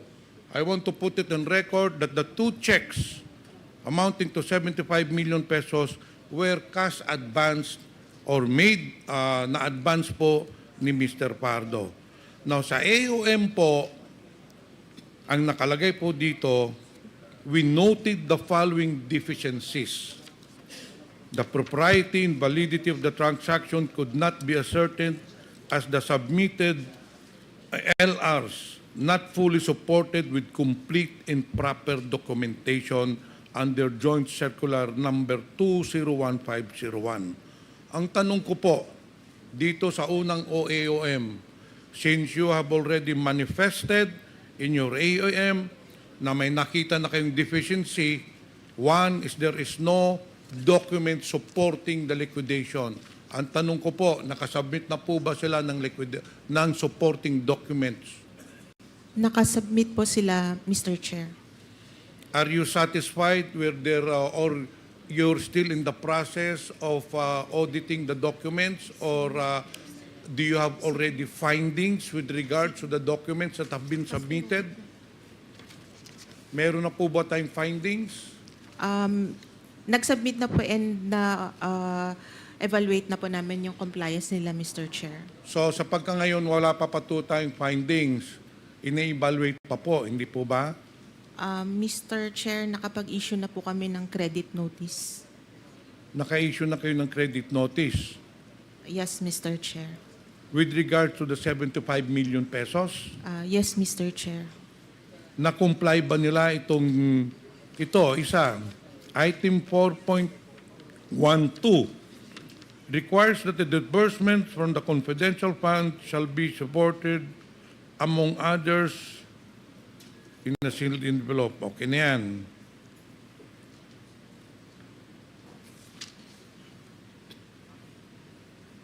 Dito tayo sa yung accomplishments. Yung counterinsurgency program, payment of incentives or traveling relative to the confidential operations. Did you also issue credit notice to this?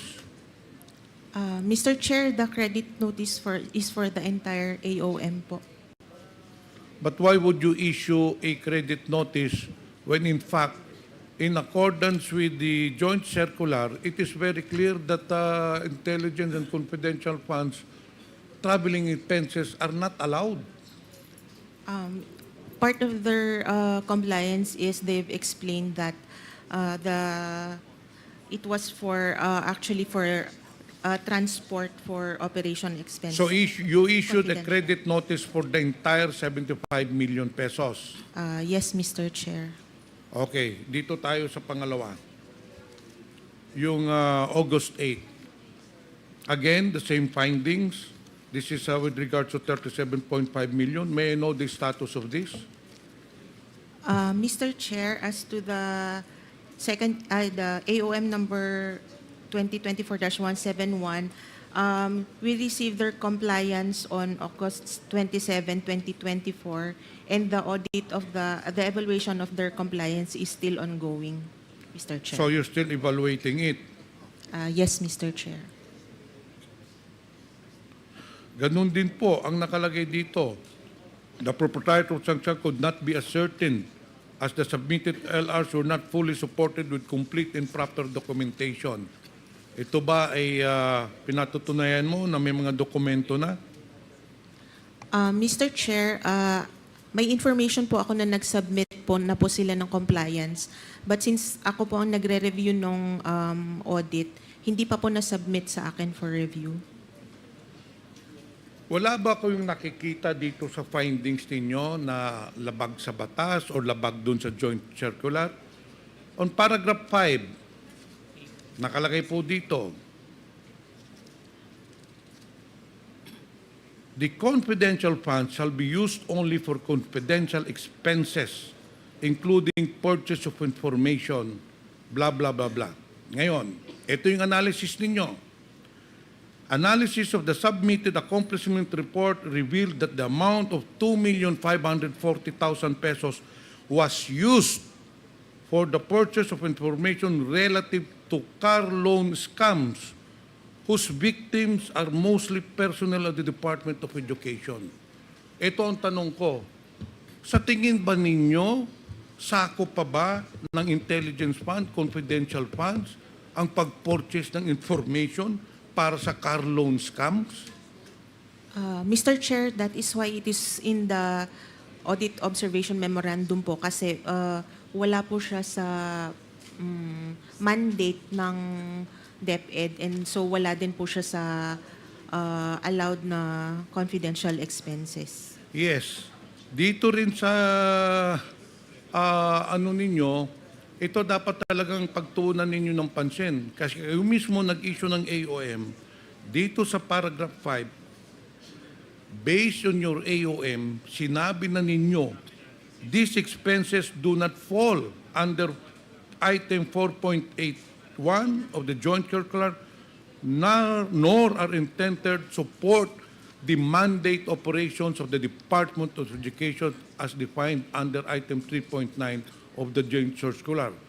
Thus, Mr. Chair, very clear, the same should not be charged against the confidential fund of the agency. So very clear po, kayo na po nagsabi na hindi pwedeng i-charge itong pag-purchase ng information with regards to the car loan scams. Ano ba ang koneksyon ng purchase information supposedly for intelligence gathering, para sinasabi ninyo na para sa hindi madala yung mga bata, mga estudyante, hindi ma-influence ng mga NPA. Wala namang NPA dito sa car loan scams. So, this will be noted and hopefully, you'll really be diligent in your issuance of. Because as for me, I am not an auditor, at trabaho ninyo yan, pero nakikita ko na ito, this should fall under the notice of suspension. Very clear ho yan, attorney. Kailangan ho i-suspend po yan because it does not fall within the mandate of the operations of the Department of Education and it does not conform to the joint circular of the DILG number 201501. Ngayon, Madam Attorney, dito mo naman po tayo.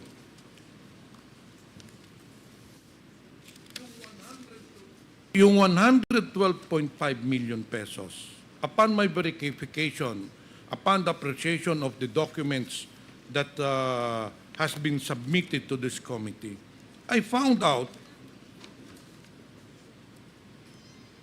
most, if not all, of the 112.5 million pesos were used in the Youth Leadership Summit.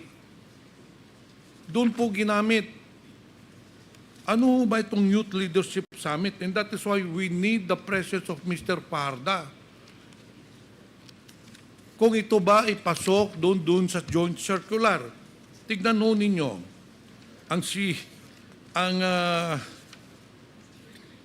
Sinabit lang liquidation nila is certification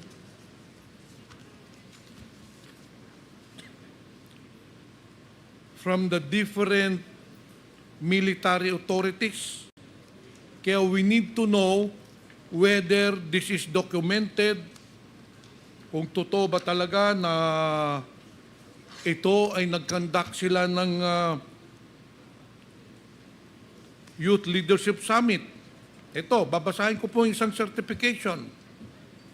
This is to certify that the 1st Infantry Tabak Division has conducted 8 activities for the Youth Leadership Summit with 531 participants. Do we have documentation? Do we have evidences that indeed they conducted this Youth Leadership Summit or sa papel lamang ito? Because we have no way to verify whether ginawa po nila ito. Patapusin lang ho ninyo ako. Meron naman po dito. Doon naman kay Lieutenant Colonel Panopio, this is to certify that 205 youth students from different schools, again, conducted the Youth Leadership Summit. Itong pangatlo po, si Adonis Bahaw, Major General, ang sinasabi po niya, he conducted 9 youth leadership summits which engaged a total of 860. Yun lang hong ginawang liquidation. There is no supporting documents. Do I have pictures? Do I have receipts? Siyempre, kung youth leadership summit yan, kailangan may resibo. Lahat sa pagkain or what. In fact, for me, ordinary person ako, this does not fall within the utilization of the joint circular. Very clear po dun sa joint circular. Ano ba itong Youth Leadership Summit?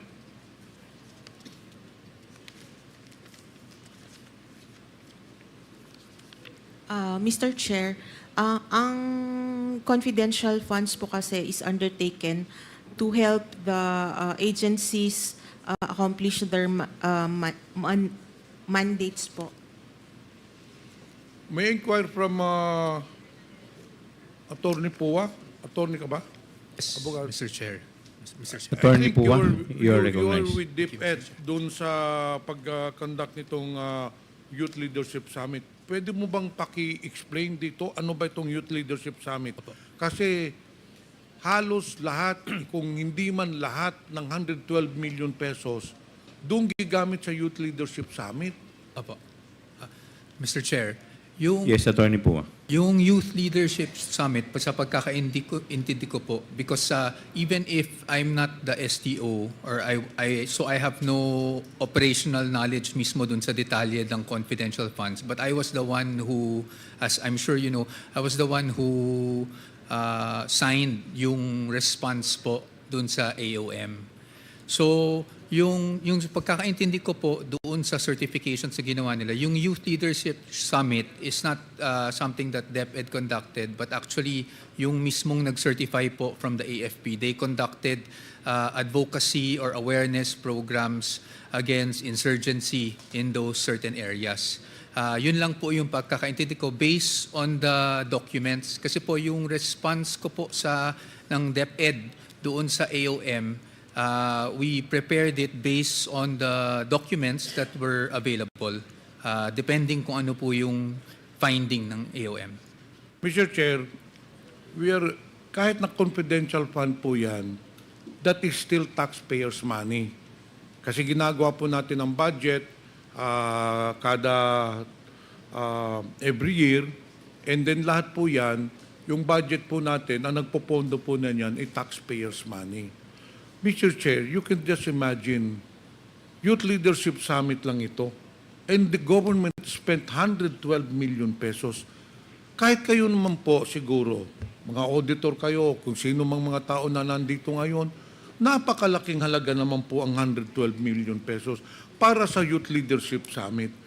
E pagpalagay mo na lang, ang Youth Leadership Summit, 3 araw, 4 na araw, based dito sa certification, 200 participants. Magkano ba ang pagpapakain ng 200 participants? Yung isa, 800 participants. Abay, kahit na 3 buwan sila mag-hotel, hindi mauubos ang 112 million pesos.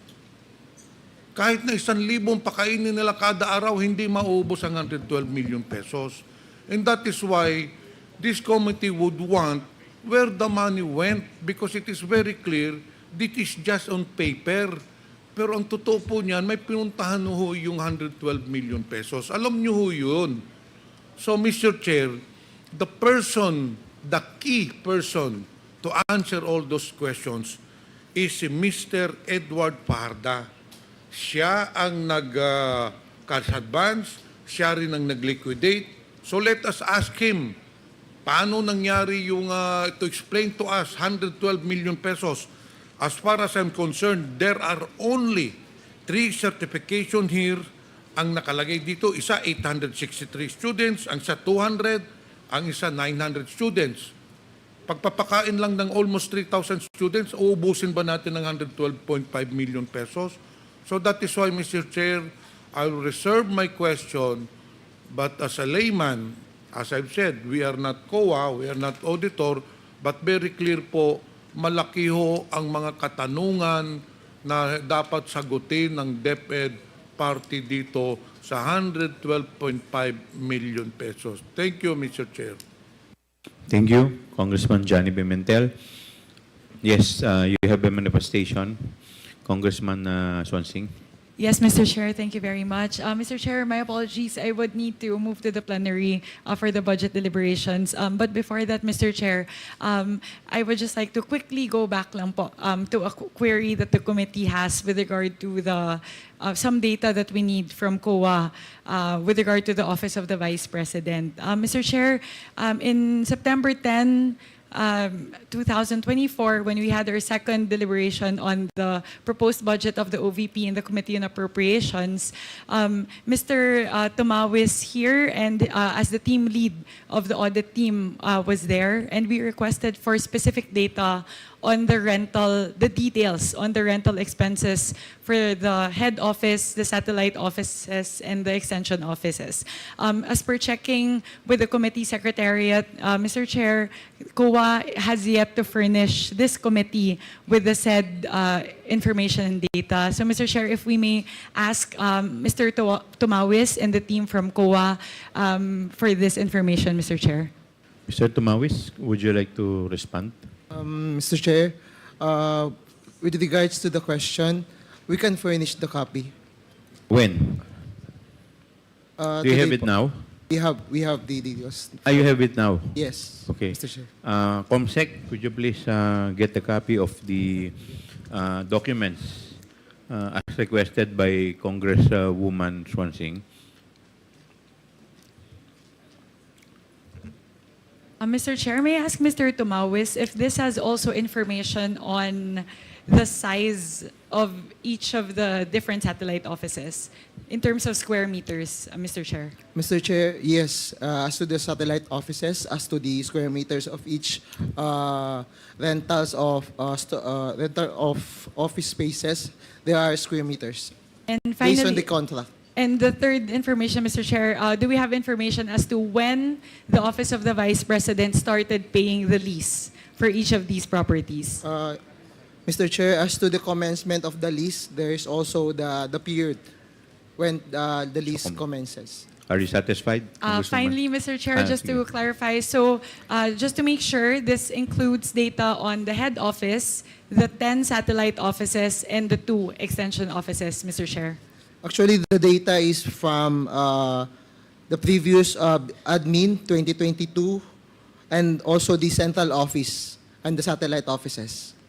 Mr. Chair, you mentioned 2022, or do you have information on 2023 as well? Year 2023? Our information, Mr. Chair, is from 2022 up to the 2024.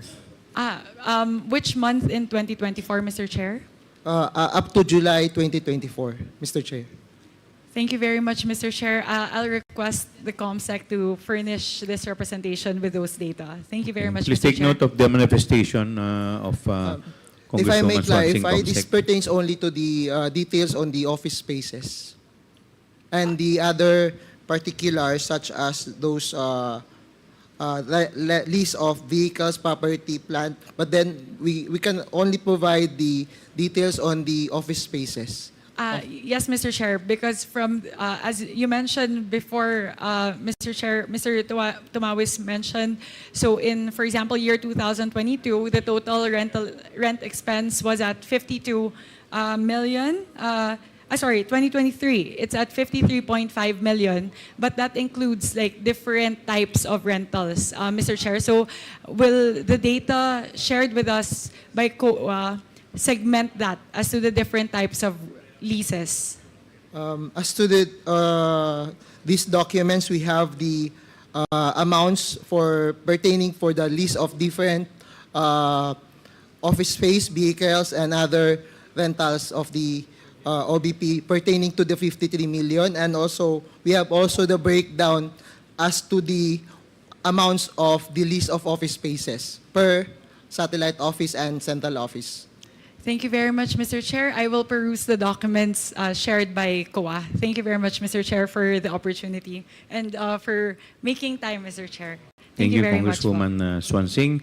The next interpellator is Congressman Inodi. Thank you, Mr. Chairman. Mr. Chair, if I may just quickly go back to Yusek Gloria, since she's here with us this afternoon, Mr. Chairman.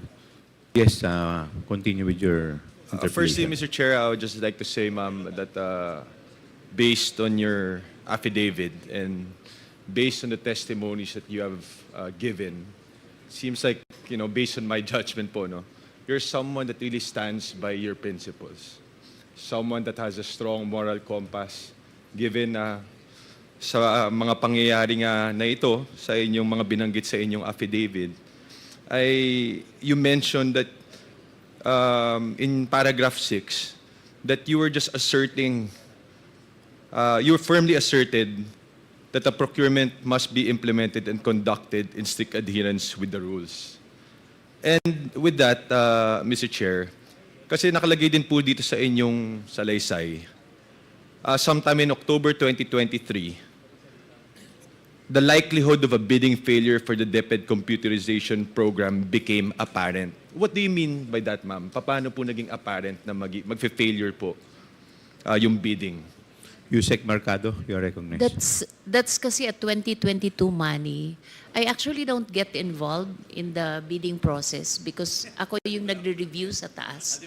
But I get feedback from the chair and the other members on what is currently the status of the bidding process, and the report is that it looks like it's going to fail.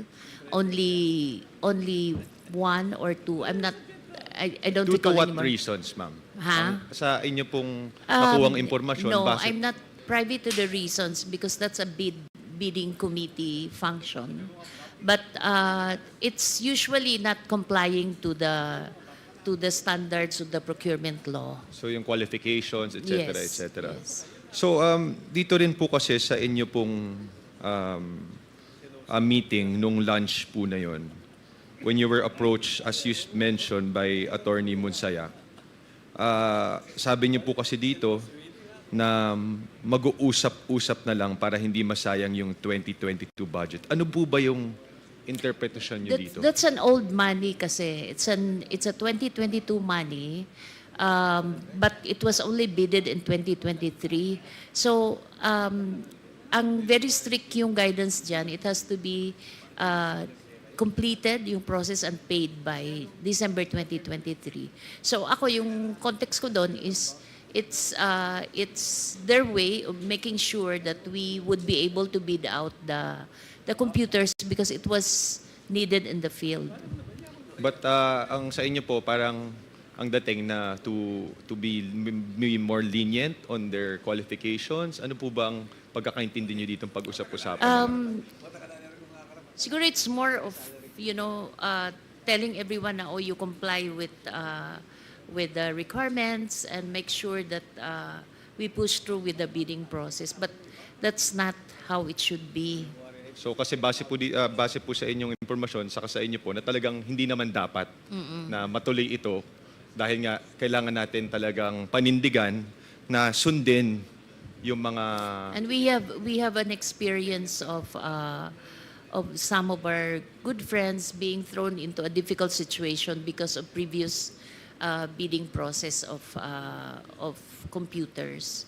So we wanted to make sure that it's not going to happen in our time. And if I just may ask, ma'am, you mentioned that a certain director was with you, correct? Resty Ucias, he's also a member of the BAC. A member of the BAC. Is she still currently a member Yes, of the BAC? yes, Your Honor. Ano po ang Mr. Chair. nag-usap ba po kayo pagkatapos nito? Kung ano po ang ibig sabihin? Pag-usapan niyo ba po ito nung director? Ang reaction niya is, bakit niya sinabi yon? I think that was the reaction of the three others who were there. So all of you guys agree that the statement made was something out of the ordinary na hindi Yeah. naman po dapat. Okay po. And gusto ko lang pong tanungin din, Mr. Chairman, sabi niyo rin po kasi dito sa paragraph 9 naman, prior to your meeting with Ms. Lopez, six other undersecretaries and assistant secretaries of DepEd were summoned on different occasions by Ms. Zuleika and Attorney Poa and Attorney Fajarda, all for the same purpose of informing them that they should tender their resignation effective on the same day. Sino-sino po ang mga opisyal na ito? Base po sa inyong recollection. Or can you just provide this committee later on, ma'am, kung maalala niyo po? Or do you have I any? can because I'm the HR. Okay. I must admit it's a very difficult thing to hear these things kasi HR ka and you don't know anything about them leaving. But they informed me right after they went through that experience. The first one is a USEC and an ASEC. I think I should not mention their names. Okay. And April 30, they were asked to leave on that same day. We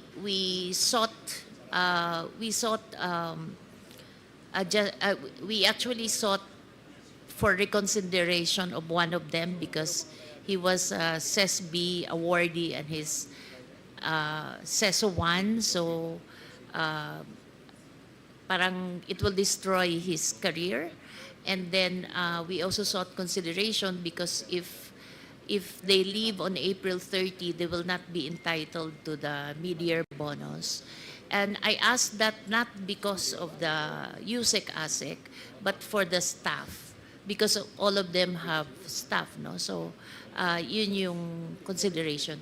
The next two, one was also asked to leave, are USEC for legal, and the other one submitted a resignation, supposedly 30 days to take effect, ASEC, to take effect 30 days after, but she was informed that it's going to be effective that day. And then the other one was removed very early on in 2022. And the last one was asked by, USEC POA just relayed the information that the USEC for curriculum and teaching has lost its confidence on one of the assistant secretary. Therefore, she has to leave. But she wanted to ask for consideration to at least 1 week more, but she was asked to leave on that day. So all of them, none of their requests for an extension were granted, ma'am. Except for one who was allowed to be sent to the pool of the Career Executive Service Board. Were they, as far as you know, were they given enough reasons or justification as to why they were asked to resign? I think it's more of the leadership is not happy with their performance, something like that. Okay po, Mr. Chair, maraming salamat po, Madam Gloria. Just wanted to clarify that. Mr. Chair, if you won't mind that I jump into another topic since the Department of Education is here. Because just a few weeks ago, I was reading certain news articles, and to be honest, I was heartbroken and saddened with what I've read. Because according to certain news articles, that the COA flagged that the school-based feeding program of the Department of Education had lapses. Can you confirm, any representative from the COA can confirm na meron pong finlag sa Department of Education regarding the implementation of the school-based feeding program?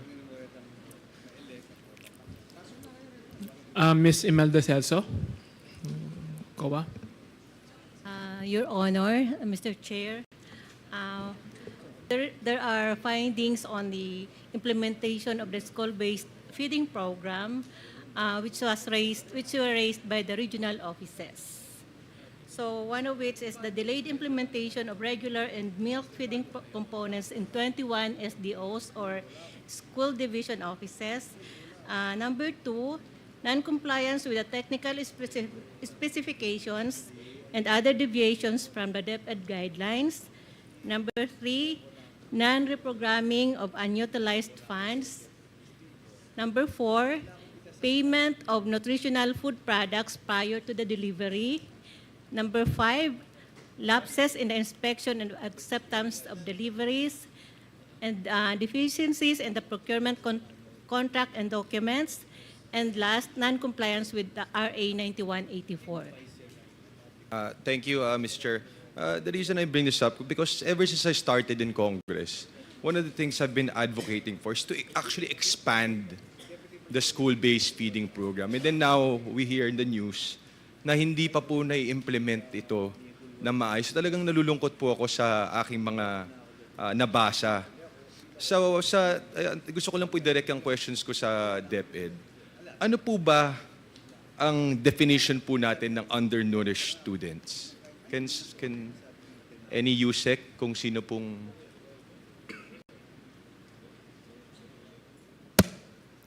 Mr. Chair. Go ahead. You are? Assistant Secretary Dexter Galvan. Okay, go ahead.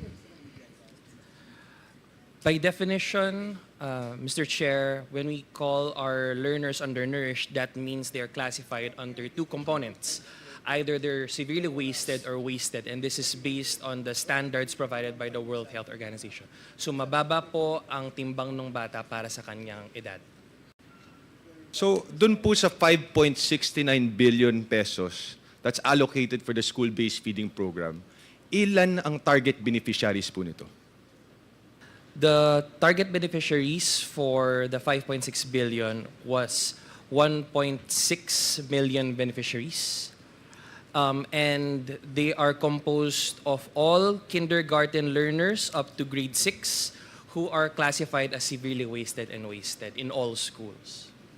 So, yun nga po yung nakakalungkot dito, Mr. Chair, na these formative years are some of the most important years for our learners. And yet, ito pong pagkakataon na makakuha po sila ng sapat na nutrisyon sa eskwela, hindi pa po nila nakukuha because of poor implementation. So out of this 5.69 billion, Ms. Imelda, magkano po dito o anong amount in total ang hindi po na-implement na maayos? Dahil base po sa mga news articles, ito po ang nangyari.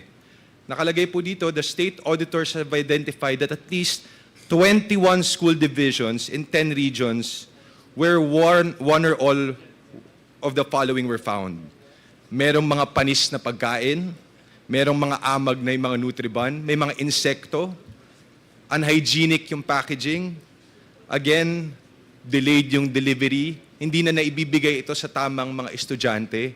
So napakaraming lapses ng pag-implement nitong programang ito. So, out of the 5.69 billion pesos, Ms. Imelda, how much of this was poorly implemented or hindi po na-implement na maayos?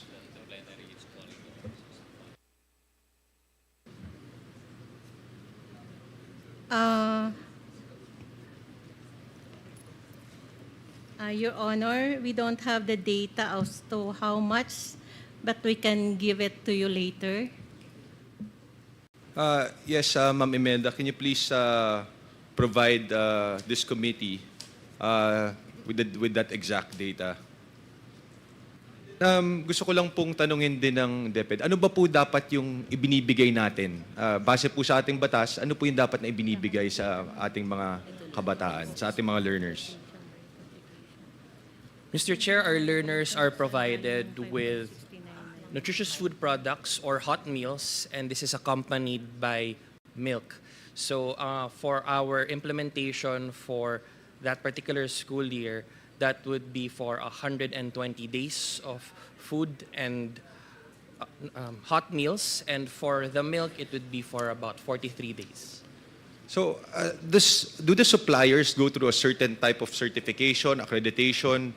Kasi yung mga, imagine sa probinsya ng Aurora, may mga insekto na, yung mga Nutriban na tatanggap nila, pagkain na natanggap nila. So, how does the Department of Education go through the accreditation, inspection? Ano po ba, paano nyo ini-implement itong programa na ito?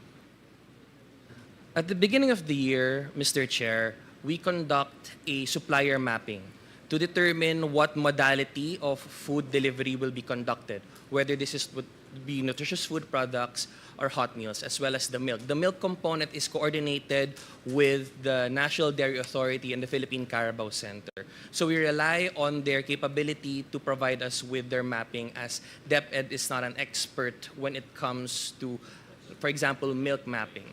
And we use the findings to also guide our regional and local focal implementers as to how to proceed with procurement. I'd just like to highlight, Mr. Chair, that the school-based feeding program is decentralized. As such, there is no money that passes through the central office for procurement purposes for the food component directly released to the implementing units at the SDO level. Hence, the data or the COA results and findings are targeted to the SDO level. And we have data to reflect on the percentage of successful implementers and those that had delays or some problems. No, I understand, Mr. Chair, that this is a decentralized program. But you have to be strictly monitoring the implementation of the regional offices, the certain provincial offices. Because imagine, talaga ito po yung, the reason why these people are wasted, severely wasted, it's because wala nga po silang sapat na pagkain na makakain sa kanilang mga tahanan. Yet ito po yung pagkakataon nila na nasa eskwela sila, na makakuha sila ng sapat na nutrisyon. And we all know there's a correlation between how a student can be successful, how they can learn, kung hindi po sila nakakatanggap ng sapat na pagkain o nutrisyon. Yet we've failed all those students. Kaya naman po, Mr. Chairman, talagang this is really unacceptable. So we want to know, ano ba po yung mga hakbang na ginawa ninyo to address these implementation issues? Mr. Chair, on the part of the Department of Education, we are proceeding with early procurement activities to ensure that there are minimal, if absolutely no delays. And at the same time, we have begun pushing for stricter penalties for those that are able to deliver faulty food, because these are primarily based on the suppliers. So if they are deemed to have been consistently providing poor products, then they should be blacklisted. And at the same time, we are setting up a public grievance platform so that it'd be easier for us to identify kung meron na pong problema kaagad sa school level, so that we may follow up and intervene before it becomes a big issue at the implementing level. So with these suppliers that have failed to implement this correctly, ano ba po ito? May refund ba ang gobyerno dito? Paano ang nagiging hakbang nyo dito? Kasi imagine kung ito po nga sa Bulacan, sa itong iba't ibang probinsya na hindi na implement na maayos, in the amounts of 20 million, 30 million, sa Camarines Sur, 98 million worth of milk products were not even delivered. So ano po, what happened to these funds? Are they still intact? Nabayaran na ba yung mga supplier nito? Ano po? Mr. Chair, if I may provide a summary of the current status of these COA findings. So of the 217 divisions that we have in the Department of Education, 192 were able to implement the program with no delays or issues. That's about 88%. Of the 26, I believe, that have findings, 20 are based on the delay of the implementation. The remaining have issues with technical specifications and or some spoiled products. As of the moment, and based on our data, all of these implementing units have already successfully completed the program rollout. Those that were noted to have problems in terms of spoilages or moldy bread or with pests, based on our standard contract, the supplier will bear the burden of replacing these at no cost to DepEd. So there was no loss to government. And as coordinated with the local COAs, all of the responses of the local SDOs have been accepted, and there was no disallowance forwarded because they were still able to complete the implementation within the acceptable timeline. So, ASIC Dex, do you have the number of schools and number of students that were affected by these lapses in implementation? Can you provide this committee? We may provide the specifics at a later time, but we do have that data set. However, I may provide actually, Mr. Chair, the amount based on the data that we currently have of the food products that were affected, particularly the spoiled and the ones with moldy bread and pests. Based on our current data set, the amount of food products that were affected totals to about 32 to 35,000 pesos. But it's the milk component that really is quite concerning at about 960,000 pesos. All of these, as mentioned earlier, have been replaced at no cost to DepEd. And we're trying to work well with PCC and NDA to eliminate these delays and concerns. Mr. Chair, if I may just request a full report of the actions taken by the department. Also, the suppliers involved with the implementation of these programs which were flagged by COA. And also, can we get a report from the previous years kung ano ba yung mga naging problema sa implementasyon? So, have we been improving? Have we been parang poor? Have we been losing, alam niyo po yun, losing momentum how to better implement this program? Ano ba po yung nangyayari talaga dito sa programang ito? So gusto po natin malaman lahat ng ito, Mr. Chairman. So can you please provide us with all this data? And I really want to know kung ilang estudyante yung naapekto nito. Kasi kawawa po talaga itong mga batang ito na hindi man lang, ito na nga po yung pagkakataon nila na makakuha ng sapat na pagkain ng nutrisyon sa schools, yet we really failed them.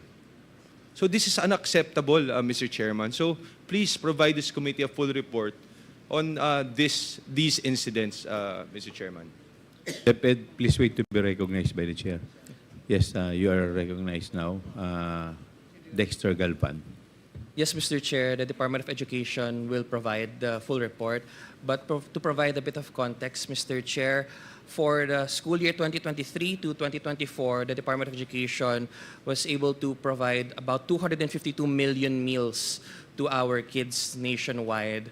And based on our current records, the ones that were affected in terms of pests, spoilages, include about 55,000 or so meals, all of which again were replaced. This represents about 0.02%. But our goal is that there would be no spoilages or delays in the future.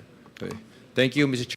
That's Mr. it. Chair, just a rejoinder to Congressman Ino. Yes, Deputy Speaker Jay, please continue. Advocacy ko kasi itong nutrition. In fact, when I was governor, I was one of the, if not the first governor to implement the first 1,000 days.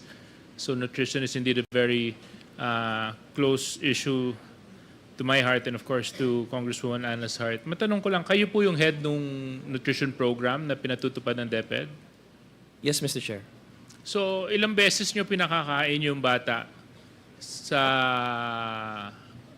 loob ng isang linggo?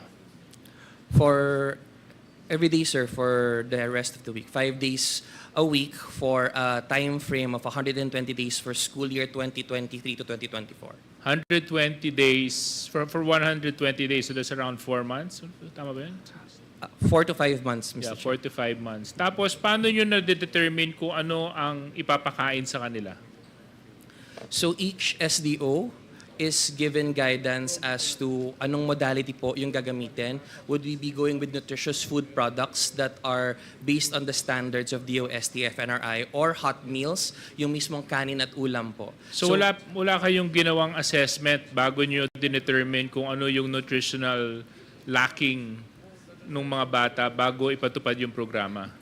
Prior to the implementation, the learners that will be included in the program are weighed. So that would be our inclusion approach, Mr. Chair. So tinimbang nyo lang? Yes, sir. And we plotted them based on the WHO standards. But you know that weight is not determinant of undernutrition, malnutrition, or overnutrition, correct? It's not the sole factor, Mr. Chair. But that is what you use. That is in accordance to the existing laws, sir. That is what you use. Yes, sir.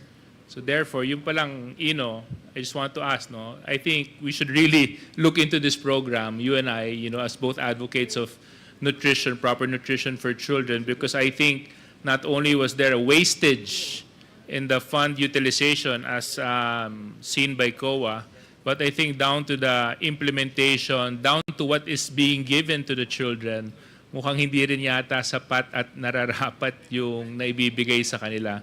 So maganda matingnan din po natin ito. I just want to thank Congressman Ino for that excellent topic. Maybe we can look into this further. Salamat. Thank you. Yes, the next interpellator is Congressman Asidre. Magandang hapon po sa lahat. Mr. Chair, magandang hapon po. Kanina po nasa opisina ko po ako nung naririnig ko po yung testimonya, nakikinig po ako sa testimony ni Yusek Gloria Mercado. Narinig ko po na sinabi niya na nakatanggap siya ng sobrang may laman na pera regularly. At I'm actually disturbed kasi kung sinabi ni Yusek Mercado na meron pang isa na nakatanggap at malamang merong pang ibang nakatanggap, I can just imagine if this was done on regular intervals, say monthly, I can just imagine the total amount needed to sustain it over a year. And at 50,000 each, sabihin na lang natin may 20, may 50, tapos merong 12 months, may Christmas pa daw, di ba?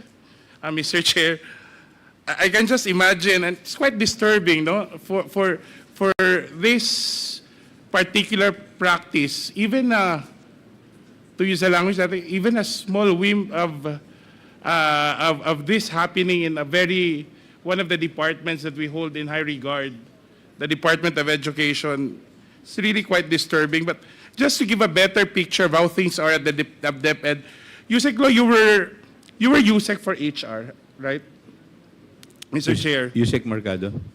Yes, Mr. Chair. Yusek, can you walk us through the process that DepEd followed in the selection of USECs and ASECs? Kasi I remember at that time there was a heightened attention at hiring at the best and the brightest for DepEd.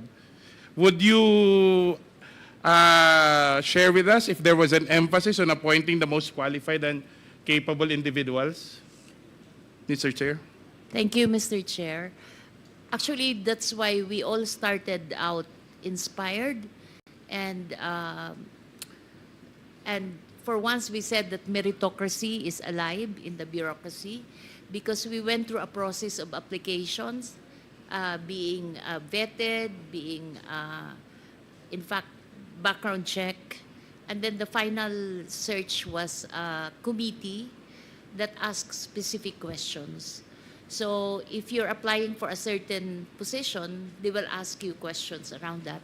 So it was, I think there were almost 1,000 or hundreds, I'm not sure, but we were informed that there were so many applicants. It was CES board that made the application, the search, the announcement, and it says if your career and you're smartest and the brightest, you can apply. So we did apply online, and then we received notice for interview, and then after a while we got a notice that you are hired as Undersecretary for Bureau of Human Resource and Organizational Development.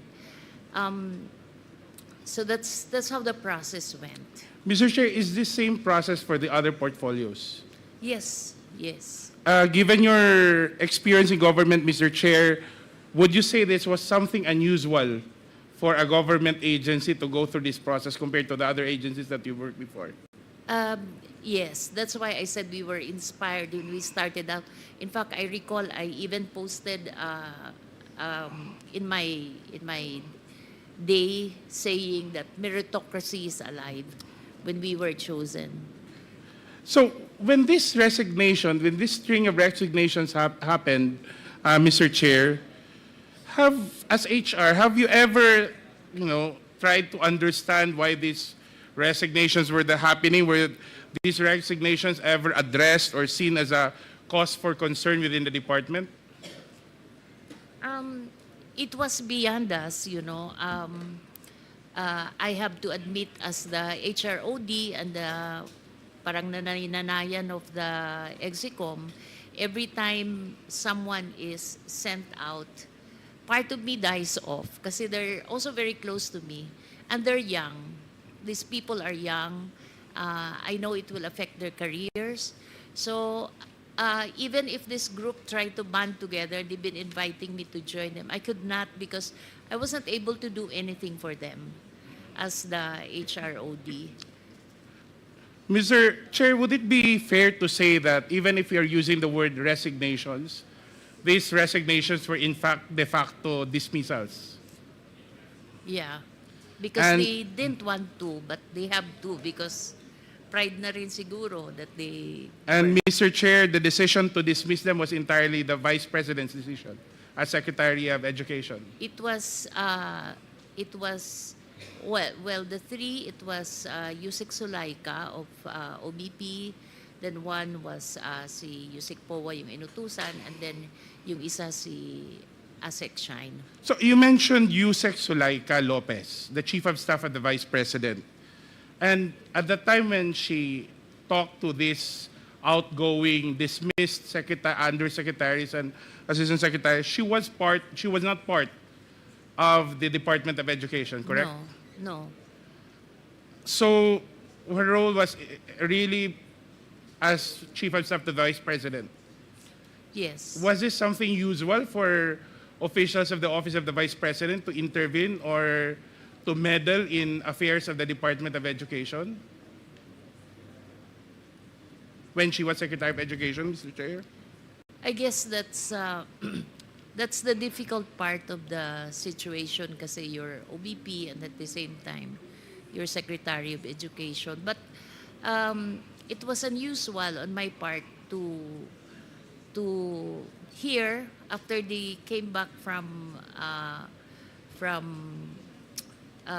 the OBP that they were asked to resign. In fact, the first one, yung sila Yusek Chris, we were doing a national screening committee. Ma'am, Yusek, pakilakas po. Medyo hindi We ko were in narinig. the screening committee and we had to stop because it's like all of us cried, you know, and fortunately there was one of the members of the screening committee was from CES board, and she advised us that Chris should not be resigned because she's CESO 1. So kung pwede siyang pumunta na lang sa pool.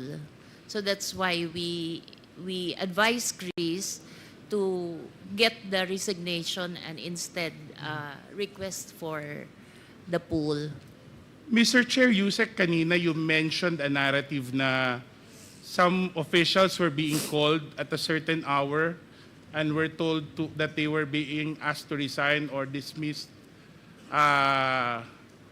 with the same day, I Yes. believe. So, paano yun? May dala na silang resignation nung pinatawag sila? Or how was the process done?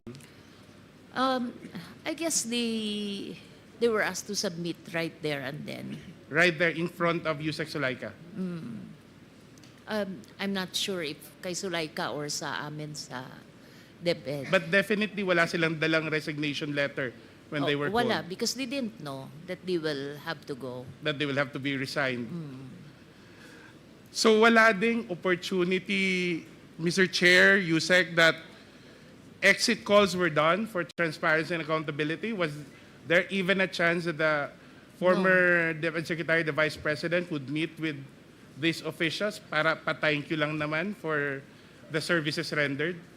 No exit calls. No explanation on the part of the Vice President? Well, it was not explained to the Execom. So that was a very unhealthy precedence kasi parang after that we all ran scared that we might be the next one. Paano kung CESO, Yusek, Mr. Chair? Kasi siyempre, we have certain rules to follow when it comes to career executive service officers. Was there another process? Was there a due That's process? why they have to resign because their career. Okay, thank you. Thank you for that, Mr. Chair. Kasi ako, right there and then, they will lose their income, their staff will lose all their benefits and salaries, and they were all left in the cold, left in the dark about the circumstances of their termination. Is that fair to say? Yes. Would you agree, Mr. Chair, Yusek, that these decisions appear to be arbitrary or whimsical or even capricious to say? I'll choose arbitrary.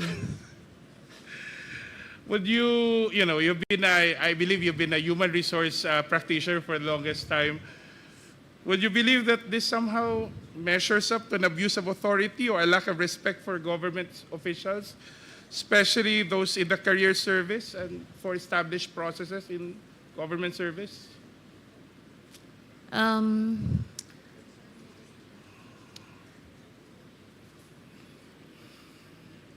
Maybe it's probably for her it's a decision she has to make, and as to what are the reasons, it's hard to speculate. But it's very inhuman for I will the supply the word, Mr. Chair. It's quite unprofessional. You agree? yes. Or Now, I'd rather use the word Unprofessional. inhuman. Inhuman. Because you lost your income, di ba? Yung may pamilya ka Hindi eh. lang naman inisip ko may sasaing Oo. mamayang gabi, no? Pagka-uwi. Mr. Chair, would you know, Yusek Mercado, who replaced the outgoing officials? For the two in administrative services, it was General Menpin and General Baluyan.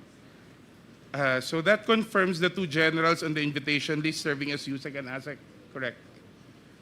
What specific designations they had again? They Madam were Chair, USEC Mr. for Chair? administrative services and ASEC for administrative services. You know, we have so much respect for our men in uniform, Mr. Chair, Yusek Mercado, but you think having a general in the Department of Education would be something congruent with the mandate of the agency? Well, it's a decision that the leadership has opted to take, so we cannot question it. Now, considering this resignations, replacement of officials, and this, as we say, arbitrary style of dealing with human resource at the Department of Education, how would you characterize the management style of the Vice President when she served as head of your agency?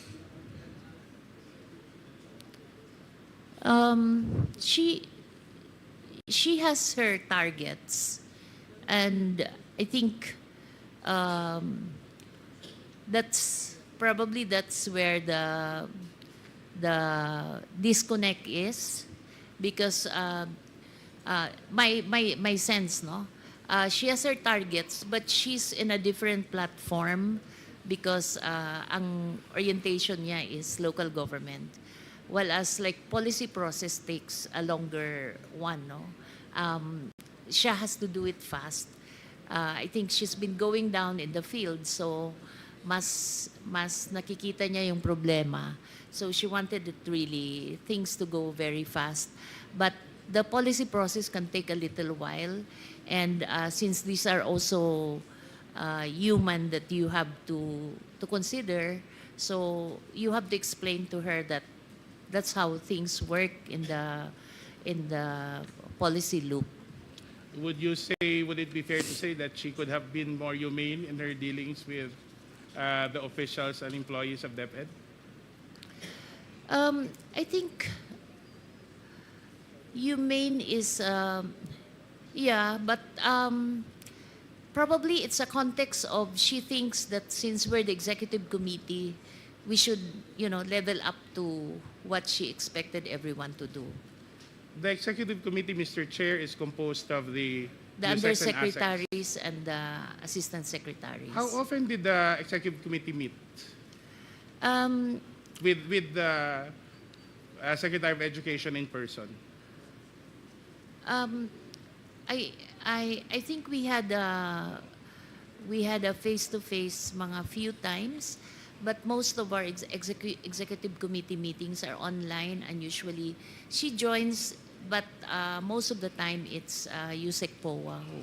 It's Yusek Poa who would Yes. preside. Mhm.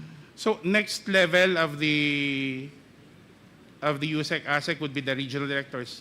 How often did the DepEd Secretary then had meetings with regional directors? I'm not.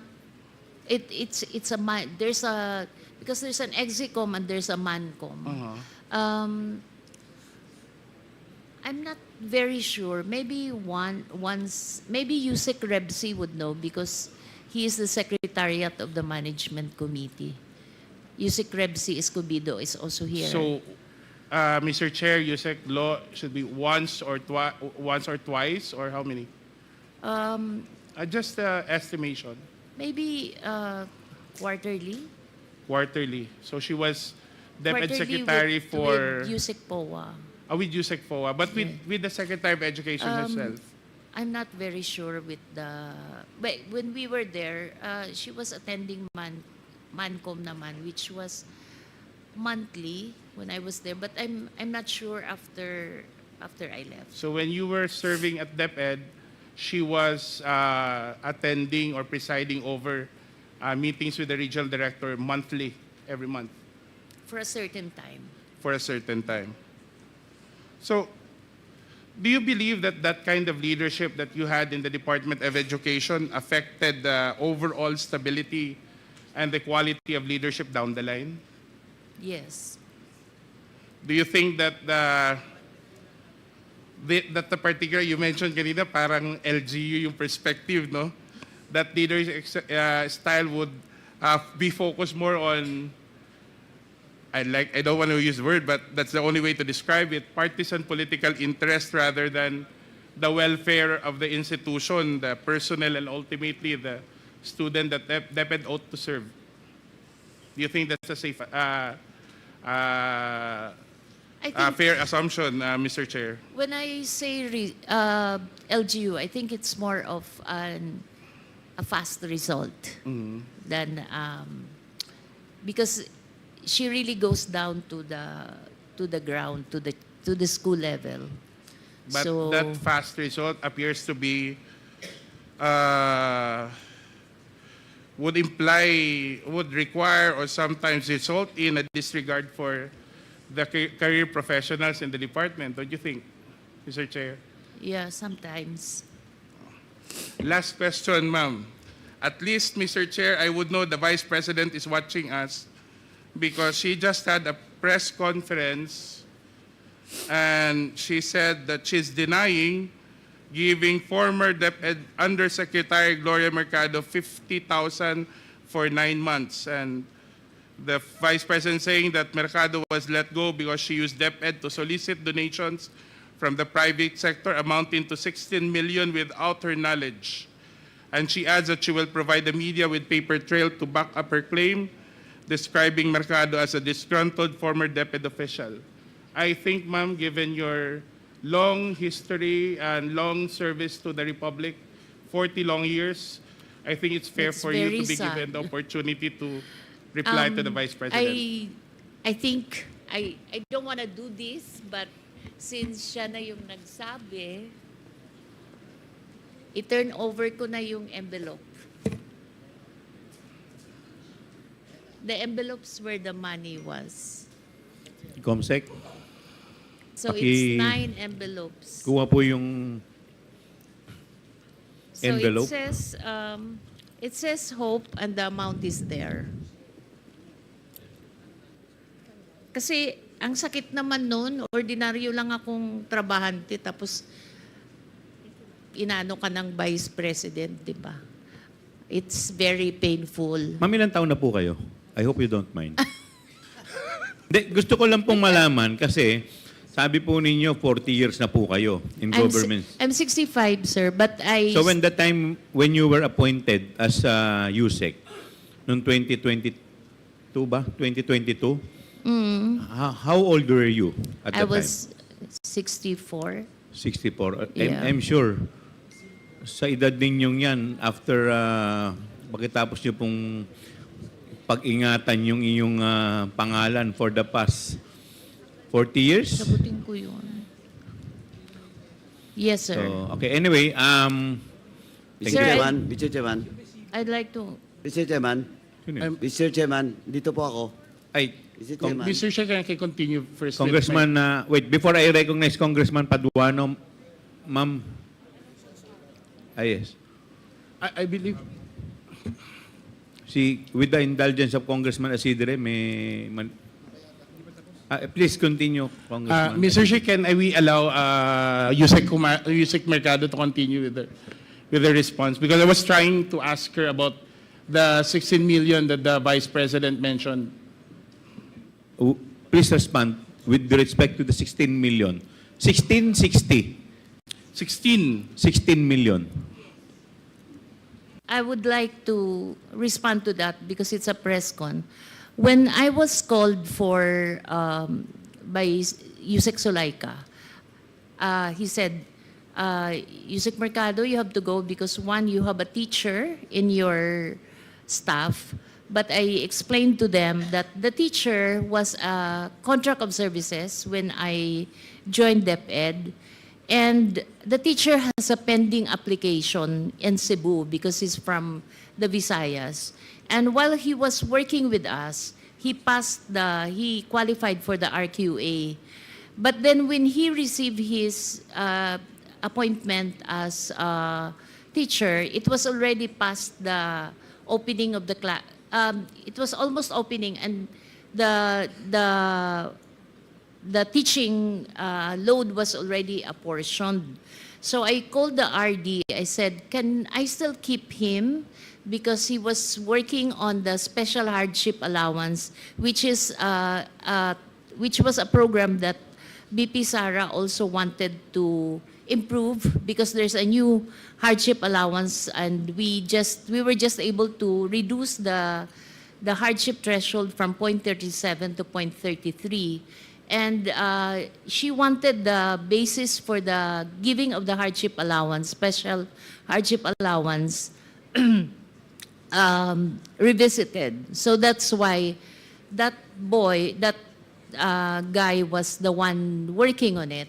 So I explained, and I don't feel at all na guilty ako dun sa sinabi niya. The second one is, Sulaika mentioned that I solicited from 2 agencies. So I explained to her that it was a program which our strand developed.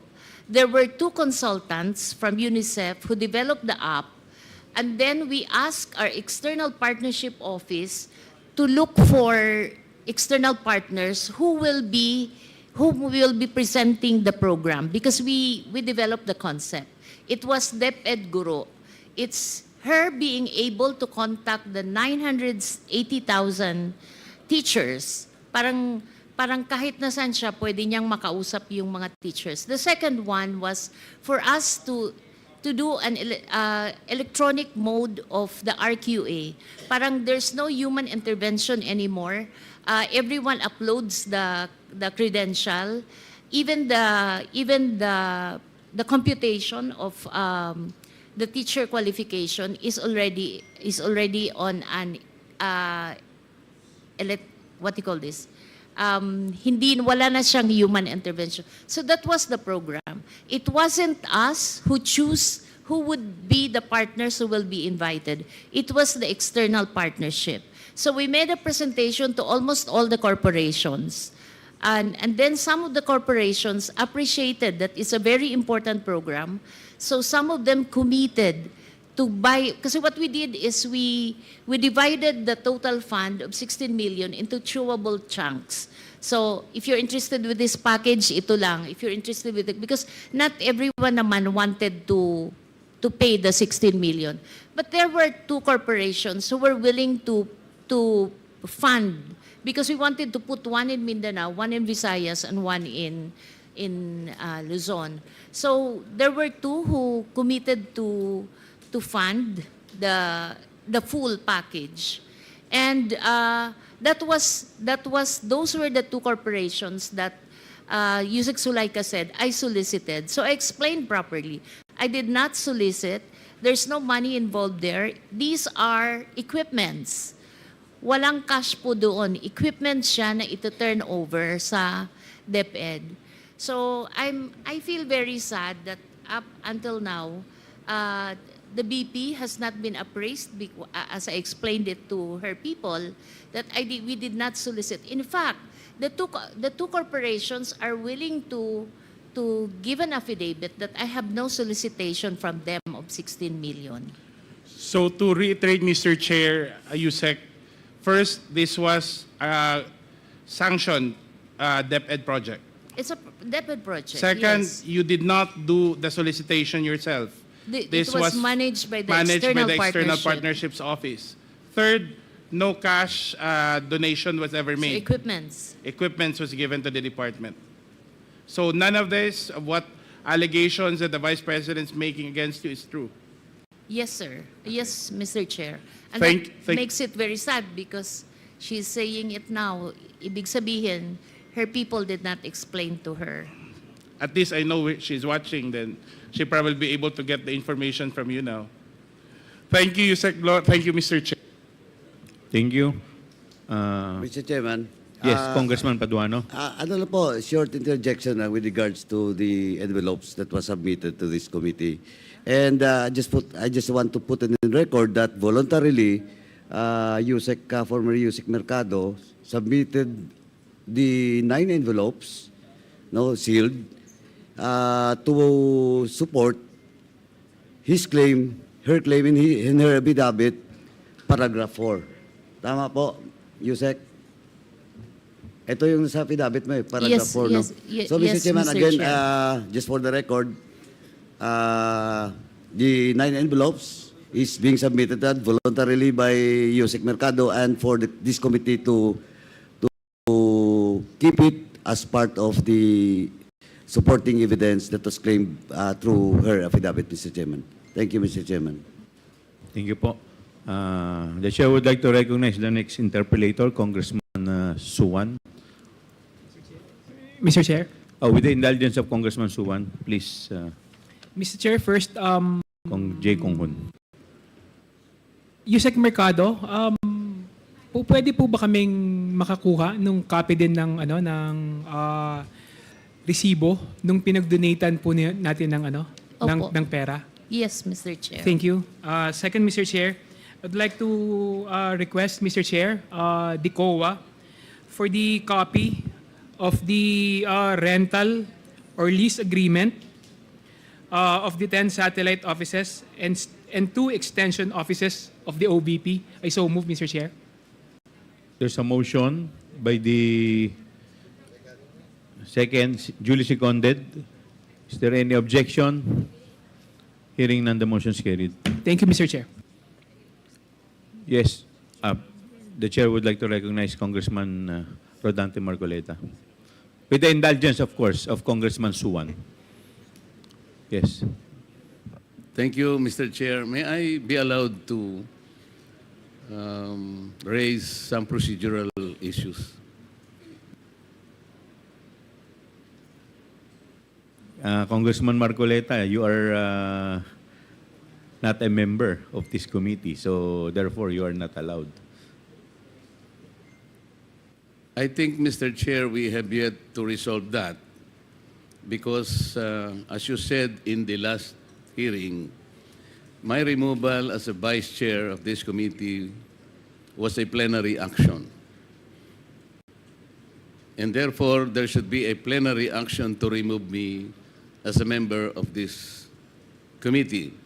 I would like to believe, Mr. Chair, that when I was installed as a vice chair of this committee, it presupposes membership. I am supposed to be deemed a member because if I were not a member, I cannot be appointed as a vice chair. The officiality of that is the position is only a privilege, but membership is organic.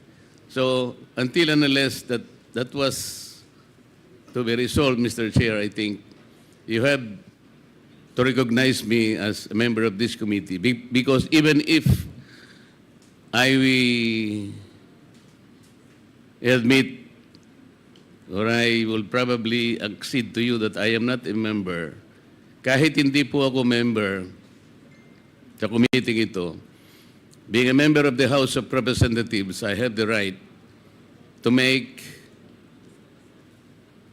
issues and to raise issues.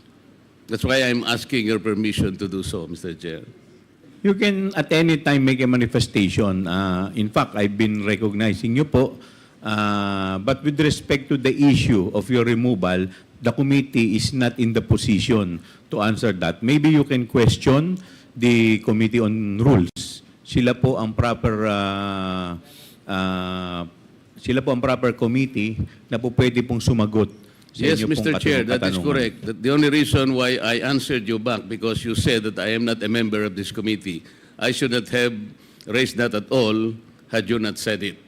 But may I continue, Mr. Chair, in raising some procedural issue because during the first hearing, I know that the very basis of this inquiry in aid of legislation was the privileged speech delivered by Honorable Valeriano.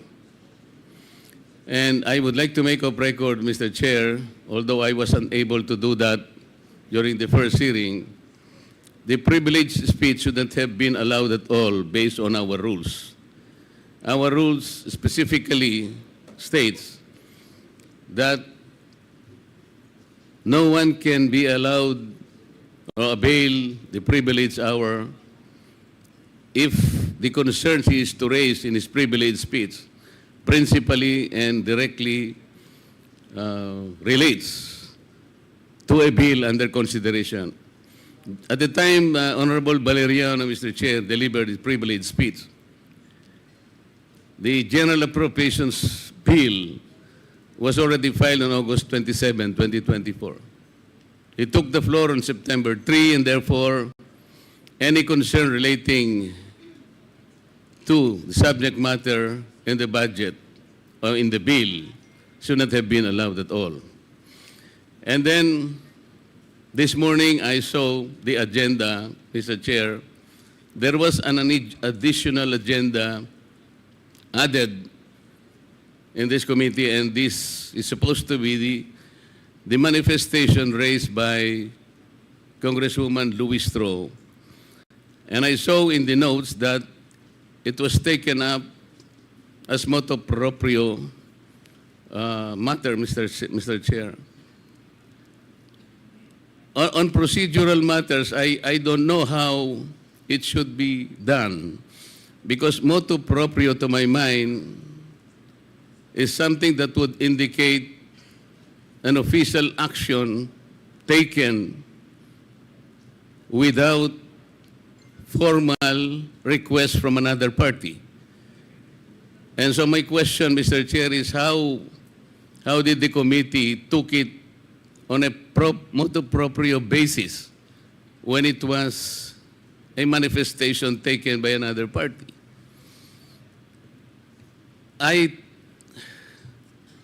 I see it a very unusual procedure, Mr. Chair, because this representation, I would like to recall that sometime in March 2024, delivered a privileged speech dealing on the same subject matter, and I think even more, I questioned the several irregularities pointed out by the Commission on Audit, specifically in 2017, 2018, and 2019, covering the audit report of COA in the Department of Education. In that privileged speech, Mr. Chair, I took note of the sum of something like 3.25 billion pesos of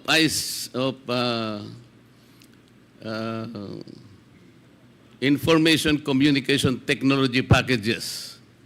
As noted by the Commission on Audit at the time, Mr. Chair, there were no adequate supporting documents. Unfortunately, that privileged speech was not even referred to the department or to the committee, to any committee, either the Committee on Education or the Committee on Good Government.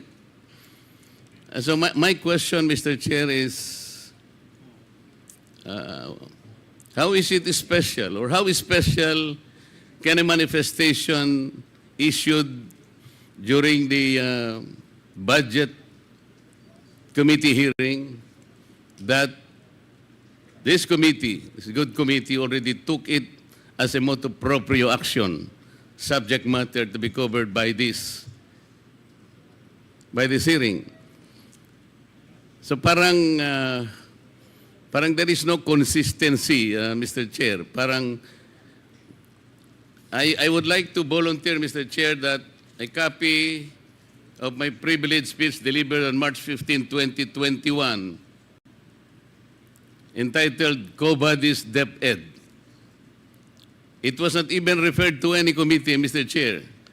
When I exposed several irregularities in the Department of Education as audited by the Commission on Audit, I would like to volunteer that this be made part of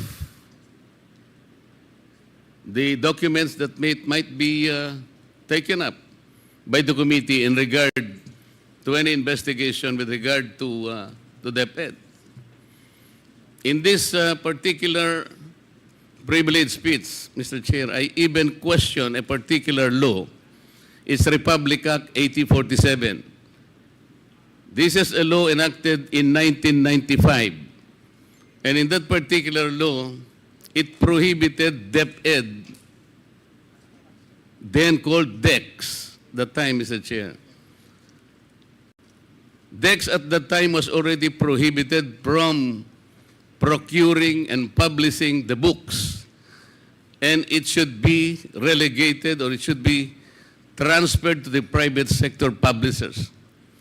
For more than 25 years, Mr. Chair, the DepEd did not follow the law. It's Republic Act 8047. I've been pointing out to them several times already. But there was no investigation done on that matter. How is it that a manifestation issued during a budget hearing be taken up as motu proprio when a full privilege speech dealing on the same subject matter, and even, I think, more appropriately described as more complete, but it wasn't taken up, Mr. Chair. This is all, and I thank you very much for allowing me. Thank you. Thank you. Duly noted. Congressman Lordan Suwan. Please proceed to your interpellation. Thank you, Mr. Chair. Good afternoon, everyone. I would like to address my questions to the Department of Education.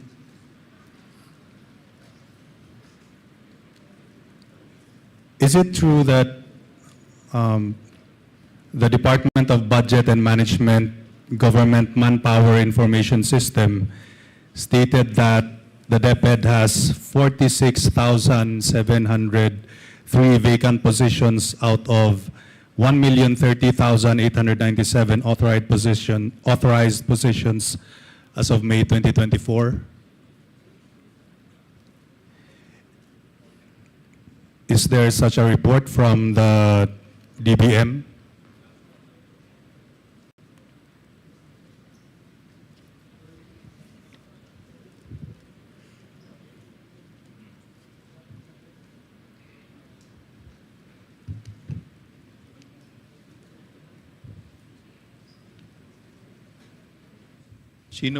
Kanino po ninyo ina-address yung tanong po ninyo?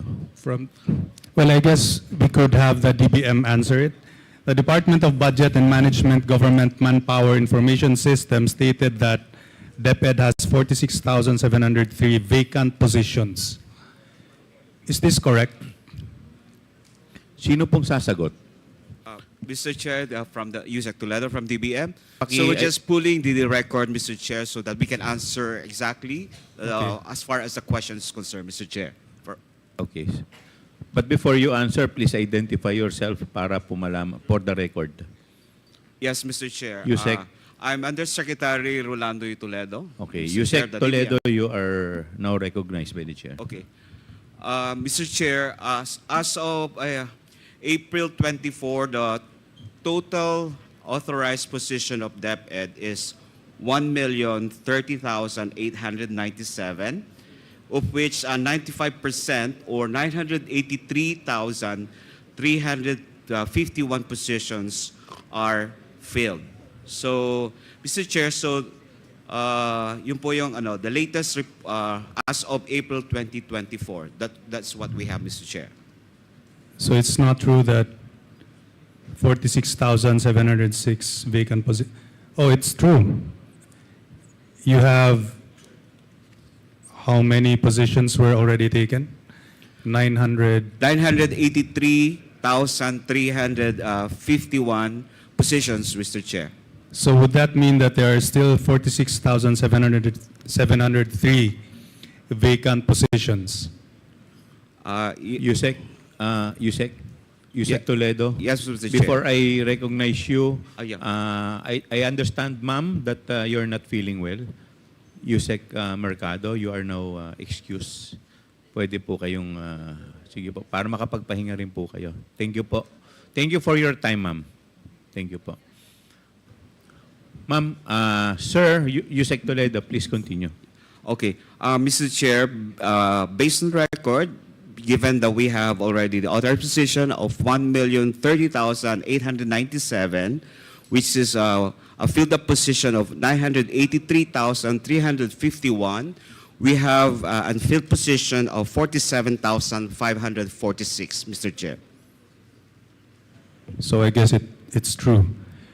May I ask this for the Department of Education? In DepEd Memorandum Number 42 Series of 2024, the Department of Education Secretary Sani Angara ordered the department's offices to fill all vacant positions to ensure effective and efficient delivery of basic education services. And even the Education Undersecretary for Human Resource and Organizational Development, Wilfredo Cabral, noted that posts should be filled to ensure that the budget allocated for these items should be utilized within the end of the fiscal year. Now, my question is, how long have these positions remained vacant?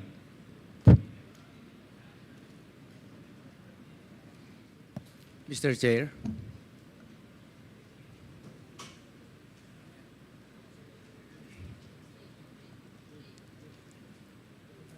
Mr. Chair. Yes, Yusek? Sino pong Cabral? Yes po, I am. Okay, you are recognized. Thank you. Good afternoon, Mr. Chair and Your Honors. These vacancies have been existent for quite a while, but I would like to clarify that out of the 47,000 mentioned, this includes all CTI items, hard-to-fill items, and that includes all other positions, both teaching and non-teaching. As to how long, this is a series of natural vacancies, as there are promotions, and some of which are newly created for a particular fiscal year. So, how many of these vacant positions were there as of December of 2023? Were there around 40,000 vacant positions as of December 2023? That's correct, Mr. Chair. We noted that as of December of 2023, there were already vacancies that we noted close to about the number as mentioned, Mr. Chair. How about as of December of 2022? Was there the same number of vacant positions? Mr. Chair, I beg your indulgence because I was not the HR at that time of the fiscal year mentioned. So in all of those years where there were tens of thousands of vacancies, was there a budget to fill those vacancies? Mr. Chair, Your Honor, all of those positions identified in the DBM GMIS are actually funded when considered regular items. So they were funded by the DBM and yet we were not able to fill them. Mr. Chair, they are funded but not yet released because we have the process that once unfilled positions are filled up due to hiring, that's the time that concerned implementing units, either region or through the division, submits that copy of appointment and budget are requested for that purpose. So what happens to the budget allocated for those positions when they are not used by the end of the year? That goes to the PS savings, as we call it, Mr. Chair. So apparently there is a budget to fill these positions, but through the years they remain unfilled. And I am concerned, Yusek, because we are supposed to promote employment for Filipinos and lots of teachers need work. So I guess in my eyes, this is an inefficiency that we must address. Can you imagine 40,000 people could have worked? And this has this has remained a problem for many, many years. Anyway, let me move on to another topic. So we have under the Basic Education Facilities Fund of the Department of Education for 2023, the department had a total target to build 6,379 classrooms with a total budget of 23.41 billion. Is that correct? Mr. Chair, if I may. Mr. Chair, if I may respond. Mr. Chair? If I may respond. Yusek Densing, you're recognized. Thank you, sir. For 2023, that original target with DBM is 6,379 classroom. But after the DPWH, which is the implementer of the program, made additional factors which include howling costs, site-specific adjustments, and foundation design, the new target is 5,133, Your Honor. But Yusek, only 192 classrooms were actually successfully built. Is that not right? Mr. Chair, if I may. For 2023, Mr. Chair, the new policy was really to do multi-story, primarily because of the absence of buildable space. So for 2023, 39% of the classrooms are one-story, 61% is multi-story. Then after the SARO was released directly to DPWH in April 15 of 2023, they had 30 days, because we were monitoring the documents with DPWH, they had 30 days to be able to release the sub-ARO to the district engineering office. Therefore, around May, dumating po sa district engineering office bandang June. Pagdating ng June, dun pala nag-start mag-procure ang mga district engineering office. And in our monitor, they were able to finish the whole procurement process between July to August and some in September. Therefore, itong 192 are all one-story buildings which can be built between 115 to 145 days, two-story, 180 to 240 days, three-story, 240 to 270 days, and four-story, 265 to 360 days. So therefore, meron talagang spillover, Your Honor. In fact, as of June 2024, ang na-build na po na classroom is 998 classroom as of June 2024. That's 19%. 90 to 99%, 1,337 patapos na. 2,000 for 50% to 89%, 2,087. Then 711 classrooms na lang po ang below 50% and nasa procurement. So that was as of June of 2024? Tama po, Your Honor. But for the budget of 2023, only an actual number of 192 was built. 133 na.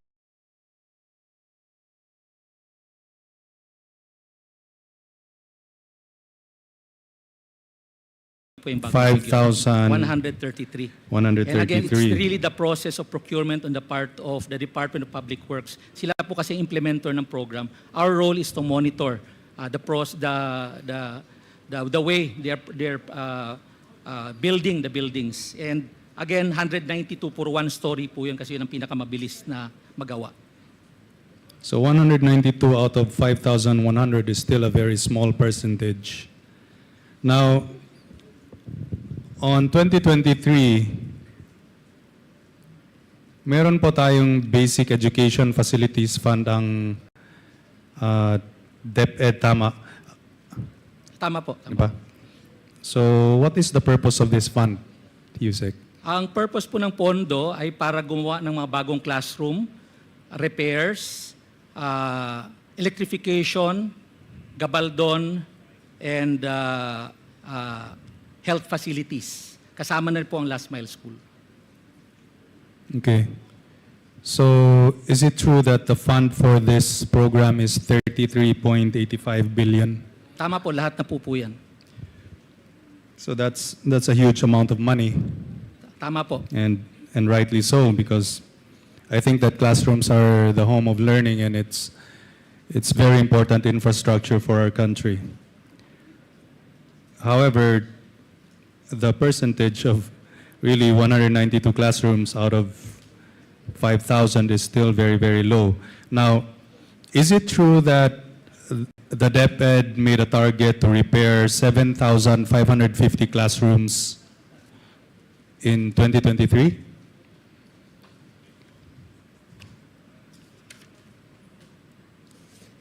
$7,558 po ang classroom na dapat i-repair. Pero base po sa special provision ng 2023 GAA, lahat ng 1 million pataas, DPWH ho mag-i-implement. Sila ho mag-aayos. Lahat ng 1 million pababa, DepEd po. Therefore, sa 7,558 na targeted classrooms for repair, 208 lamang po ang i-repair ng DepEd kasi yun lang po ang 1 million pababa. Ang balanse po na 7,508 ang magre-repair po niyan DPWH po. So you were able to repair the 208 classrooms? Yung 208, tapos na po yung 208 kasi yun lang pong nabigay sa amin, less than 1 million. And the rest are supposed to be repaired by the DPWH? Tama po yun.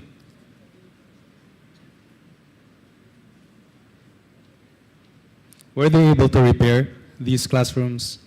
Po, Were they able to repair these classrooms, the DPWH? Opo, as of July 2024, per DPWH report, 3,067 classrooms have been completed. 3,708 classrooms are still under repair, ongoing. Tapos meron pang around 900 na pinoprocure pa niyang DPWH.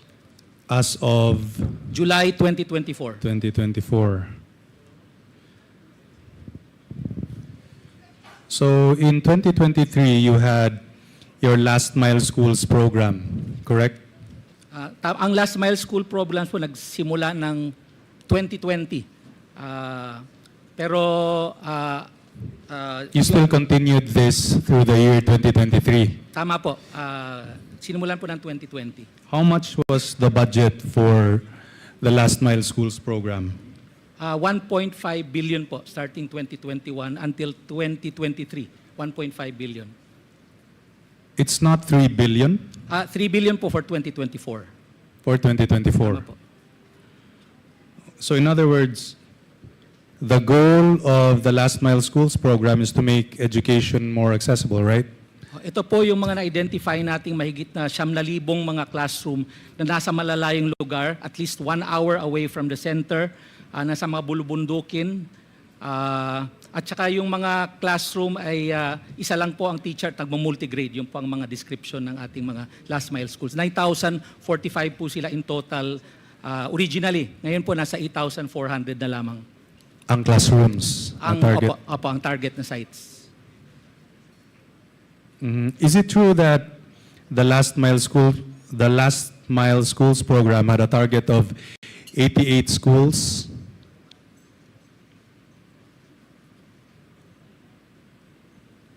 Sa 2021, 98. Sa 2022, 98 schools? Opo, sites. Sa 2022, 82. Sa 2023, 93. Then sa 2024, 166. So out of the 93 in 2023, how many were completed?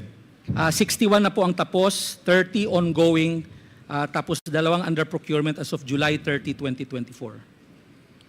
So it wasn't all finished in 2023? Only Hindi 61 were finished out of the 90? Tama po yun, hindi po natapos. Ang base sa aming pagtatanong sa baba kung bakit hindi nila natatapos, nahihirapan sila sa procurement at sa bidding, marami daw failed biddings dahil maraming mga contractor na umaatras dahil nga daw po sa layo.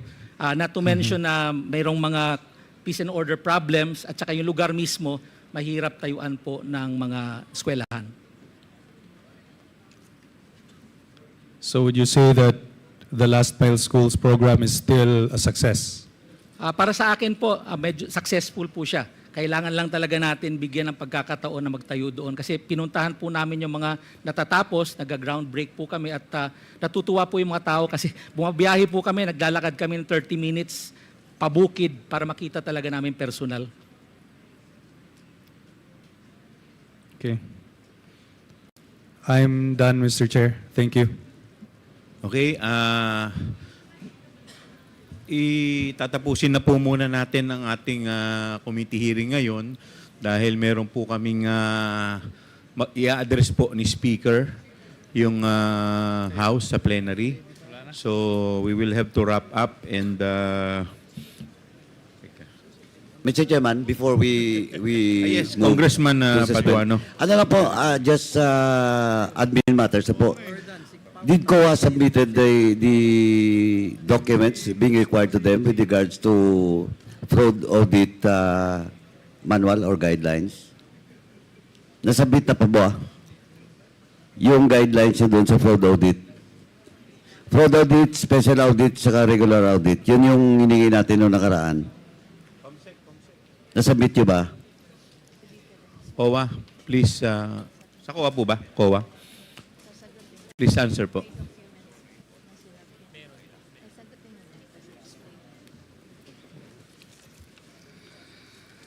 Mr. Chair,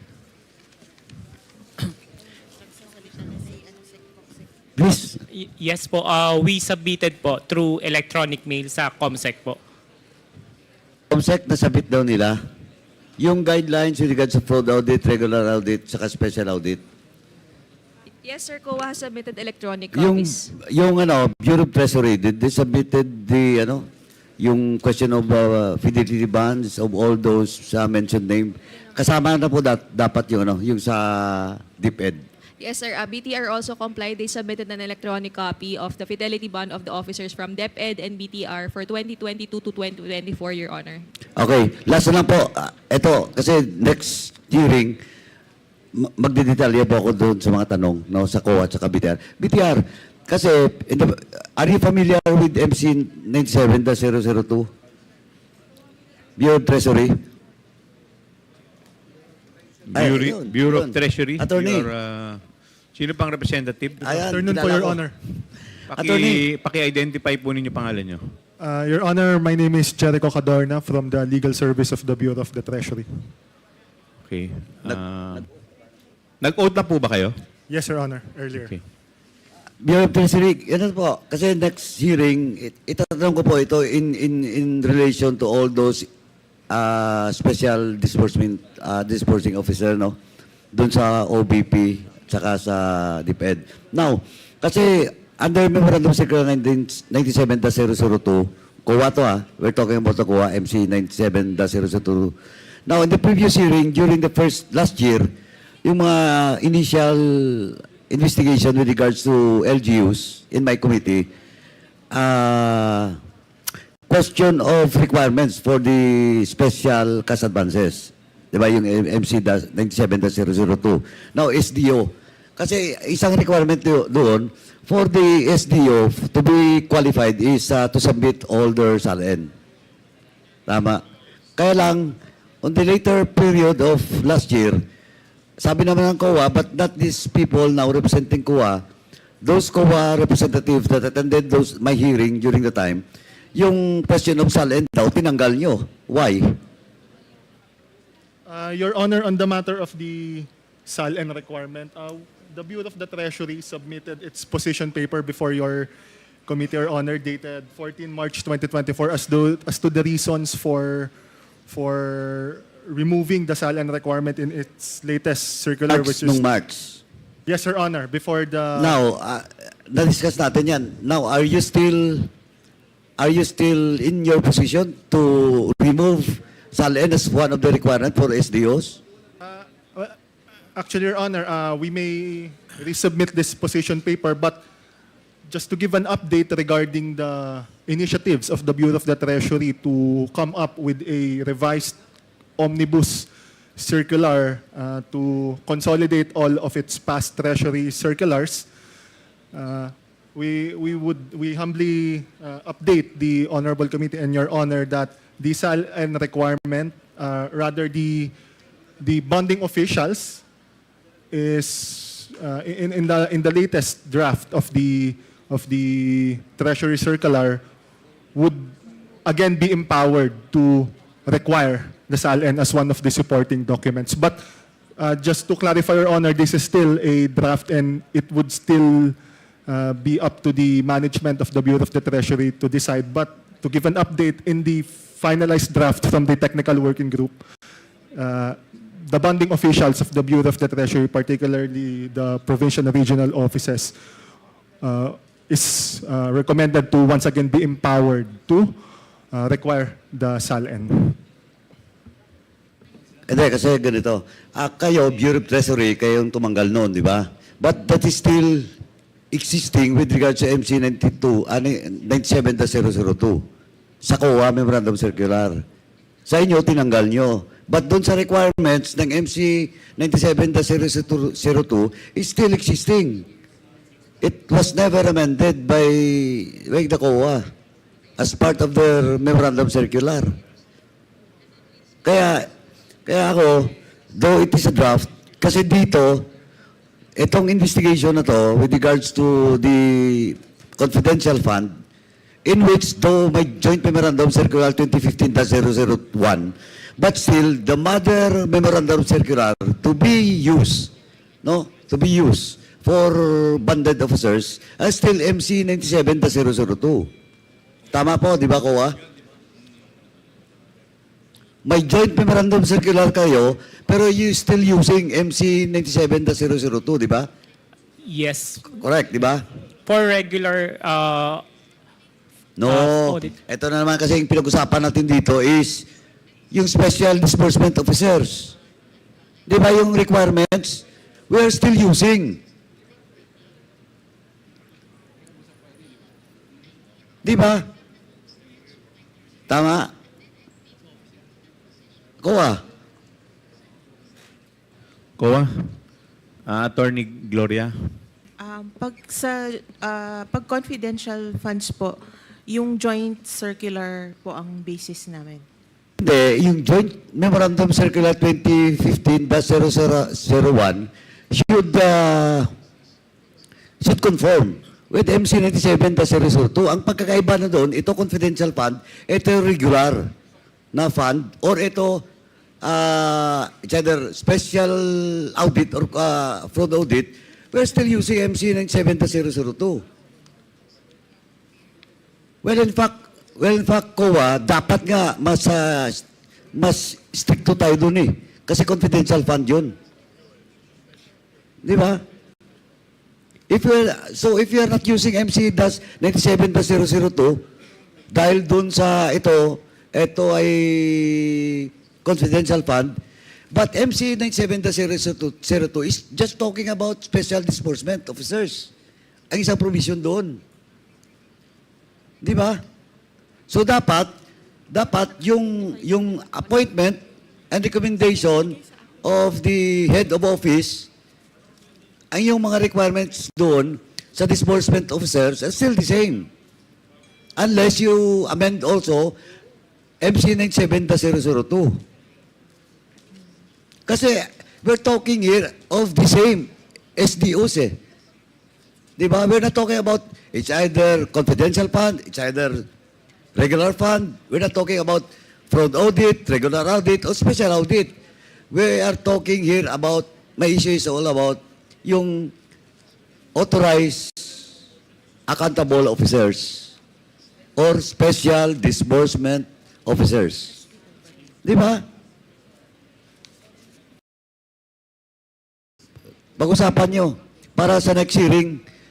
Kasi nung nakaraan tinanong kita, Attorney Gloria, sinabi mo, it is still the mother MC being followed by COA.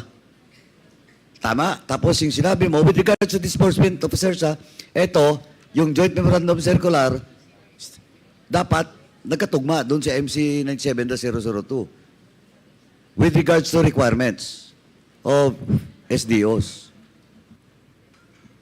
We will take it up po. Okay po, kasi next hearing, pag-usapan natin yon. Yung sa OBP na SDO at saka sa DepEd na SDO. Tapos, BTR, yung question of accountability, fidelity band, kasi binigay kanina sa akin, so official yon, sabi ni Comsec daw, from your office. Kasi marami akong tanong doon, no? Particularly the OBP SDO at saka yung DepEd SDO. Kasi yung isa 41,000 lang yung salary grade, yung salary niya. Pero we're talking about 112 million.